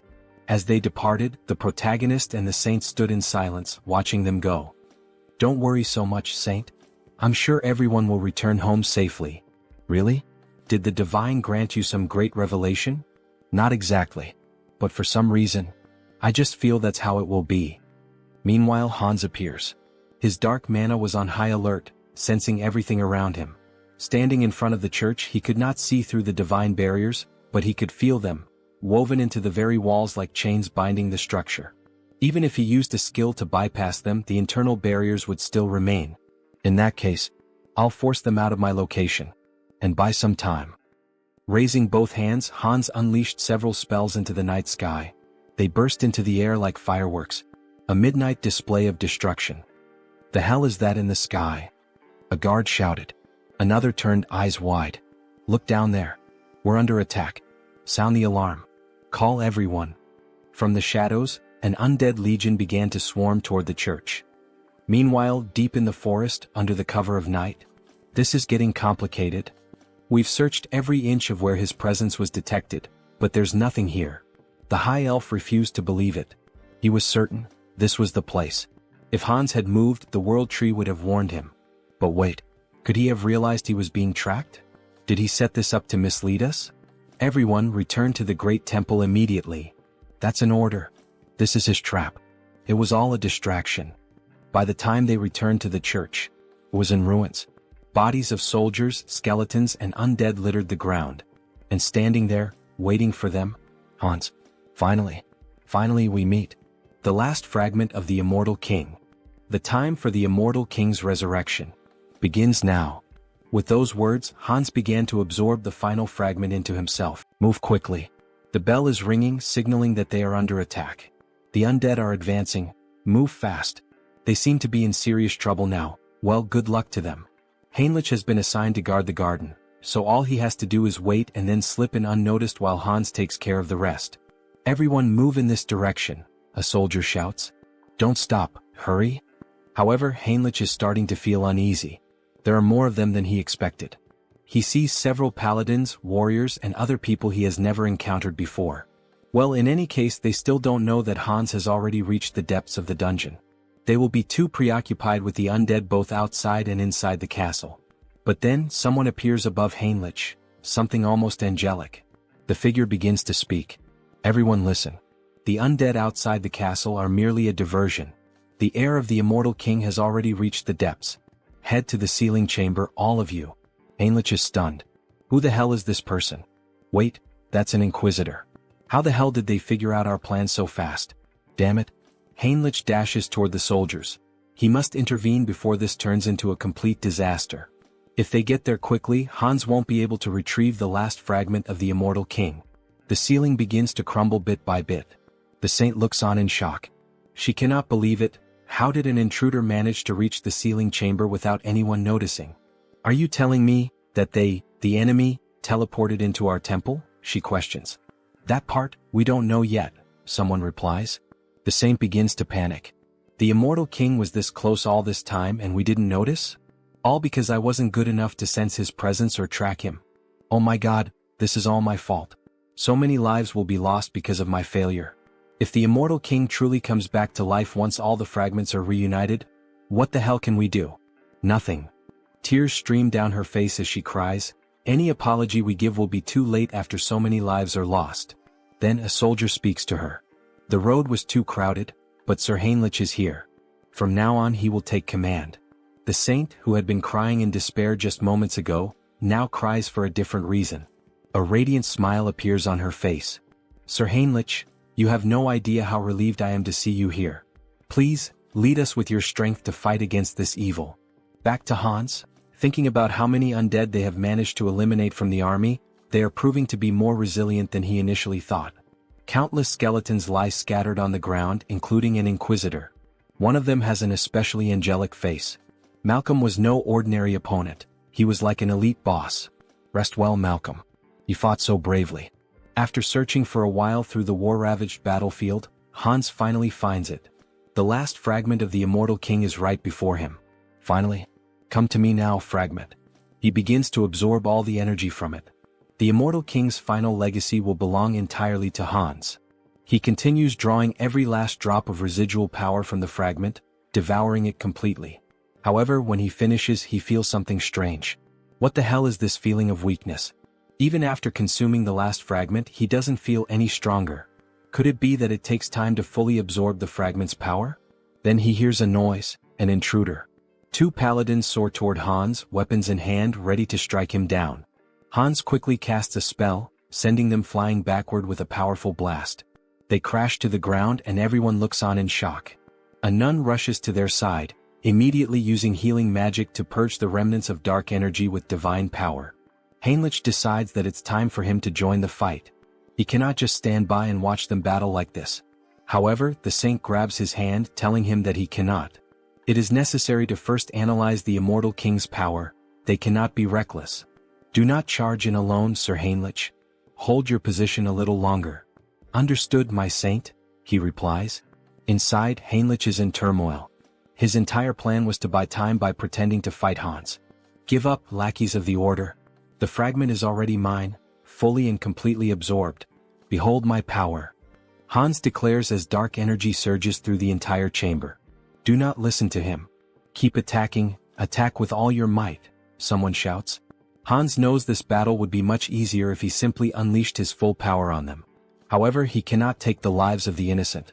Suddenly, radiant swords rain down from the sky, striking him directly in the chest and left shoulder. This attack, could it be the saint's enchantment? It is incredibly fast and powerful. The saint's expression is deadly serious. If Hans had not instantly boosted his regeneration, he would have been in real danger. If he wants to avoid casualties, he cannot afford to prolong this battle. He decides his next move, he will bring down the command tower first. Without hesitation, he unleashes a barrage of spells, aiming to strike the saint and everyone else at once. How dare you attack our saint? Is he reacting at this speed? Not only did he block my attack instantly, but he is also counterattacking without hesitation. They are moving with absolute confidence, as if certain that he won't bring them down. Is someone among them reading my strategy and relaying it? Maybe he should take a look inside their minds. Then one of them questions, "Where do you think you're looking?" Hans is affected mentally. That means he still hasn't fully absorbed the power of the fragment, the saint observes. "Everyone stay alert. This is our chance, we can do this." She conjures several beams of light against Hans while, at the same time, the warriors charge at him with full force. They are trying to overwhelm him with enchantments and sword strikes simultaneously, preventing him from regenerating. Such an obvious maneuver. Hans quickly casts a barrier, sending one of the warriors flying backward. "Go ahead, let's see if you can block this next attack as easily," another warrior shouts. "Are you seriously trying to provoke me with such a slow strike?" Hans sneers.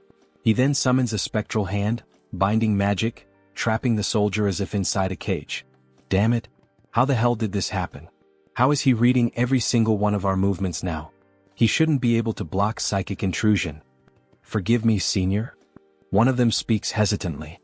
Since Heinrich couldn't help, he must have read the plan from his mind so that Hans would know what was coming. If it's come to this, then the soldier is.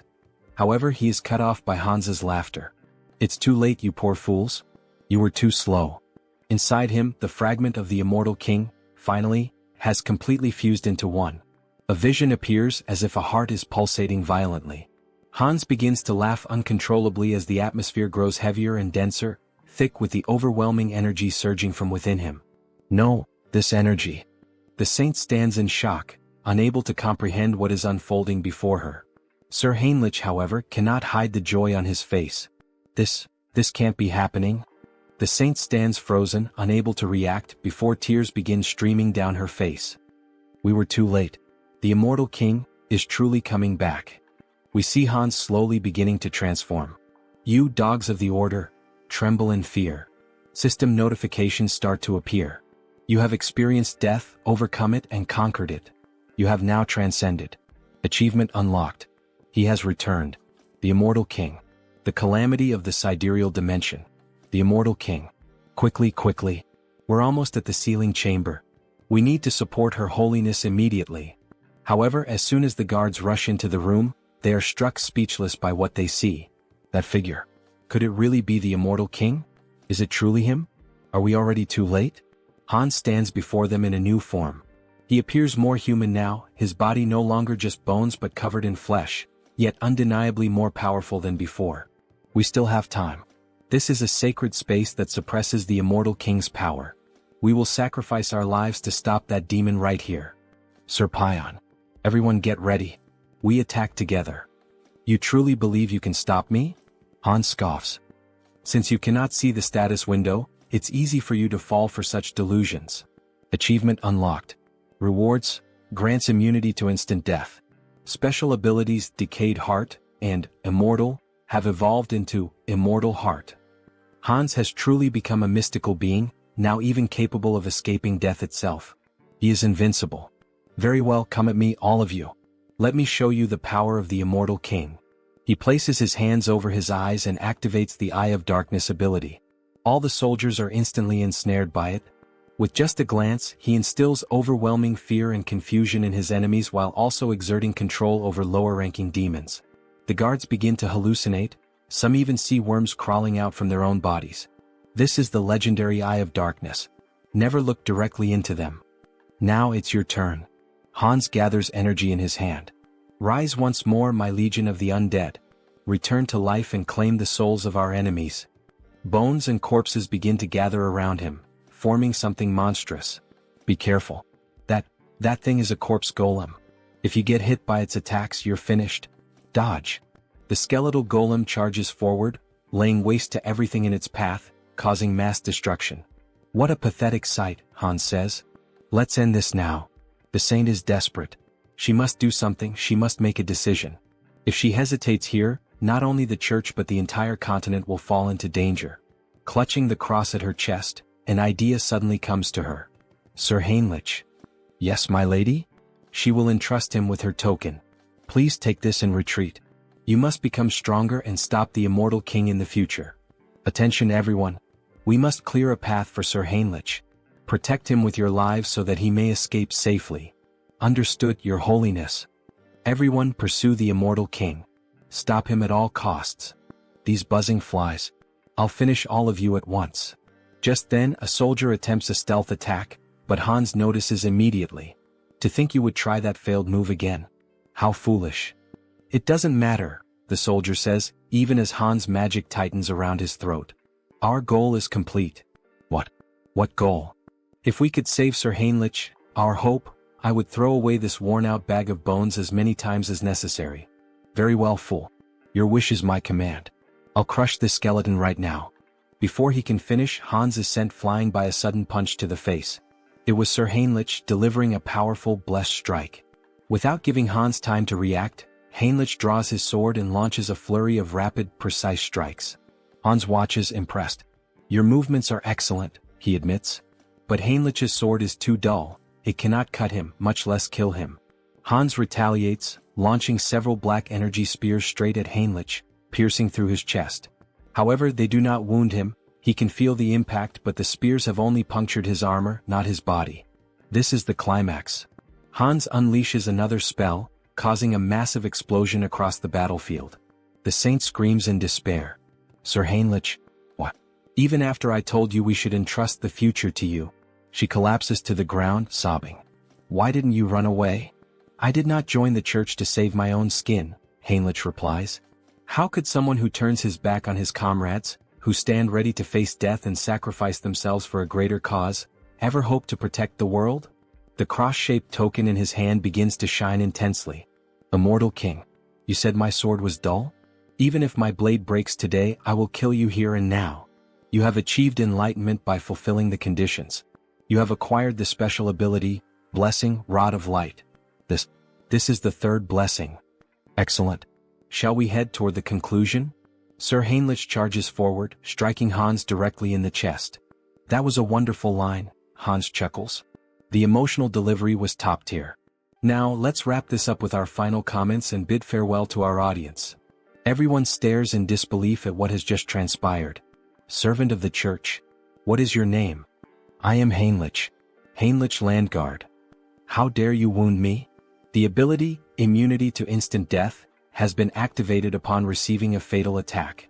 I will remember that name. Then, before their eyes, Hans vanishes. Damn it. So, in the end he just ran away. Suddenly, Heinrich loses consciousness. Before he can collapse, another paladin catches him. To think, he actually managed to strike the heart of the immortal king, even in a situation like this. This is it. The resurrection of the Chosen One. A heroic tale that brings tears to the eyes. In the end, Hans was reborn as the immortal king, and Heinrich the one who defeated him with the blessing of the gods. A perfect rivalry between a hero and a demon king. Now all that's left is to collect payment. Shall we settle the admission fee? Well, that much money? It increased by about 1 million. There's no need to think too hard about what to do. Looking at the system window, he selects exclusive skill enhancement. Your unique ability evolves, blooming with new possibilities. You have acquired a special ability, customization. Customization? Oh, so this is what a game is all about.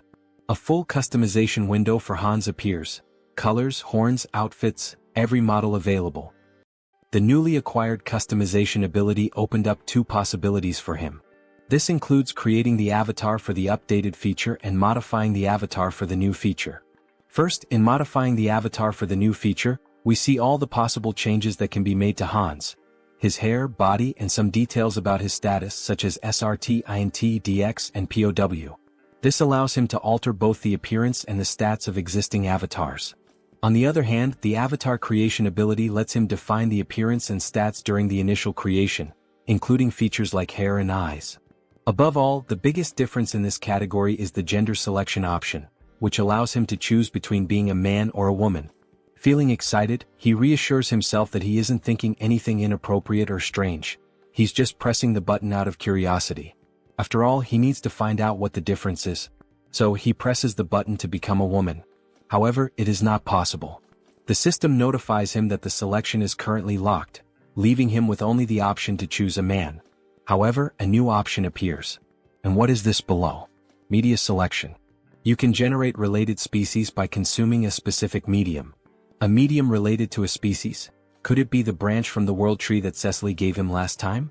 He liked the item because it is an environmentally friendly air purifier, but he feels there is no way around it. To create an elf, this should be enough. World tree branch detected. Generating as elf. Then the creation begins. A tall elf, just like the protagonist, with short hair and long ears. How impressive. And with that, it's done. An elf avatar is being created. Since customization is now possible, he adjusts the face to make it more beautiful and refines the arms and legs to be long and slender. As elves are elementalists, the most important attribute distribution is their affinity with nature. His name is Harris. Harris species, ELF. Individual trait, child of the world tree. Then we see a beautiful elf with long golden hair, tall and with the posture of royalty. Special notes. Born as an elf using the branch of the world tree as a medium. The growth rate of nature affinity is significantly increased due to the child of the world tree effect.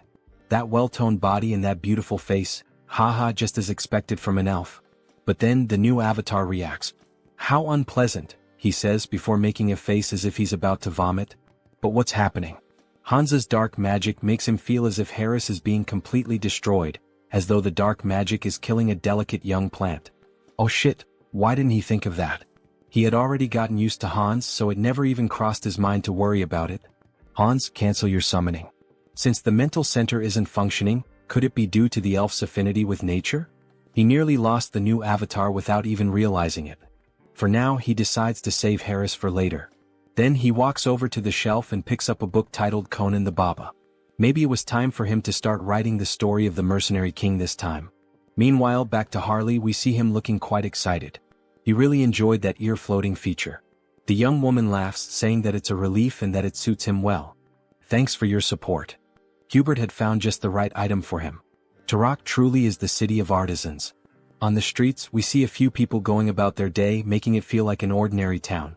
Speaking of which, he had heard that some guys had been causing trouble at Hubert's shop.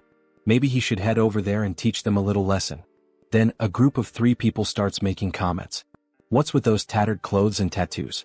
No wonder the South is mocked as a den of savages, it's the Southerners' fault.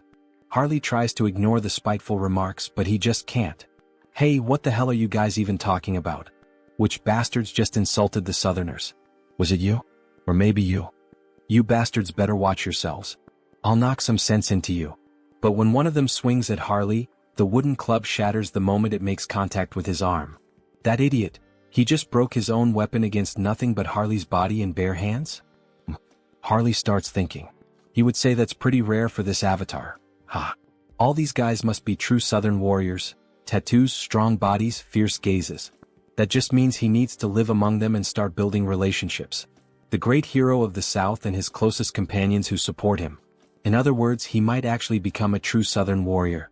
Anyway, hurry up and dress properly. That kind of outfit should only be worn during traditional festivals. People don't wear things like that nowadays, do they? Harley asks. The other man becomes extremely irritated. That bastard, he can't stand hearing another word from him. He then challenges Harley to a traditional Southern duel, striking a culturally significant stance. Oh, a duel in the Southern style. Their tradition is to fight with bare hands, right? Sounds good, but there's one condition. All 3 of you come at me at once. They don't seem to believe what they just heard. You want all 3 of us to attack you? Are you insulting our honor? Fine, then 2 of you can come at me. The third should help the 2 who'll end up on the ground. As he makes this threat, his eyes take on a psychotic gleam, as if he's about to beat the 2 of them half to death. Alright, come at me now, you cowards. Try to take me down. Then the sounds of impact echo through the city, leaving a trail of destruction. 2 of them are lying unconscious on the ground while the last one, still standing, mutters, "That bastard is insane, unbelievably strong. He's not a Southerner. With that level of skill, how is it possible that you don't have a single warrior's mark?" Right, those marks were a thing among Southern warriors, weren't they? How should he make this up? Brothers, I am a Southern warrior. But there's a story behind why I have no marks. What do you mean? It all started 20 years ago. A duel was held to determine the next chief of their tribe.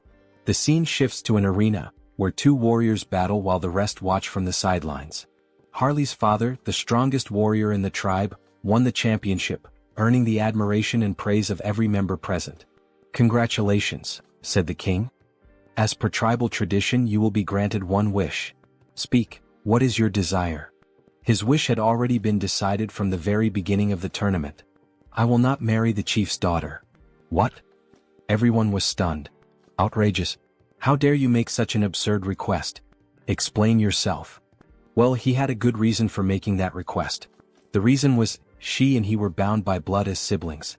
What? She is left speechless. Father, are you really going to let someone who speaks such nonsense go unpunished? My deepest apologies, my dear daughter. However, everything he said is true. You are not my biological daughter. I adopted you a long time ago.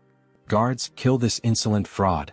Dear, he will buy us time, so run away quickly. At that time, his mother was pregnant with him, which is why she couldn't help his father fight. His father bravely fought alone to protect his wife and unborn child. But he fell heroically, holding back the tribe's warriors. His mother managed to escape her pursuers and hide in a secluded cave, where she raised him. However, even his mother passed away recently due to illness, and that is why he has no warrior's marks. All three men begin to weep. How could such a tragic past exist? They apologize for misunderstanding him. He is a true Southern warrior.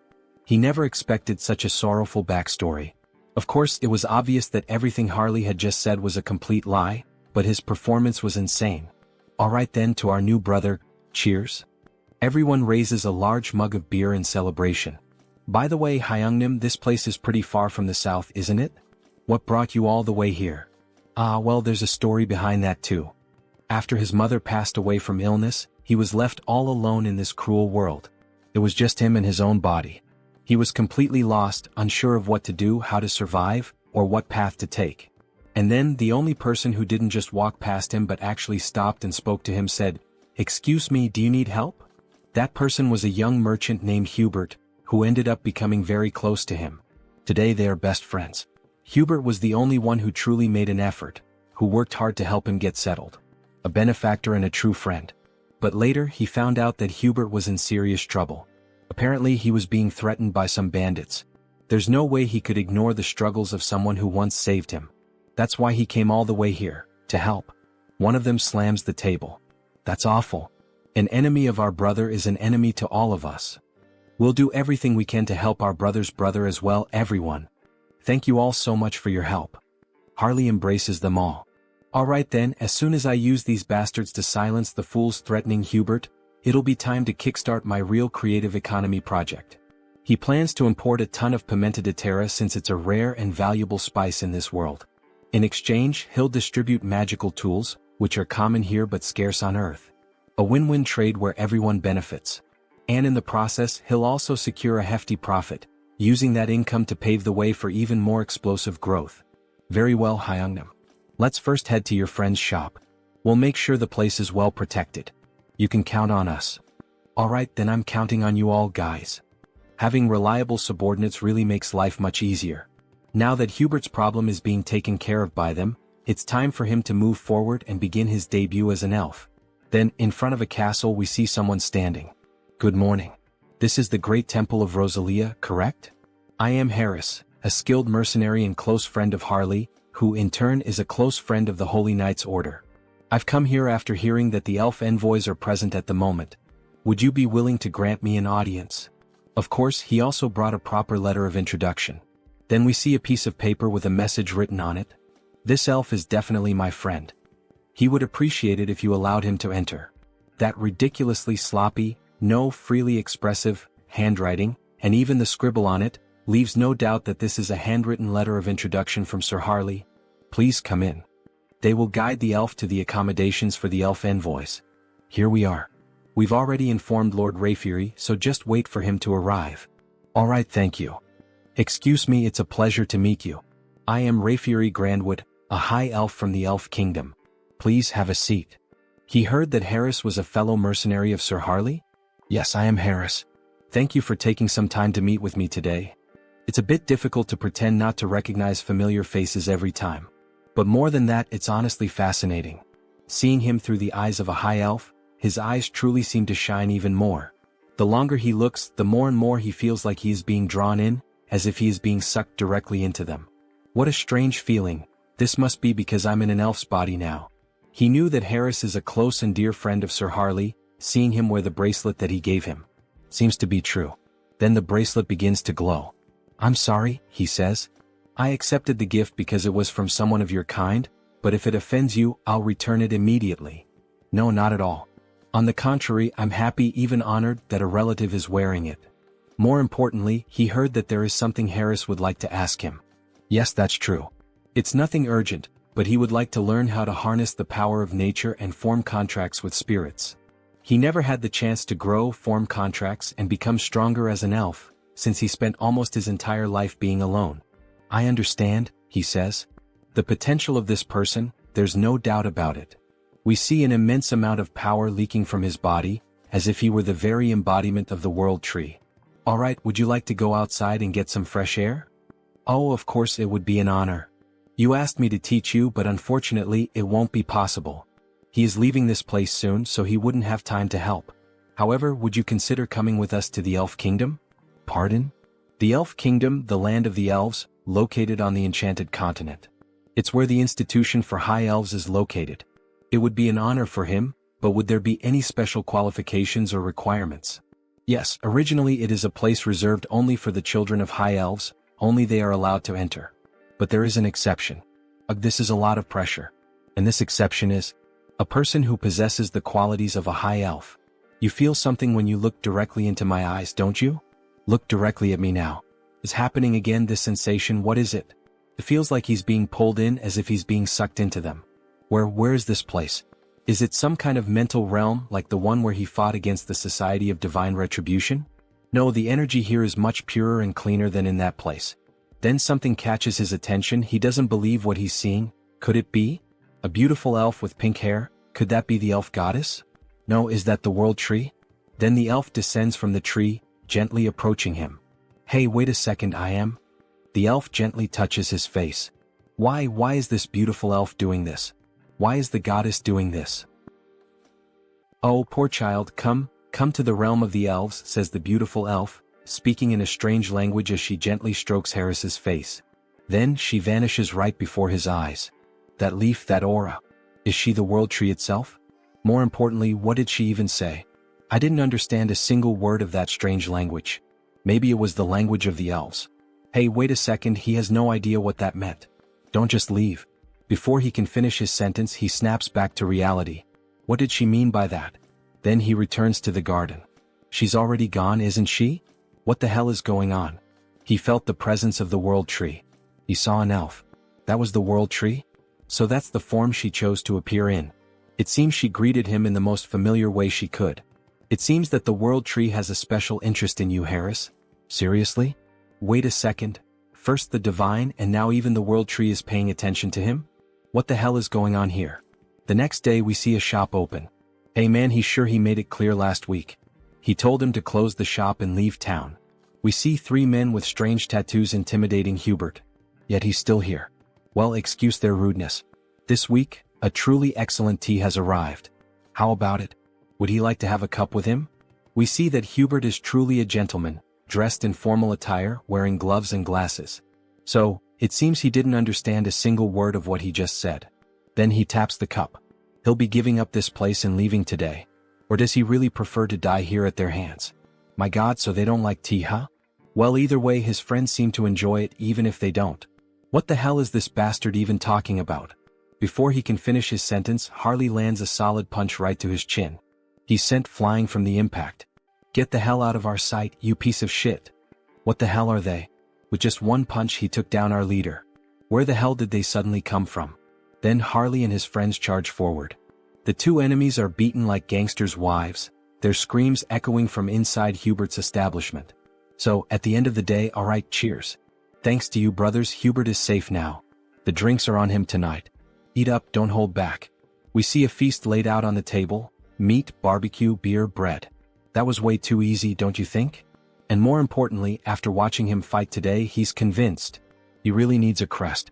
A crest? Yeah, like his. As he takes off his shirt, we see a strange tattoo, a proper warrior's crest. He's heard that there's a shaman from the south here in Tarik who knows how to carve them. So what do you think? Why don't you go ahead and... Luangya. What the hell are you doing? Let's go find him right now.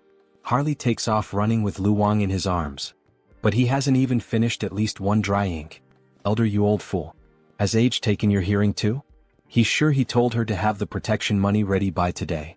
We see the same three idiots from before demanding money from an old woman who apparently sells some kind of magical potions. Didn't she tell him that amount was too high? Where the hell does he think she's supposed to get that kind of money? She really doesn't understand the situation she's gotten herself into, this old woman. As he grabs her by the blouse, does she see this face? He's already had enough problems today, really a rough day. And now what? She doesn't have the money? Then go find a way to get his damn money. He doesn't care how this useless old hag does it. Just get him his damn money. Otherwise he swears to God that. But something catches his attention. Hey, what the hell is that coming this way? It's that son of a bitch again. What the hell is he doing here? Then Harley charges toward them, nearly trampling them with his overwhelming force. Greetings, madam. He's here to have a crest carved. Meanwhile, Luong is feeling sick from Harley's sheer speed. What is she going to do about those thugs? Well, they'll wake up and crawl back on their own, it doesn't matter. What a damn mess this is. Anyway, come inside for now. So, he said he came looking for her to get a warrior's crest? Yes. Can she do it right away? She hopes he knows that while a crest grants great power, it also drains a significant amount of one's life force. Of course he knows. That guy already explained all of that to him. It's been a long time since she's seen someone with such monstrous life force. With his endurance, he might even be capable of handling the supreme crest, the warlord's mark. Warlord? Hell yeah, carve it into his skin right now. Harley shouts, startling the poor old woman. That's impossible. She doesn't know how to do it. It's a technique no one has been able to carve in hundreds of years. And at this rate, her ears are going to fall off from all this yelling. Ah, come on, don't kill the mood like that. Well, if that's not possible, then he guesses she could carve the great warrior crest that Luong mentioned. That's a problem too. What the hell? She's low on materials, it's been ages since she last carved a crest and, more importantly, she simply can't do it. To receive a crest, you need the most crucial thing, a warrior's achievement. In other words, a feat like slaying a dragon or saving a kingdom.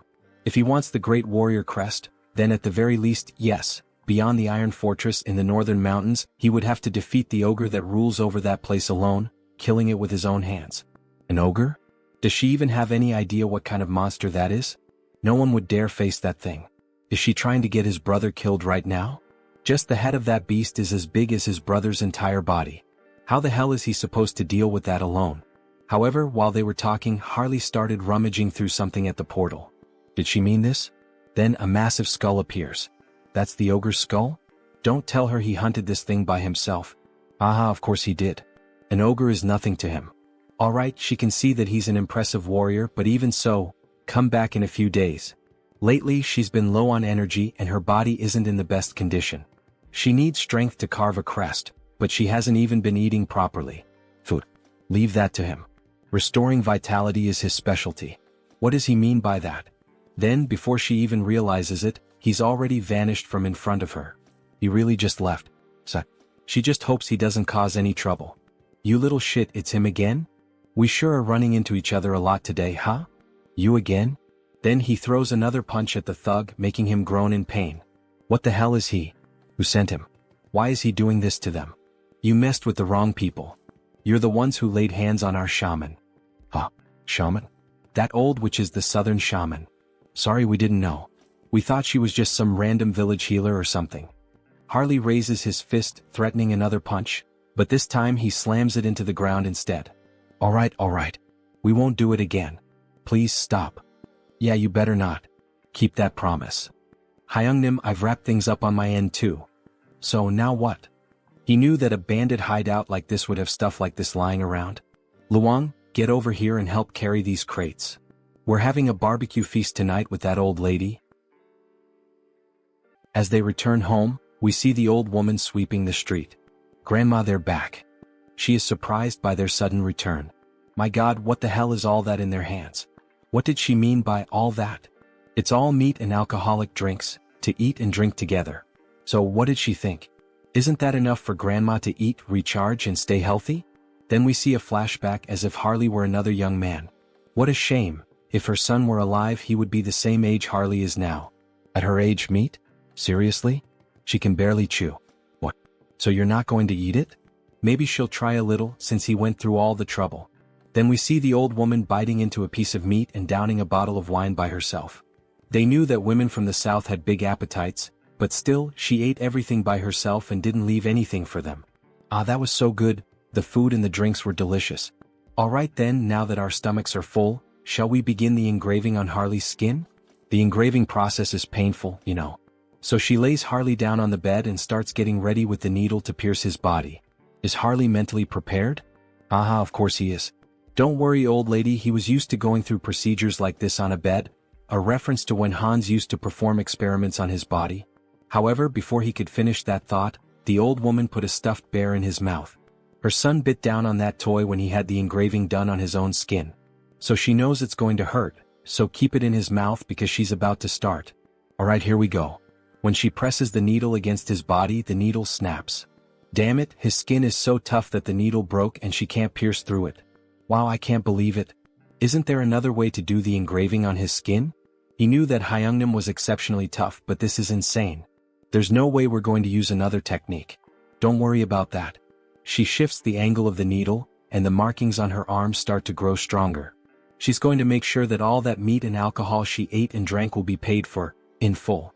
Activating all the markings on her body, she begins to pierce and carve the engraving into his flesh. It's time to show what a first-rate tribal shaman chief from the past is capable of.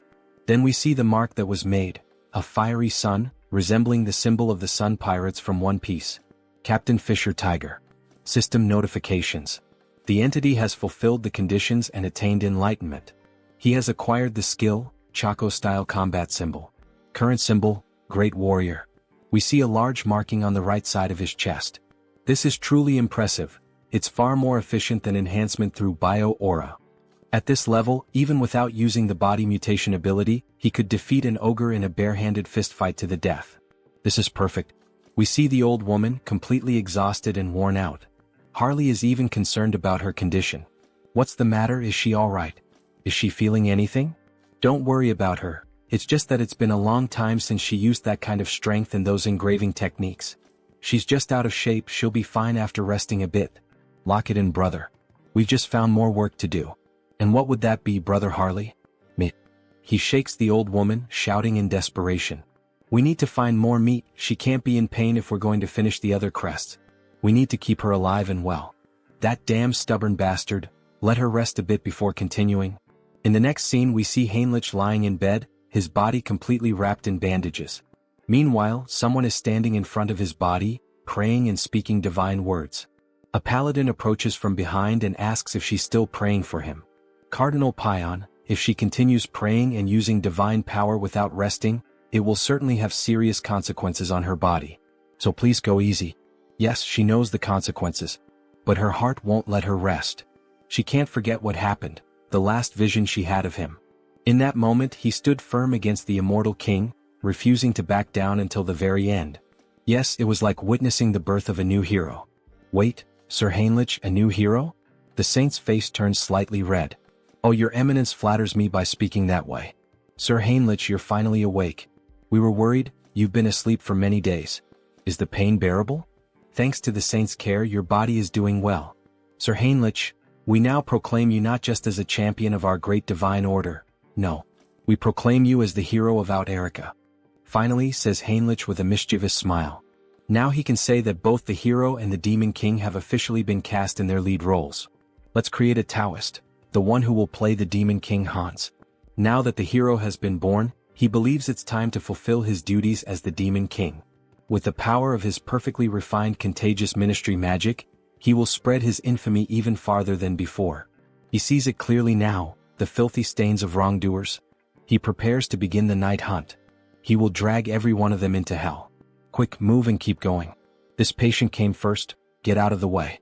Damn it, what the hell is going on this time? Looks like that bastard with the Haho mask showed up again. Well, any idea what's happening? One thing is certain, they got involved with someone extremely dangerous. On Sunghyun, a dark mage sent by the skill management department. They ended up messing with the wrong person, got on the wrong path and ended up dead like this. That freak with the Haho mask or whatever it is a completely insane monster. This level of pure dark magic is beyond human comprehension. That person's body is basically just an empty shell now. He'd bet their soul has already been enslaved. If he were caught by a monster like that, if it were him, he would choose that option without a second thought. As if that would help. says the so-called best dark mage in Korea. He's nowhere near that level. Having a dark mage of that caliber as an enemy, well, that's what it really means. No way. He said the culprit was the Haho mask, right? In that case, let me take a closer look at the curse. He then uses dark magic on the dead man's head. However, he suddenly feels a devastating force as if something is watching him. That feeling, he collapses to the ground in shock. Hey, what the hell just happened? What's wrong? Did he find something? Team leader, he feels like he's about to die right now. What the hell are you talking about? That bastard. The Haho mask. He saw him. The Haho mask noticed him. He tampered with the spell on his own, so if he gets caught, he's screwed, no doubt about it. At this point, there's only one option left. Is he going to fight against the masked Haho? If he just dies now by jumping off this building, he could peacefully cross over to the other side. Hey, stop doing something stupid, you lunatic. The masked Haho only hunts and kills villains. You'll be fine since you're innocent. So calm down and breathe. Alright. Hearing those words like that made him feel a little better. Thank you very much. After all, he is innocent. Is this bastard stupid or something? And somehow he starts to feel his body slowly relax, until he passes out and collapses to the ground. Hey Sunghyun, what the hell just happened? Nurse. Please help us, he passed out. Meanwhile, Hans watches the entire situation from afar. Interesting, that man seems to have the ability to use dark magic even if only in a light form. He doesn't sense any evil aura from him, so there shouldn't be any problem with meeting that guy again in the future. The next day we see a blog filled with various posts and information about the masked Haho. Hans's popularity has grown so wildly that it's now out of control. What could Haho's abilities be? A vigilante of justice, the dark hero. Some people are even calling him the shadow hero. But it's not like he's actually happy with all this attention surrounding Hans. This could end up becoming a real problem down the line. Oh, what a headache. How the hell is he supposed to start operating from now on? However, someone interrupts his thoughts by knocking on his door. Who could it be? Your fried chicken delivery has arrived. Wait, what? Kang Tae-san. It's been so long since he last saw him. How has he been all this time? Hey, but look at this guy, damn. It's been years since this Hyung showed up and this is how he reacts to a guest? Ah. What do you mean by the way he reacted? Well, even though he's my friend right now, he's the last person I'd want to see or talk to tonight. Skill Management Bureau. Criminal Investigation Division. Kang Tae-san. Still, Tae-san is the only friend he made during his childhood. Even after all these years, while he was reclusive in his room, Tae-san was the only one who came looking for him and tried to help. He's truly a valuable friend. But seriously now, Hyun seems different. It's like he's not exactly sure, but it seems like Hyun has found a purpose to live for again? Well, I mean, he can't stay stuck in the past forever, right? Those who live in the past are museums. And he suspects that his parents wouldn't have wanted him to live this reclusive way. Yeah, damn, he's right. He spoke well just now. Do you have any idea how long he's been worried about Hyun all this time? It's not healthy to stay reclusive for so long without talking to people. Ah, come on, it wasn't that bad. He even went out a few times in the past few days. Really? Says Tae-san with a surprised look on his face. Thank you, my friend. Going back to the past when he was grieving and struggling with depression, Tae-san always visited him and tried to help in every way possible. He then opens a can of beer, seeing how well things are going for him now. He feels like he can finally reveal a secret. What does that mean? He knows, right? The reason Tae-san joined the Criminal Investigation Division. Of course, he was like family to Hyun's parents, like an actual son to them. And after they died in that accident, Tae-san enlisted in this division. Yes, back to that case then. Everyone thinks it was just a random attack by someone who had awakened. That's what everyone believes. Well, at least until recently. But he doesn't think that's the reason for this case anymore. There's a group that has been operating in the shadows for a long time, calling themselves the Society of Divine Retribution. They are a group of bastards who are very meticulous. So far, they haven't been able to link anything or even catch a scent of them. But you've been following the news, right? That masked figure known as Haho has given us a lead. They've given us the first clue. Haha, even dropping hints for the skill management department? Did he go overboard? Anyway, he'll keep him updated as soon as he knows anything new. But don't go around talking about it. Do you want me to end up in a cage? Haha, as if he had anyone to tell. Still, from what he's heard, the masked Haho has been quite impressive. So why is the Bureau trying to hunt him down? Exactly. That's what's bothering him. Why the hell are they going after someone who's actually doing a good job? Yes, exactly. The protagonist is happy to see Tae-san on the side of the masked Tahoe. After all, it's his clone who is doing all this investigative work. Anyway, let's drink until we pass out tonight. A celebration for Han Sunghyun's new beginning. Then, after several drinks and chickens, they start talking about other things. Just give up on being a writer. What's wrong with that? A hero and a demon king? Well, that's so cliché. And giving the demon king the name of Hans? Haha, Tae-san laughs a lot. That's so boring. It doesn't even sound like a name you made up over coffee or something. What does that mean? This is a classic. There's nothing wrong with the description of this story. This isn't a classic, this is what we call cringe. If it's something that's been done to death, how about pretending it's an abbreviation? Hans, short for something like Hannibal Strauss. Oh, that was actually a good suggestion. Right? If he becomes a writer, remember he can always ask for help from his hyung here. So while they were talking, Tae-san's phone started ringing. Oh, look at the time. He needs to leave. Seriously? It's still so early. The leader of the Dawn team said he has to show up today. He's leaving. Oh, alright then, Tae-san. We'll talk later. I forgot to ask something before. Your grandmother is doing alright, right? Tae-san pauses for a moment at the door as if feeling uncomfortable. To be honest, her condition has worsened quite a bit recently, and there are no signs of improvement. Maybe it's already time to start preparing emotionally in case the worst happens. Wait, is grandma that bad? Is there anything he can help with? Anything at all?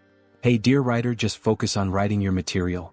Don't worry, he'll take care of things somehow. The protagonist really felt the weight of those words, and we see a flashback of someone holding his hand.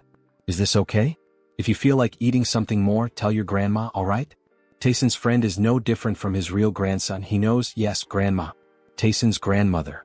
When he used to go out with Tae-san, she always took care of him, looking after the little things. These are some of the few warm memories he has. And now, knowing that she is seriously ill, he feels very sad. A friend who has always been by his side is going through something so hard, and yet, he is completely helpless. Hey, wait a second, how could he be so stupid? He had a brilliant idea, something he can do. Kang Tae-san, you owe me an apology for mocking my sense of sampling. Because these characters who sound like they're shrinking are the ones who will help you. Then we see the protagonist invoking Heinrich, a paladin who would be perfect for this situation. Then we see a system window showing the paladin Heinrich. To heal someone, a healer is needed, like a priest. But he has one who fits that description perfectly, doesn't he? A familiar with faith recognized by the archbishops and overwhelming divine power. We see that Heinrich truly became someone special in the other world, being regarded as one of the greatest figures of faith. Heinrich really can heal Tae-san's grandmother. But wait, how is he going to make Heinrich disappear for a while? If he vanishes right after officially becoming the hero, it will lead to misunderstandings. Even the saint is focused on him now. Well, with night falling and the day about to turn, it's better to wait. For now, it's best to hold off until the right time to disappear from the original world so he can heal the grandmother. Then in the next scene we see a child singing while carrying apples, dressed in very formal clothing. A lively city with many people walking through the commercial district. The girl asks the boy if he's alright if the bag full of apples isn't too heavy. Yes, sister. It's fine, it's not heavy. However, in a moment of distraction, one of the apples ends up falling out of the bag. Ah, stop rolling. Wait, don't run through the city like that, Aaron. Then the apple ends up landing at the feet of a stranger. Oh dear. You need to hold this more carefully, says the man, holding the apple in his hand while the children stare at him, startled. But then the girl finally begins to smile with joy, so it was him all along. Mr. Hines. Hello everyone, how are you doing? All good. The boy looks impressed. Is he really Mr. Hines? He looks completely different from when he helped him escape from the vampires. Yes, it's him. His face has changed a bit over time, hasn't it? Uncle, why on earth are you only showing up now? It's been so long. Haha, right, it's been almost 7 months since he last visited them. Apologies. He had been very busy lately. Alright, but the fact that he came all the way here like this must mean he has some business to take care of here as well, right? Haha, she seems to know everything about him. Heinz looks surprised. How does she already know? No, he came here just to see them. It's alright, Mr. Hines. They're comfortable with it, just be quick about saying what you need to say. But you really should visit us more often, says the boy. Alright, honestly he can't defeat both of them, so he decides to be direct. He searches through his clothing and then makes a proposal. Diana, can he be her employer again? He wants to borrow her information gathering skills and offers her 2 gold coins. Yes, of course I'll help Uncle Heinz, says Diana with a smile. A moment later, near the end of the afternoon. We see a house and its garden, someone shouting out Soren's name. Also look for places that sell these magical tools. We see various luxurious items, jewelry and magical tools spread out on a table. Wow Lord, where did he manage to get all these high-quality items? Haha, there's always a way to get certain things. Thanks to Diana, he not only obtained high-quality magical tools from the shop in Talia, but also got information from Brokaslak, who had been silent for a while. The pepper he requested is stacked up in the storage room. Great, her friend is going to sell it. And the purge is over. The purge? What does that mean? The people who pretended to surrender or tried to hide. He identified every one of them and executed them, he says with a sinister laugh while throwing cards with his dead targets onto the table. Finally, now our clan will be normalized and secure. Alright. From now on, they just need to exchange magical tools and pepper periodically. So, he's counting on her to take care of the administration of Heteros from now on. Soren is confused by the information she's just received. What the hell did he just say? She's never done anything like this before, she's not sure if it's a good idea. Can she really manage the clan well on her own? Jean Soren, she's a capable person he trusts. If it's her, he's certain she will do just fine. Oh, the master trusts her. She blushes at his trust and promises to live up to his expectations. How easy it is to deceive this girl and gain her trust. He's using dramatic lines everywhere. If he thinks about it, we're not much different from a small or medium-sized company now that trade between the two worlds has been established. Let's get to the point. Shall we start the conquest of the clan in earnest? Then, back to the original world. It's already nighttime and the city seems quite lively. There are lots of people walking around, enjoying the moonlight, listening to music and chatting with one another. Based on the information he and Diana managed to gather, he personally investigated and was able to find it. This is the source of his blood, and he's convinced that this is the base of the Brokaslak clan, where those two soldiers are standing guard. Then he throws something near the guards to draw their attention and quickly slips in through the back door like a shadow. Why did this one fall on its own? Was it the wind or something? Then we see a beautiful lady holding a glass, drinking it all in one go. This is so good, such refreshing blood. The young vampire lady seems quite satisfied with her drink. But how much longer will she have to keep living like this? Drinking alone is so lonely. Looks like it's still the same as always, a drunk Rosilica. Who's there? There are a lot of familiar faces showing up today. Conceal skill release. Forgive me, but who the hell are you again? He's Heinz, a vampire she met some time ago. She's sorry, her memory is a bit poor. Who are you again? Then she starts pouring more blood into her glass. Still, now that a guest has arrived, she must show her hospitality.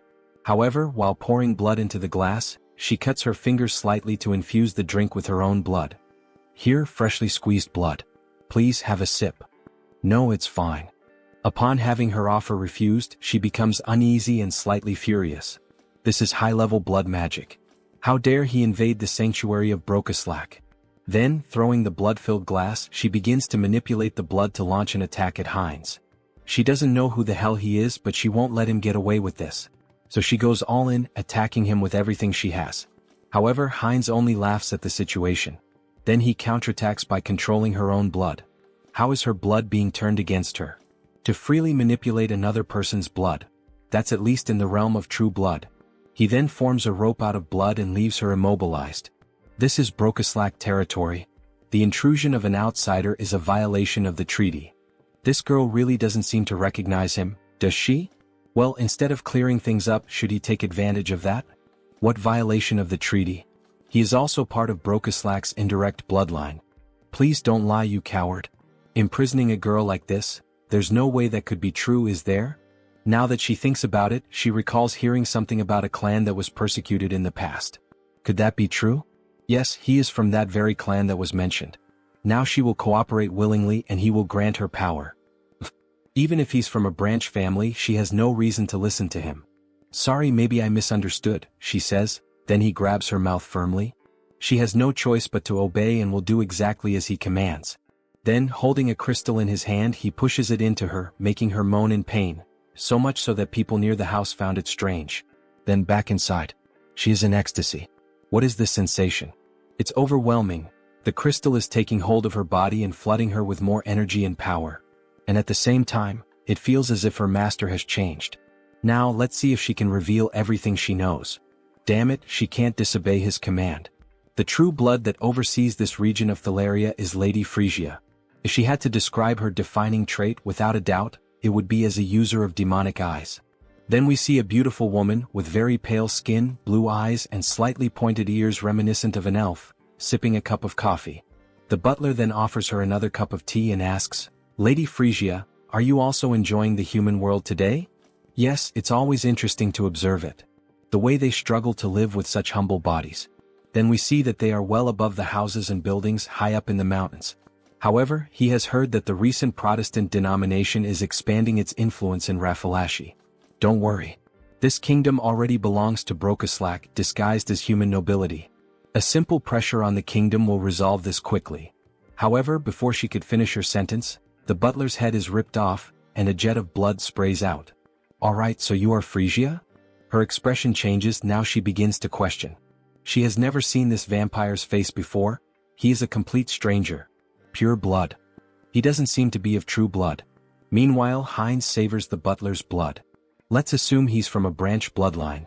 Humph, a humble branch blood like him dares to pick a fight without knowing his place.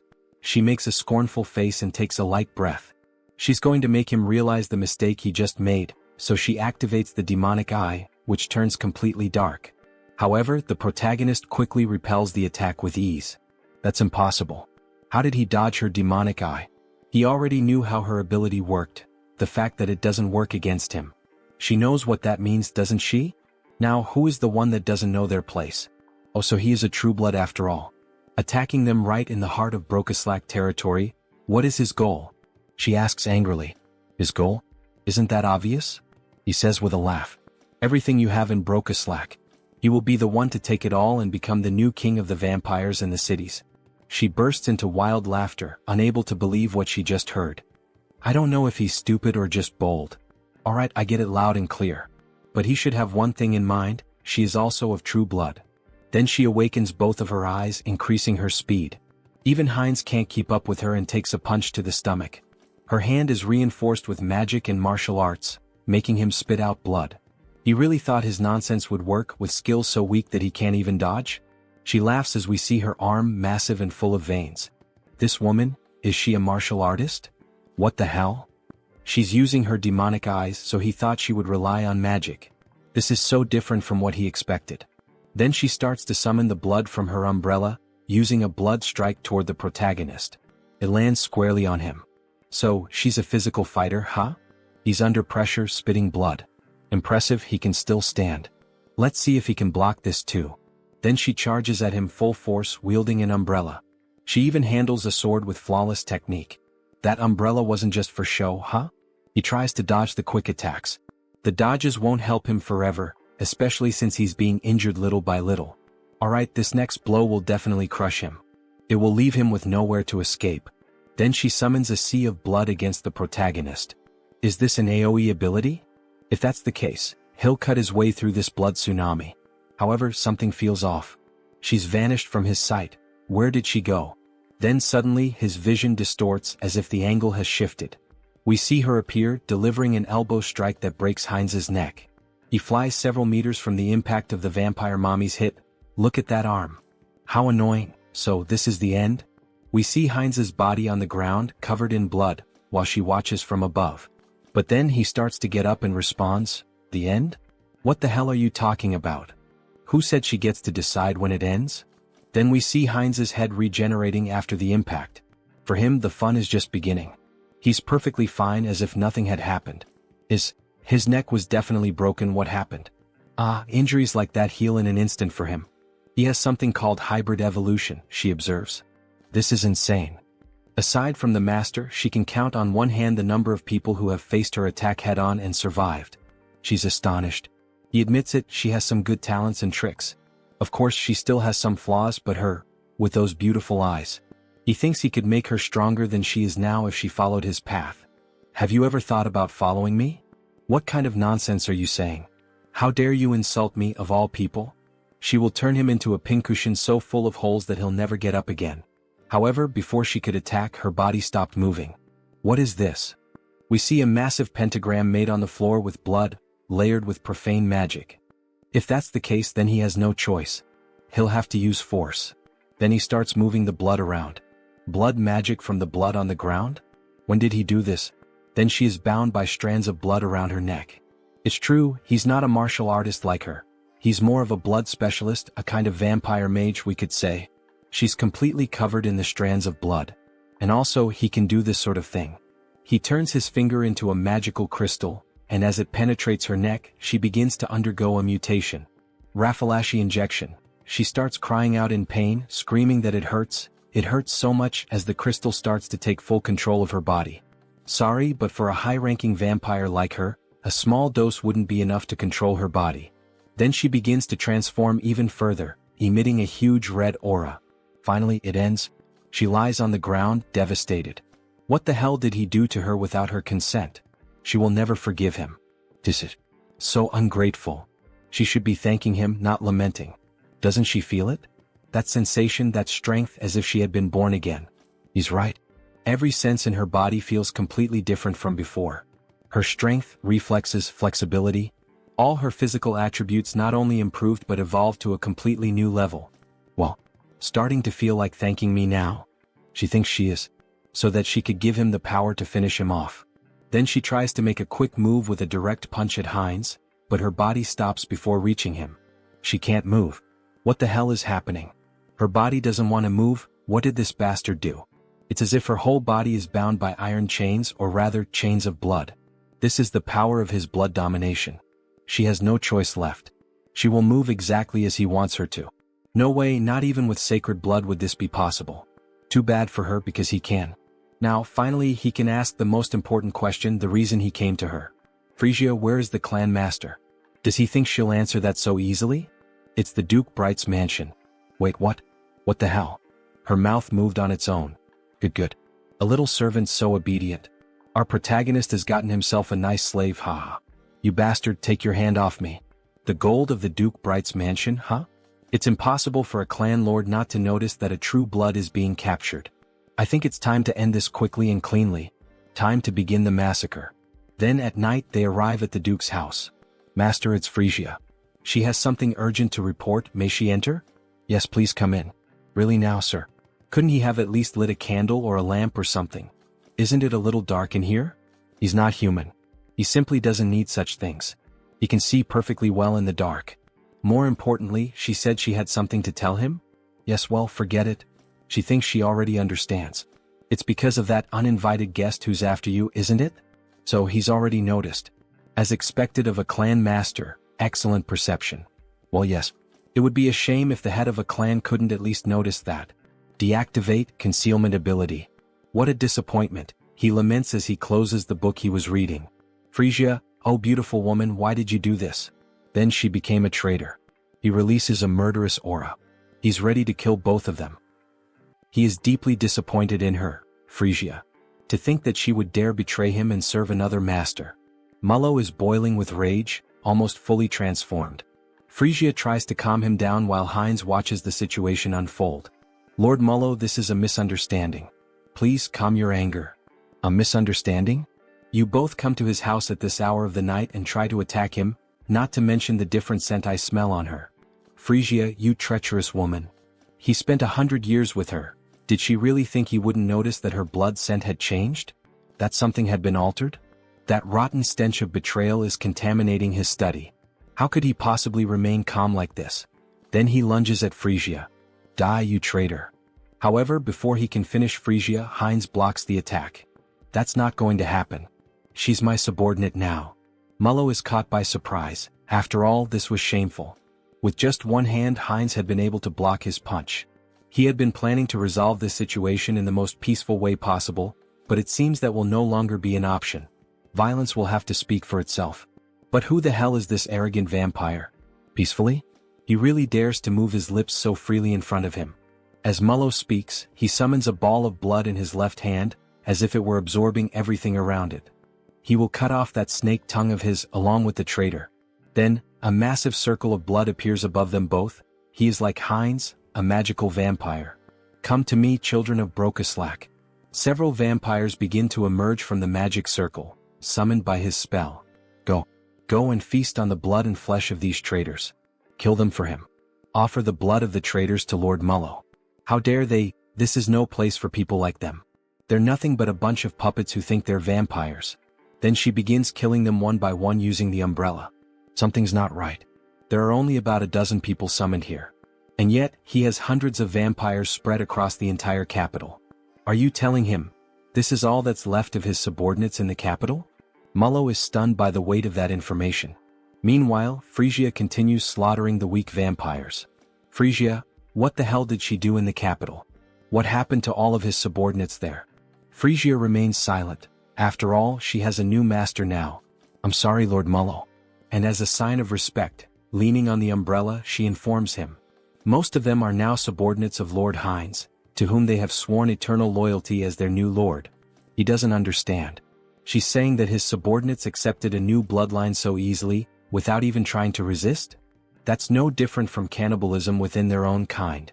With his hands hidden behind his back, he begins to cast a new spell. With both hands brought together, a black sphere made of blood starts to form. This will drive him insane if it continues like this. Is she really sure she wants to follow a man like that, one who will soon lose his mind? Well, all of this is only possible because Lord Hines is from a collateral bloodline of Brokeslack. He's from a collateral bloodline of Brokeslack? As if, don't be ridiculous. Did they really expect him to believe all this crap?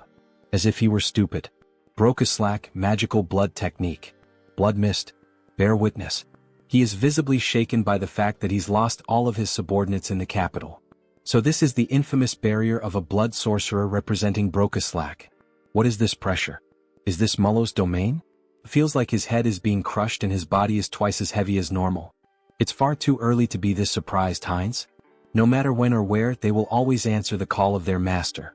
Then, by sacrificing a bit of blood into the magical seal on the ground, a vampire wielding a scythe begins to emerge from beneath it. Serve your master, Obeyer.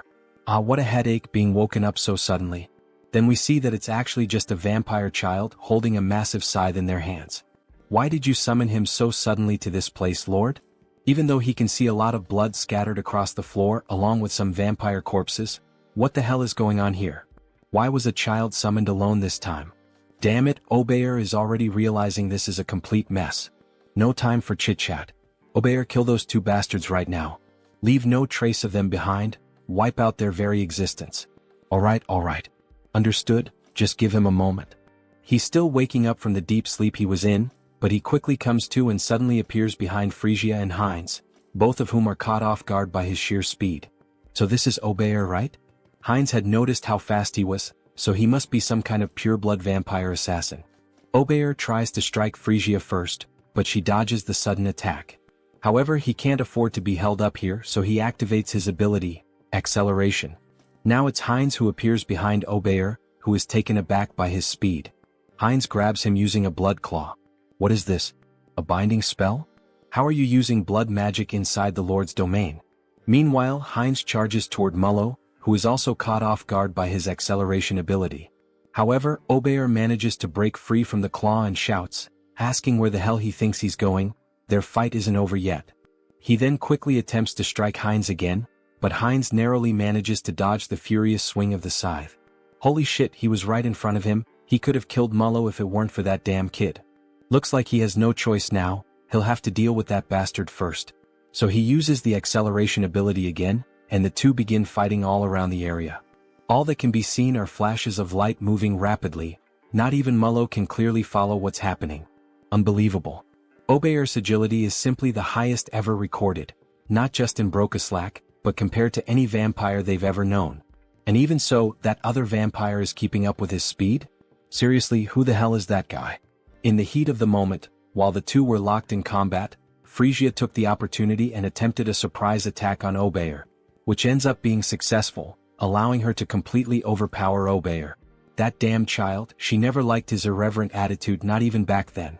Now is a perfect moment to settle this. He shouldn't overstep his limits. Why doesn't he have some fun with her instead? She's dying to kill him with her own hands. Wait, something's wrong again. Even Frisia is managing to keep up with Obeyer's speed? That's not possible. After all, the Lord knew both of them perfectly and was aware of every trait his subordinates had. What the hell is going on here? And she's even taking down other subordinates on her own? Where the hell did she get that kind of power? Does he really think he has time to let his guard down? Heinz seizes the moment and launches a surprise attack from above. Mullo is caught off guard, but in truth all of this was part of his plan. After all, did Heinz really think he entered this barrier of his own free will? What foolishness. He'll never be able to dodge his attacks here. Then, forming symbols with his hands, he summons a powerful strike. But Heinz was laughing. Dodge. He never planned to do that in the first place. Then his arm is brutally torn off, yet he keeps advancing straight toward Lord Mullo. And finally he manages to press 3 fingers right into Mullo's chest. That bastard, he actually dared to sacrifice his own arm just to win this battle and get close to him. As if he knew how frugal he truly is. But Heinz's arm regenerates quickly. He wouldn't be foolish enough to actually lose a limb. What do you mean his arm regenerated instantly? Even among vampires, very few possess the ability to heal that quickly. Don't worry, Lord Mullo. He's not planning to kill him. Not planning to kill him? What's that supposed to mean? What the hell is he trying to do? What do you think? He's inheriting his lordship. Then he begins to drink the blood of the former lord. In the next scene we see a spiraling staircase that leads down to a coffin at the bottom. A fairly typical setting with 2 statues of guards standing watch. However, the coffin slowly begins to open, and we see a girl emerging from within. A beautiful vampire with long dark hair and ears resembling those of an elf. Her arms are held close together, and she wears an extremely elegant dress, with a crown of thorns resting on her head. She lets out a yawn but finally rises. She's so tired, she wishes she could sleep a little longer. We get a better look at the coffin, wide and large. But she thinks that can no longer be allowed. After all, something happened, something changed while she slept. Her gaze is shown, completely red and unlike anything seen before. This vampire clearly appears to be someone powerful. Something has happened to her son. It's time to act. Then back at Lord Mullo's castle, we see a commotion unfolding. Step forward. Don't move yet, stay still. We see him summoning more magical crystals. Raffalashi injection.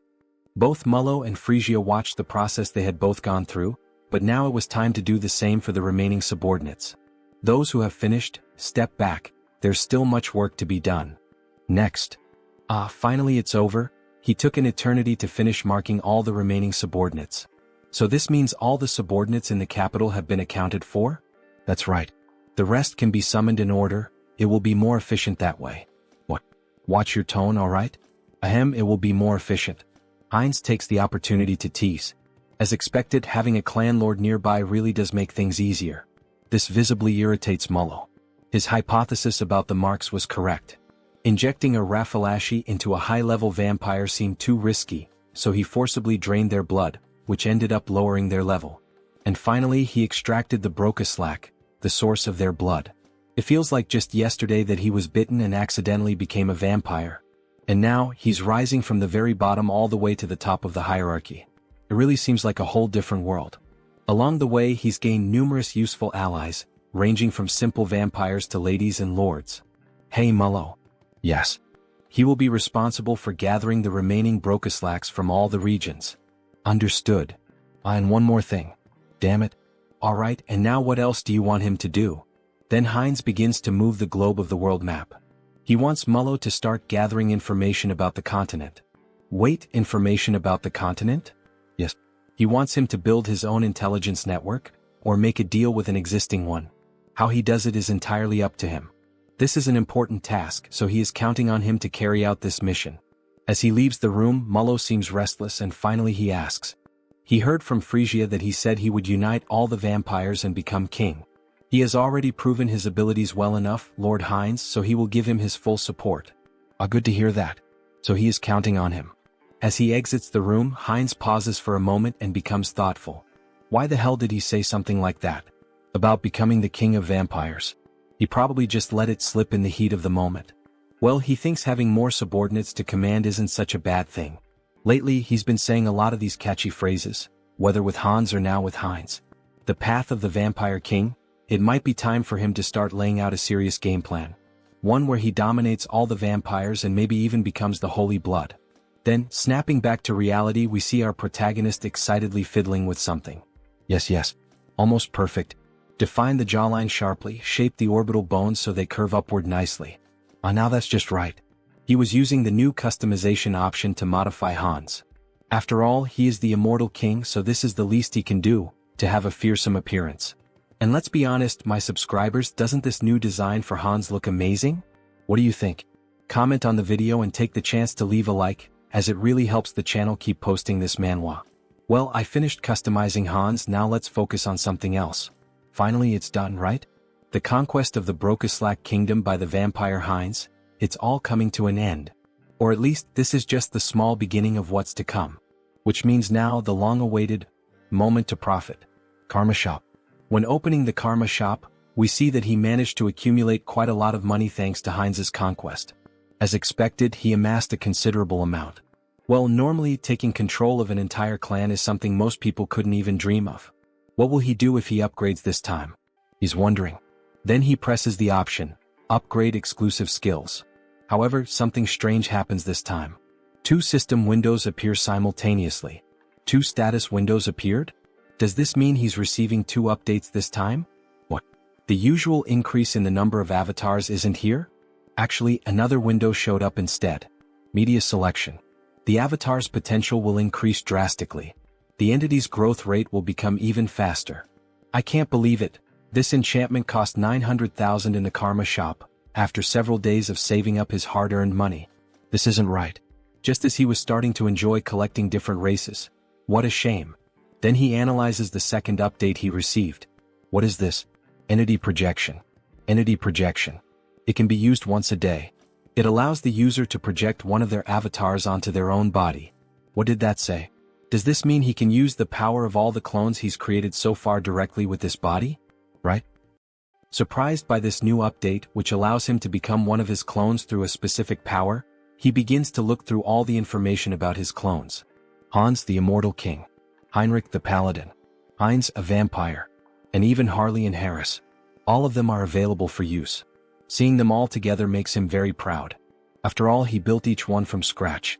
He completed missions, spent points, changed part of some world, whether for good or for evil. Entity projection. Can be used once per day.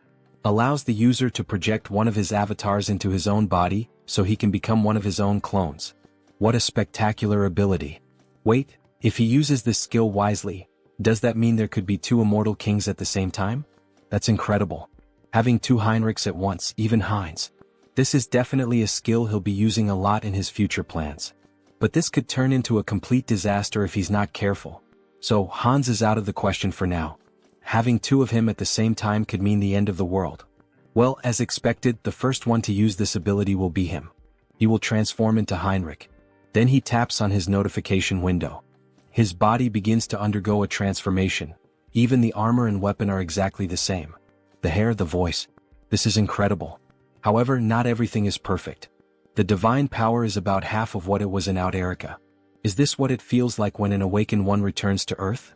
Then a notification appears on the screen. Duration time, 9 minutes. It's a shame he can only use it for 10 minutes. Well, I'll head out for a bit. That should be more than enough. In the next scene we see a hospital at night. The classic shadow of Hans appears inside a room. Then we see Hans and Hyun emerging from the darkness.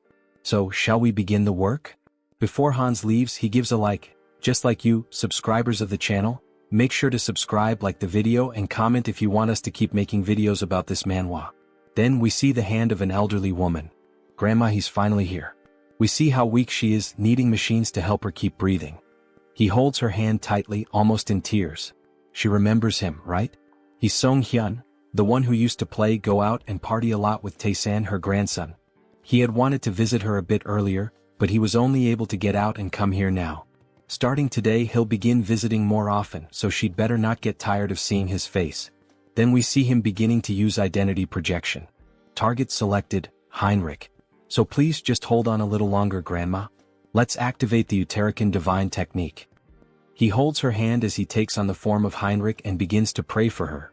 The divine power starts to flow from his hand and moves toward her heart. Pour out all the divine power to restore energy, boost resilience, and cleanse the body.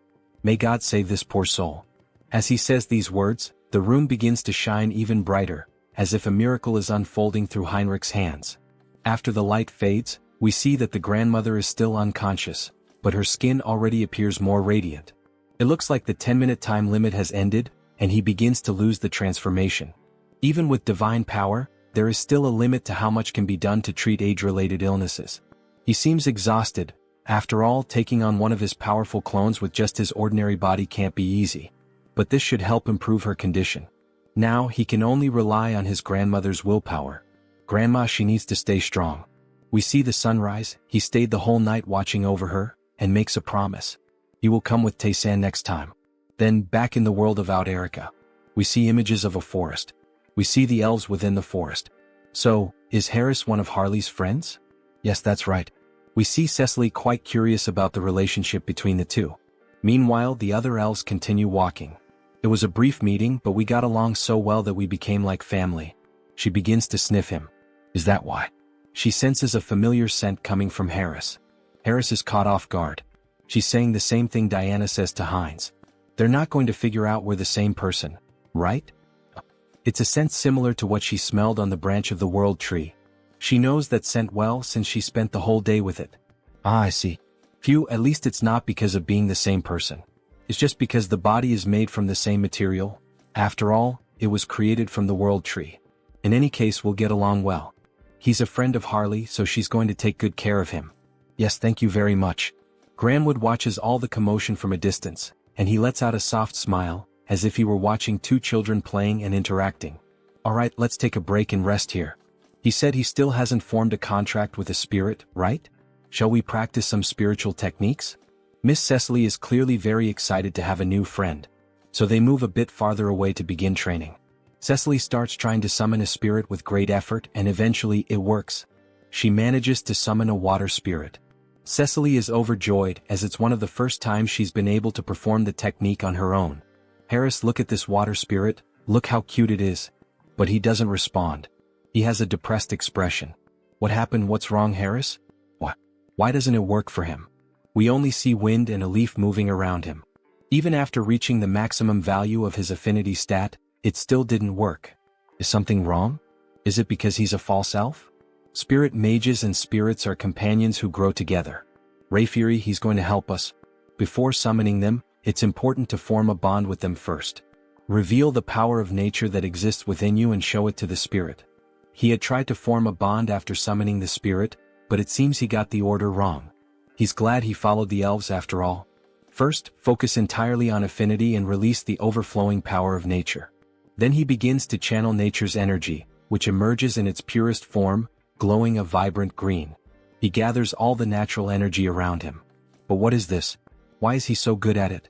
He had mentioned this was his first time trying. Interesting, he has a gift for quickly picking up what he's taught.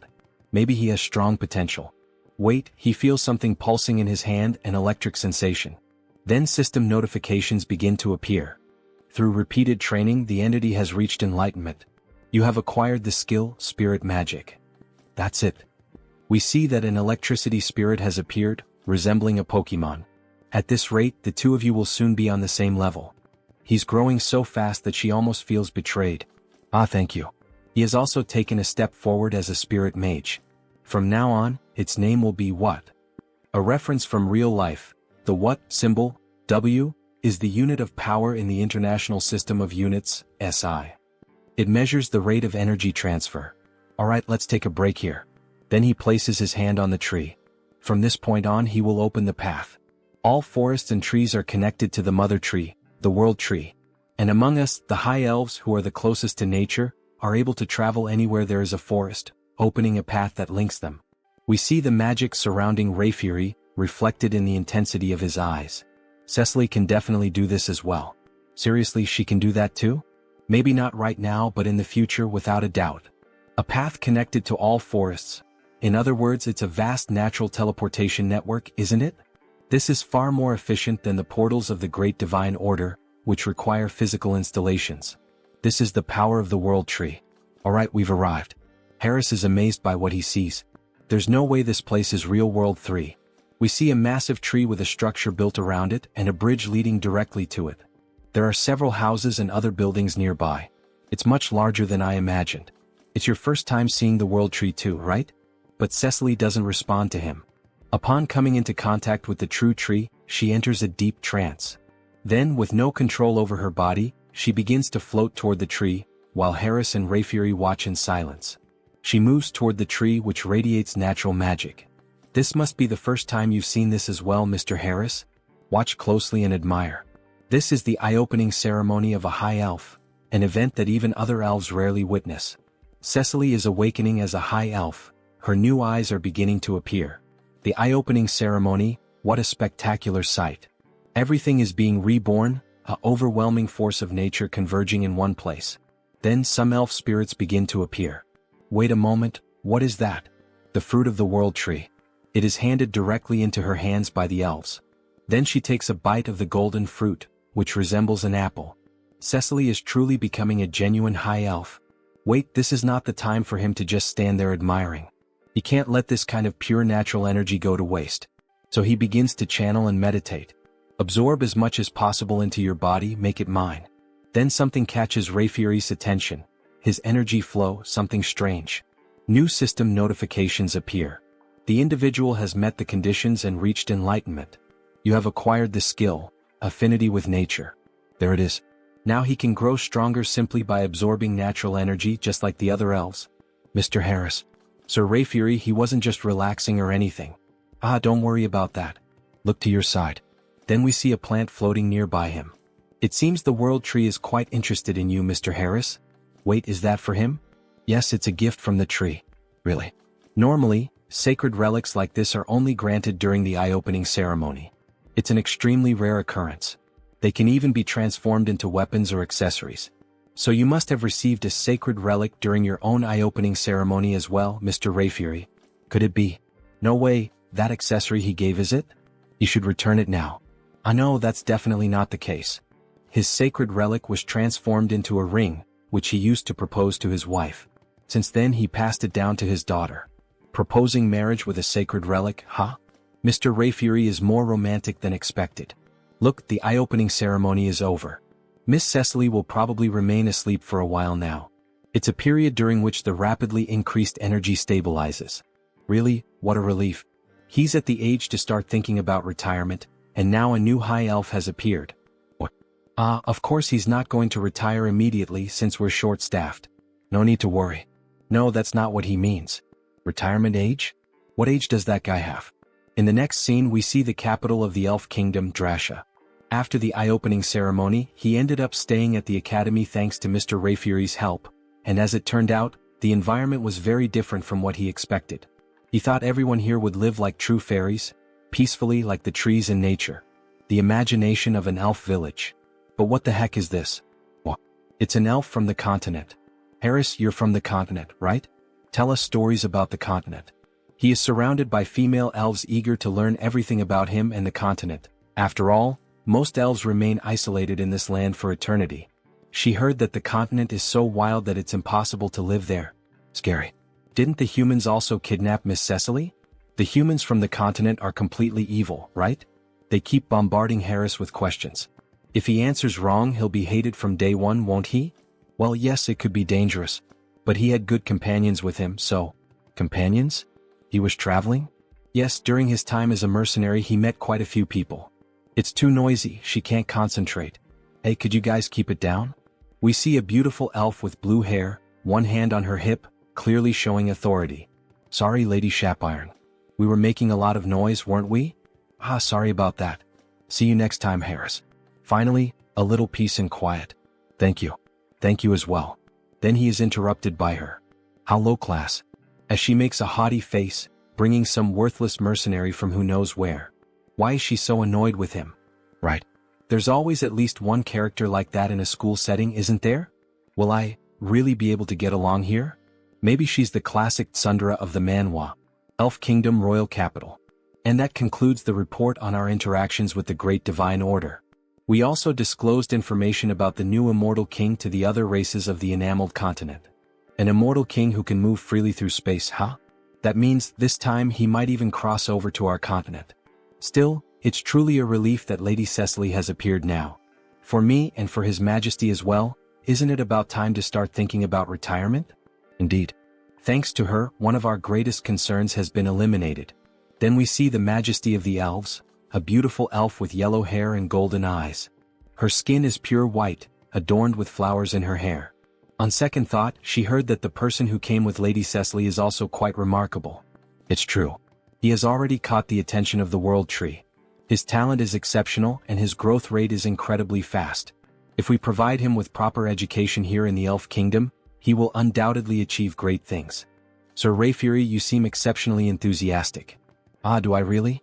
He is also scheduled to complete his basic training at the Academy for now. Oh my god, the Academy? That means Sir Rayfury's Academy. Let's pray everything is going well with Harris. If he's that kind-hearted guy, I'm sure Mr. Harris will be a great help to you. Then back at the school near the great tree we see Harris feeling sleepy. What a beautiful day, maybe it's thanks to the blessing of the World Tree. The weather is perfect, the air is fresh, and the elves sing beautifully. It's pure healing. Maybe he should just give up on everything and keep living as Harris. Hey you. Books suddenly fall from the sky toward Harris, hitting him hard on the head. You really don't have the luxury to just lie around intoxicated by the World Tree, you know? Intoxicated by what? As a former mercenary, she thinks he probably doesn't even know this kind of basic common sense. This place is the closest to the World Tree itself, which is nature itself. Elves with high natural sensitivity are especially prone to becoming intoxicated by this comfort and harmony with nature. They become lazy. So all of this is because Harris has a great affinity with nature. He starts to feel his vision growing heavy again. Are you listening? Yes, he is listening. He possibly still doesn't know much about being an elf or these interactions with the World Tree, so because of that, she will lend him her book. She made sure to organize everything so that even an elf without roots like him could easily understand. Listen carefully. If the class average drops because of him, she will never, ever forgive him. Scary. Are you understanding me? We see one of the first Sundra traits in this manhwa. Goodbye. Well, at least she doesn't seem like a bad person, he thinks. That ring. He can feel the energy of the World Tree within it. There's no way a sacred relic would be carelessly left lying around. Is she from some noble family? She seemed familiar from the beginning. Somehow, there's a strange feeling of déjà vu. Then he remembers what Rayfury told him. He gave his to his daughter, though. Wait, that can't be true. Could she really be his daughter? Why are you placing your hopes on that idiot father? If you enjoyed this video, don't forget to give it a thumbs up, it really helps. And for more content like this, make sure to subscribe and hit the notification bell so you don't miss any updates. Let me know in the comments if you'd like to see another part. I'd love to hear your thoughts. See you next time. Bye-bye.